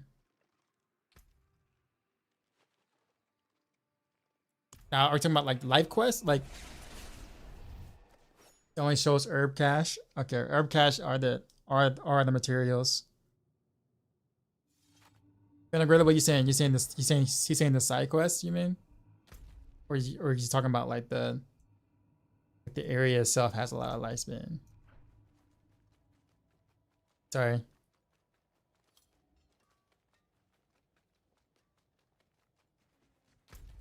Oh, just nodes. Okay. He must be talking about this desert area then. Not in town. You know what? I'll pick up a few side quests while I'm at it. Aye.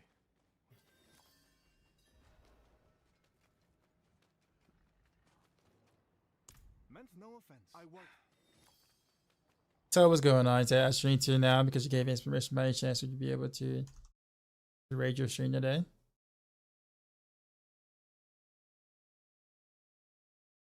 Are you streaming now? I'm not leaving yet, but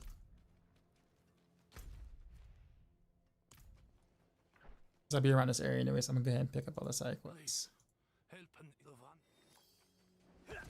in town. Items received. So we're gonna run around.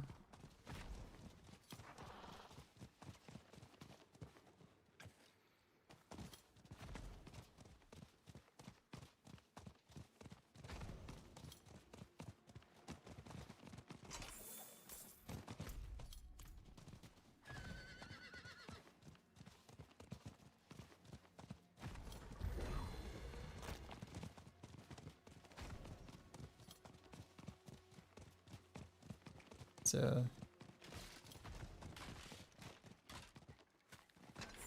And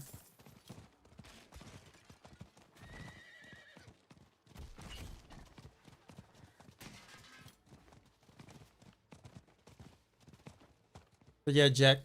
Looks like I'm gonna have to make a new character and find out what the actual herbs are.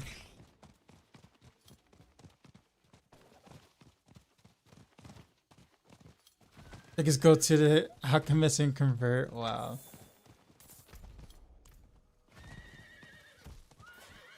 Two videos of that.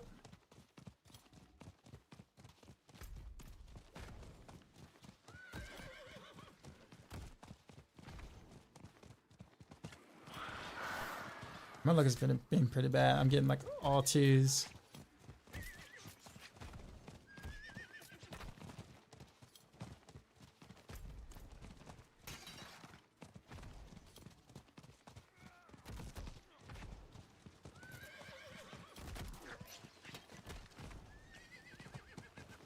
It's actually not a bad amount of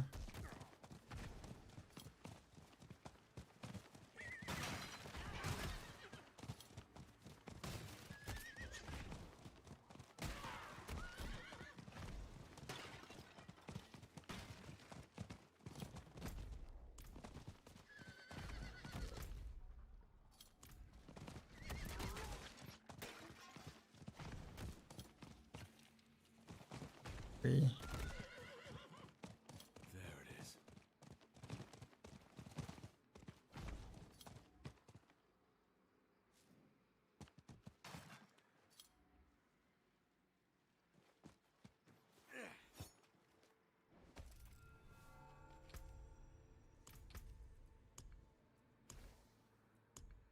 Something that give back, huh?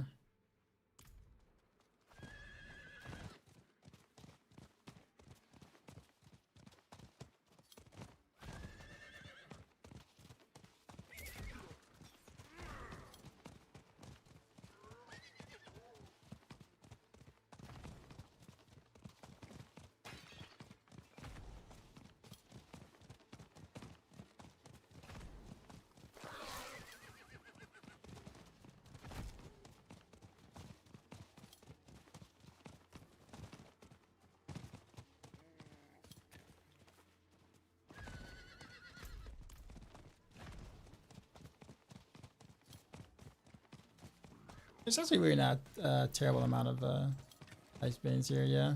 Pretty decent. Angel breath.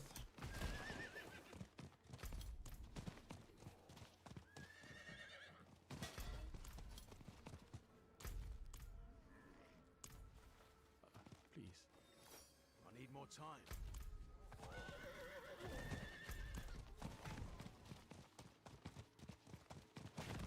Only thing I don't like about the desert area is that like I'm always trying to like scour like the outsides because I don't think I will actually see any of them like in the middle.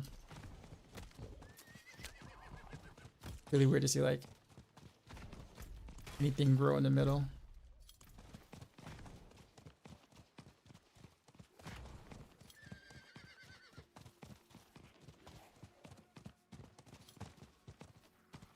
Events and Kazakhstan rewards life event. Really? Find out. An event right here.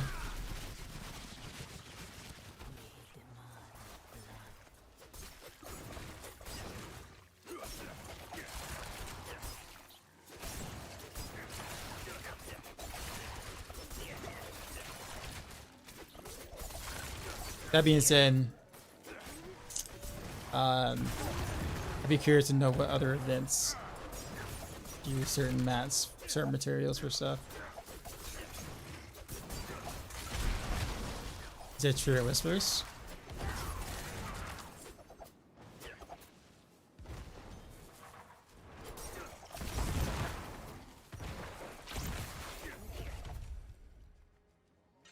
That's what it looks like. Yeah, you're right. 4 lice bane.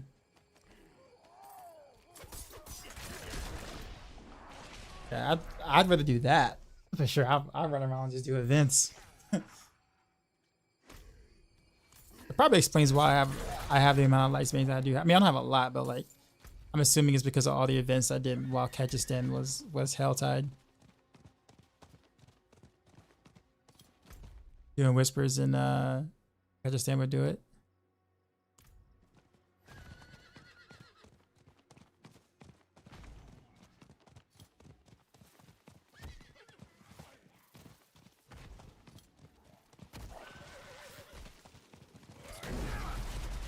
Good to hear, Toad. But I would be very careful. I mean, I don't really mind in my stream nearly like that, but what you're doing will be coming across as advertising for your stream. You can get banned for that for like, and most other channels would like ban you for that. I'm a lot more lenient in that aspect. But I just want to just say that I'd be careful long term, like in anyone else's stream. Cause like that will get you instant ban. So whispers in Kyrgyzstan. All right, we can do that too.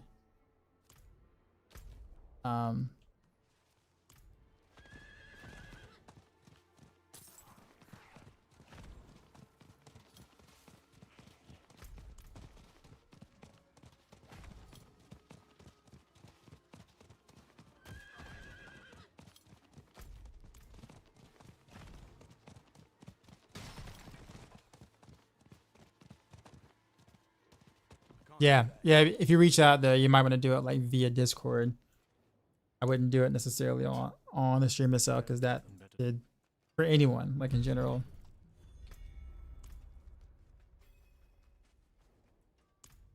The greedy.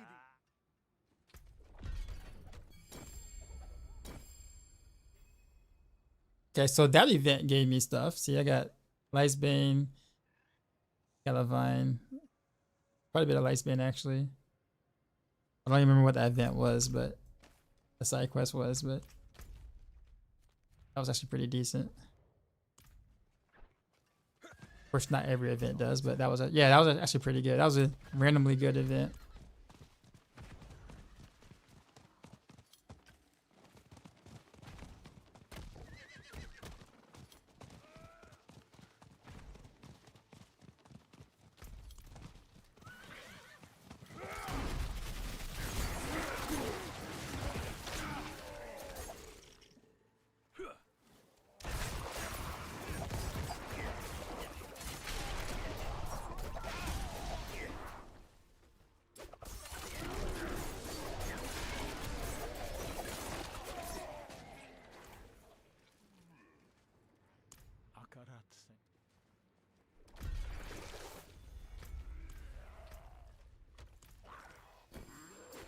Yeah, so that time it was just fragments. There was an event down here somewhere though.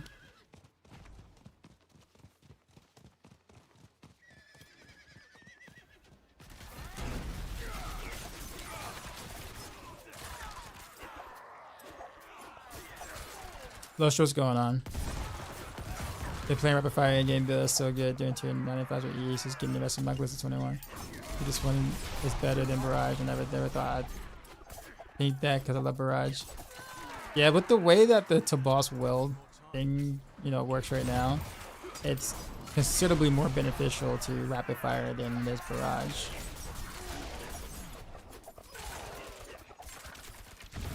Personally, I think I would have just paid the 2 mil for that. Oh no, I'm gonna do that too. Like I'm gonna do both.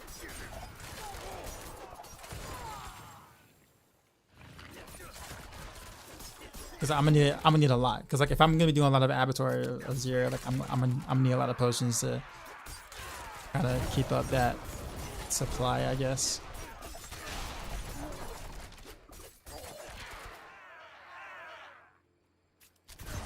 Need more time.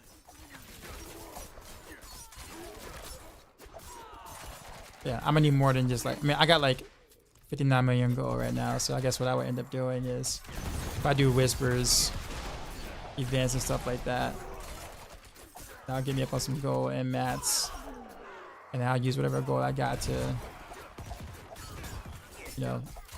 then start looking at getting the elixirs.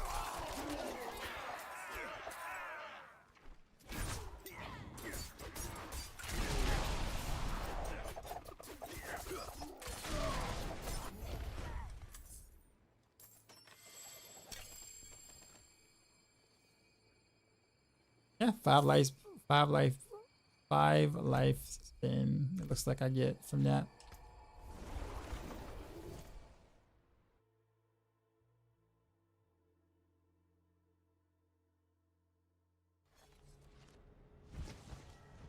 But I do want to do the new character thing and see how much I get for that.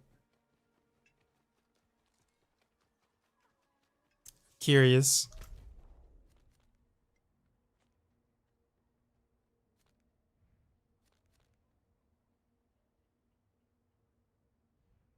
Oh, there he is. I see that look in your eye. You've got not bad, a lucky find, eh?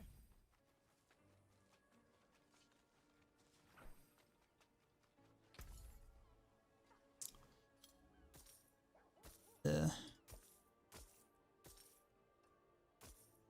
Always smart to buy surprise inventory.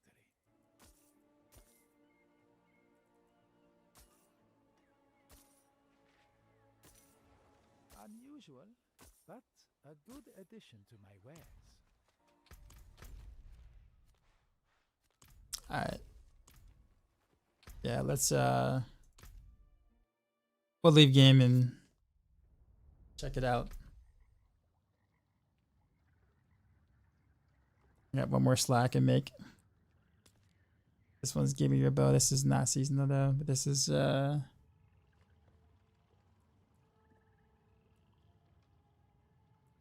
beat this character. Type name in. This is to prevent me from accidentally deleting characters.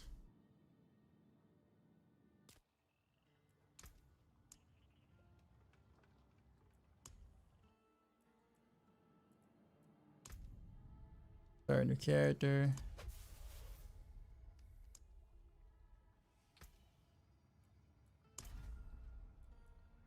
Skip in.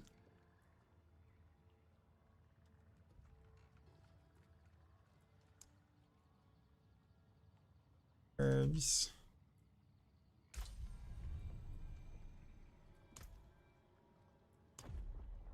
Two.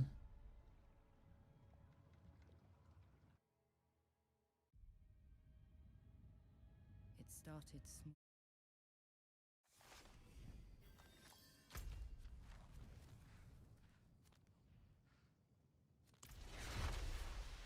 Or actually, do I have to do the campaign though to have all the side quests, access to all the side quests?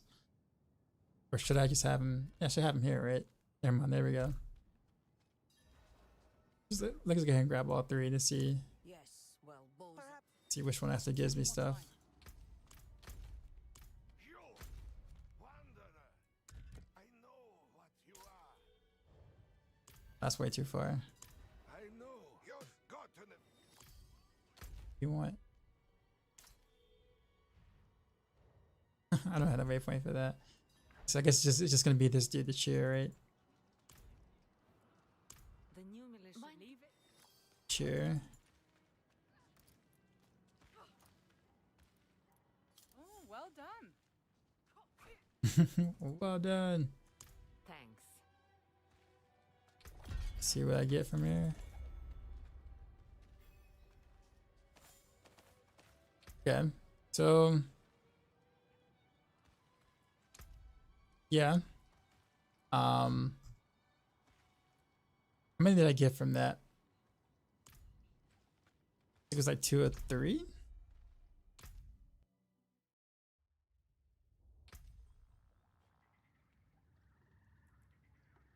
So delete character. Herbs.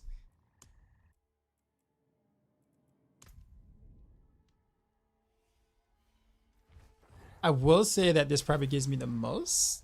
Not the most. It gives me like a variety of whatchamacallit. So I might get less Ice Bane, but I think I get a little bit of everything. Say a.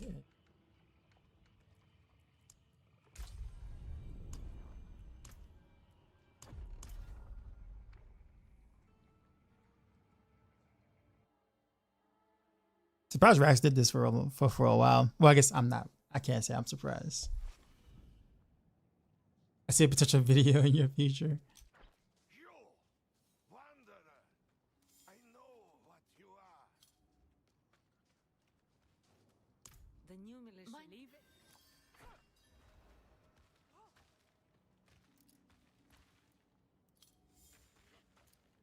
Oh, well done.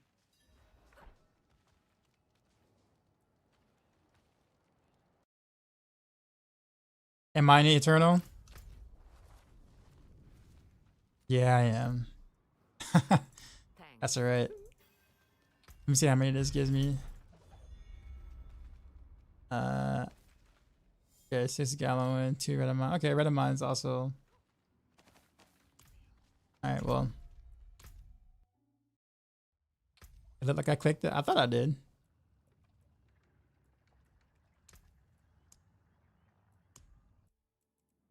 I won't do this too many times because I know this is obviously very boring content to look at. So I would yeah,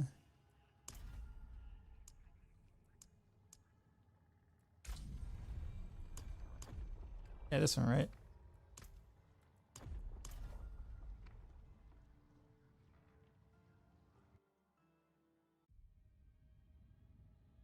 It started small.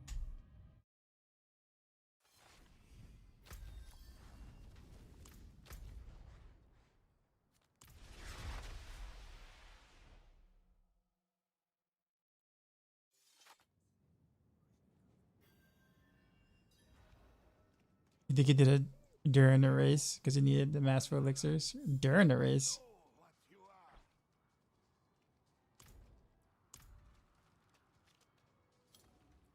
The new militia leave it. Oh, that other race. Okay, gotcha. Impressive. That Visit Season Journey. Yeah, I did it earlier. Thanks. I hope they don't get used to it.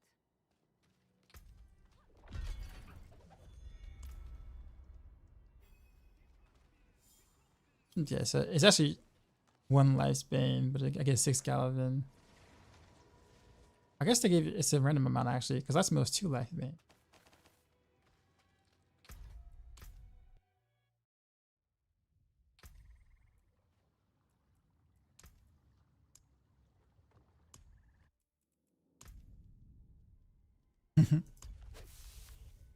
It's a really good way to get Galavine though, because they give you a lot of Galavine for that.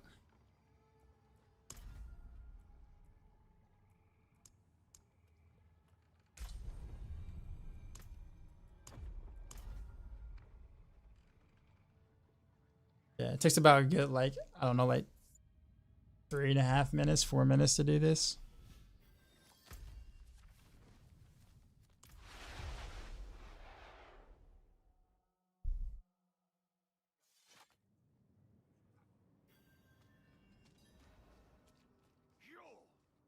Actually, if it's that long, actually, I'll time it next time.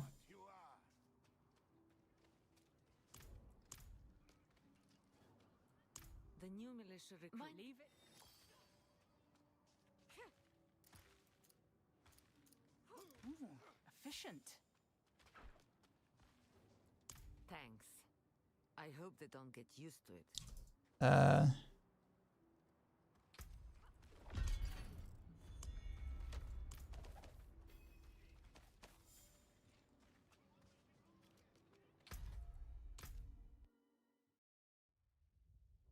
So we'll do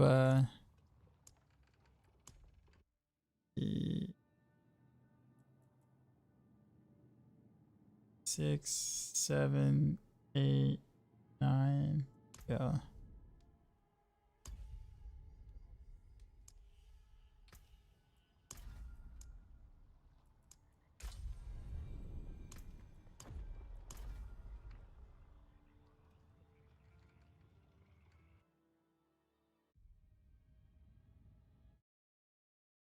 What am I doing? Trying to find the best way to farm like materials, like herbs and stuff. Apparently, creating a new character and doing the cheer, quest is actually pretty decent.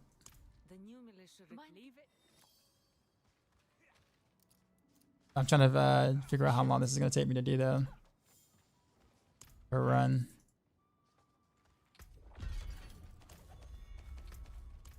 And then leave game. Yeah. Yeah. It takes about a minute. It takes like a minute and 10 seconds to do this.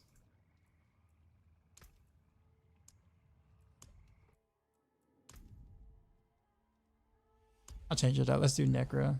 So much. Yeah, so this actually isn't taking as long as I thought it was going to.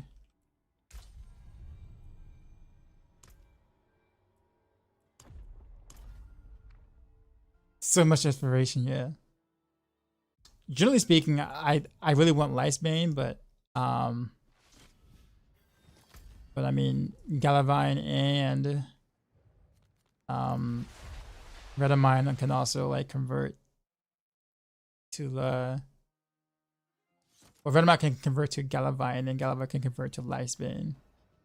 So since it drops more Galavine usually, sometimes it can drop 2. Galavine usually gives you about 6.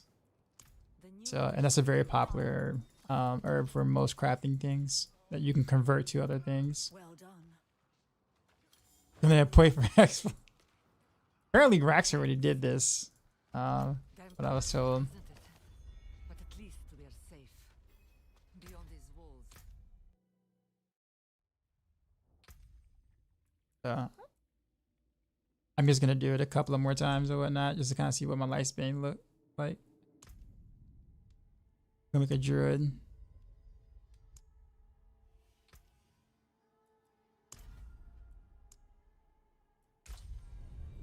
Oops.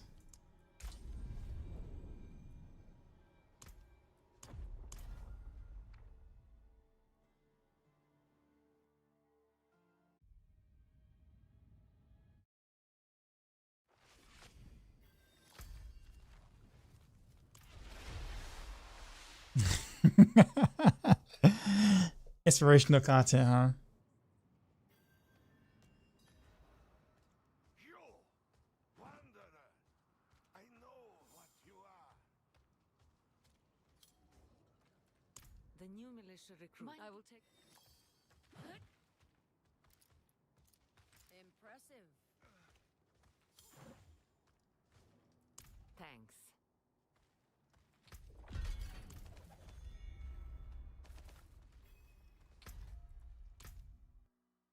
How to make Druids so thick though.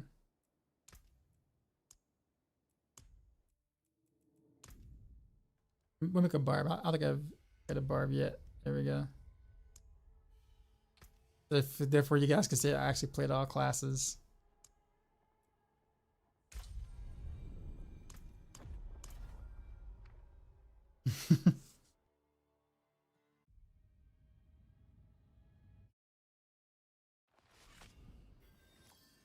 Yep.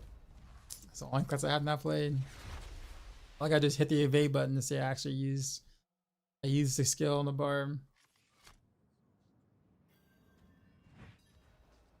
You, wanderer, I know what you are. The new militia recruit. All him.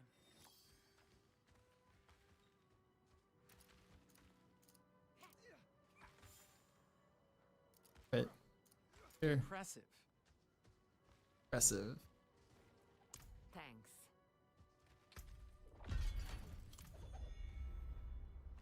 Yeah, okay, so I got 7 Galavine that time, 2 Lifesbane, 2 Redamines.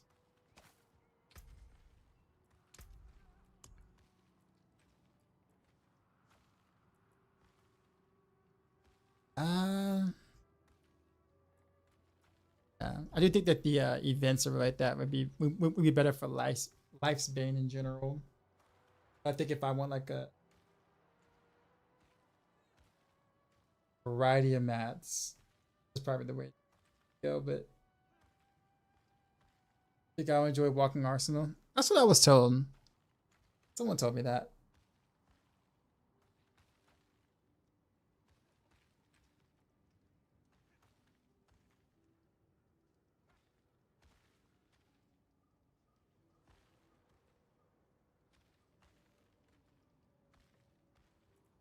Yeah, I think what is it? Ice Bane is pretty much the bottleneck, roughly. All right.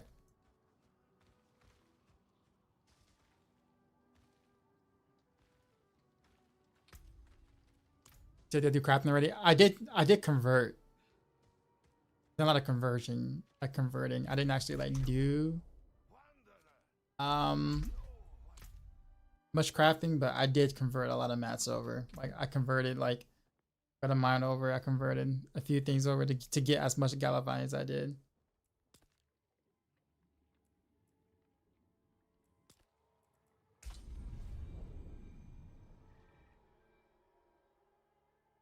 Sadie's a smash the light button. What's going on, Sadie?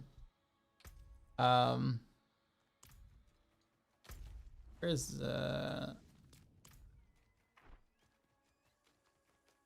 but at least I know that events in Kyrgyzstan gives lifespan. I guess 5.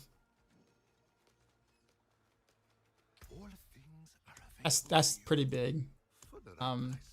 So I know at least with Helltide, whenever I'm like Helltide, I need to wait to events. I don't do nearly as many events as I really should. Yeah, see.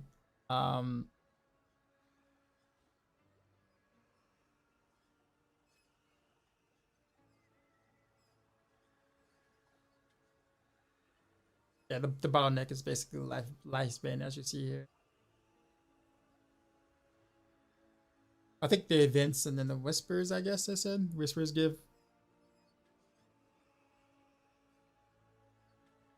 also gives mass or whatever, so I think I might be doing a bit of both of those tomorrow.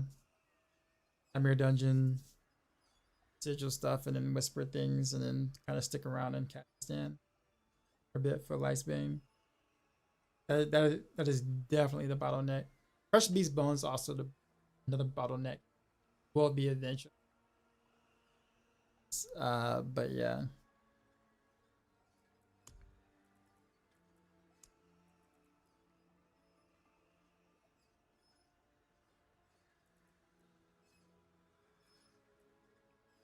Is it a 1-to-1? 1-to-1 to get that. Yeah, I got a vibe from that.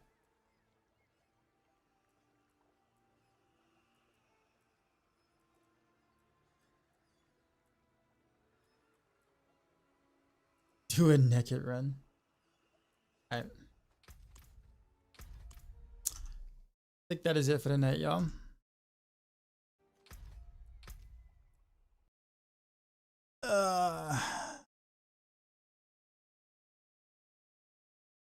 He's up for the challenge.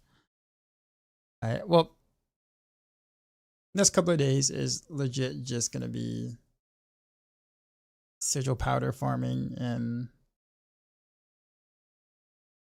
I guess mat farming for the most part. And I'll probably end up buying some elixirs, gold or whatever that I get for doing whispers and all that stuff like that, just so that I can have a bunch. Because I mean, I kind of want to. I'm thinking to myself, so like if I'm playing Abattoir of Zir, and let's just say a chunk of the time, one elixir is 45 minutes. For the next week, I probably will be streaming a lot because of Zir. So, I mean, I would need. I'm trying to think of how many I would use a day. Let's just say on average, I just say I use 10 a day.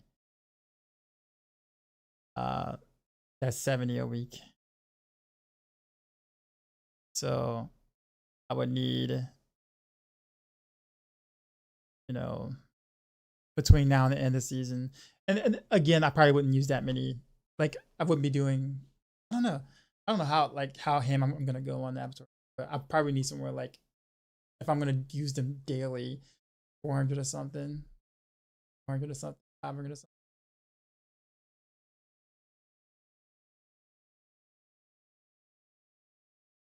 So yeah, and then of course I can just always just go back and forth some more, but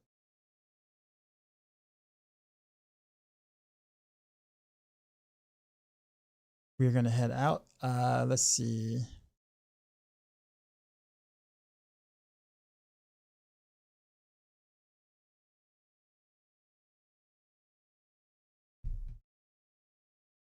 You gonna duel me?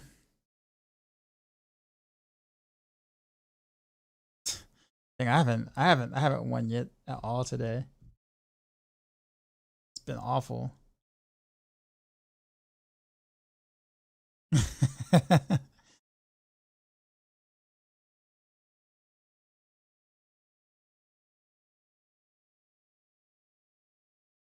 Level glyphs. Well, that's the thing too. I don't think I'll probably when I'm leveling the low levels to level glyphs. I probably wouldn't be using the Taspi elixirs really for that. It'd be more. I would say if I'm trying to go for like the higher ones for a good bit, I definitely would use it. But I just want to have like a streamline of them, so therefore I can always kind of have it up.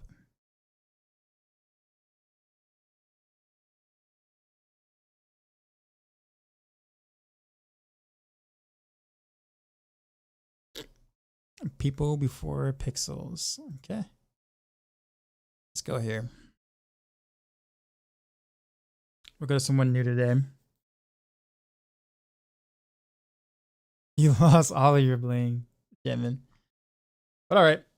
Yeah, that's about it. Tomorrow we'll do that. I'll probably play some Barrage though. And probably lower the tier, so like around 80 something. Like the nightmare dungeons or whatever, just so therefore I can get through them a little quicker. And I don't have to pay as much attention. I can just blast and not have to worry about explosions and all that stuff like that. Just go. Anyhow, enjoy. Who is it? Mr. Sheezy. And I'll see you guys tomorrow. And as always, until next time.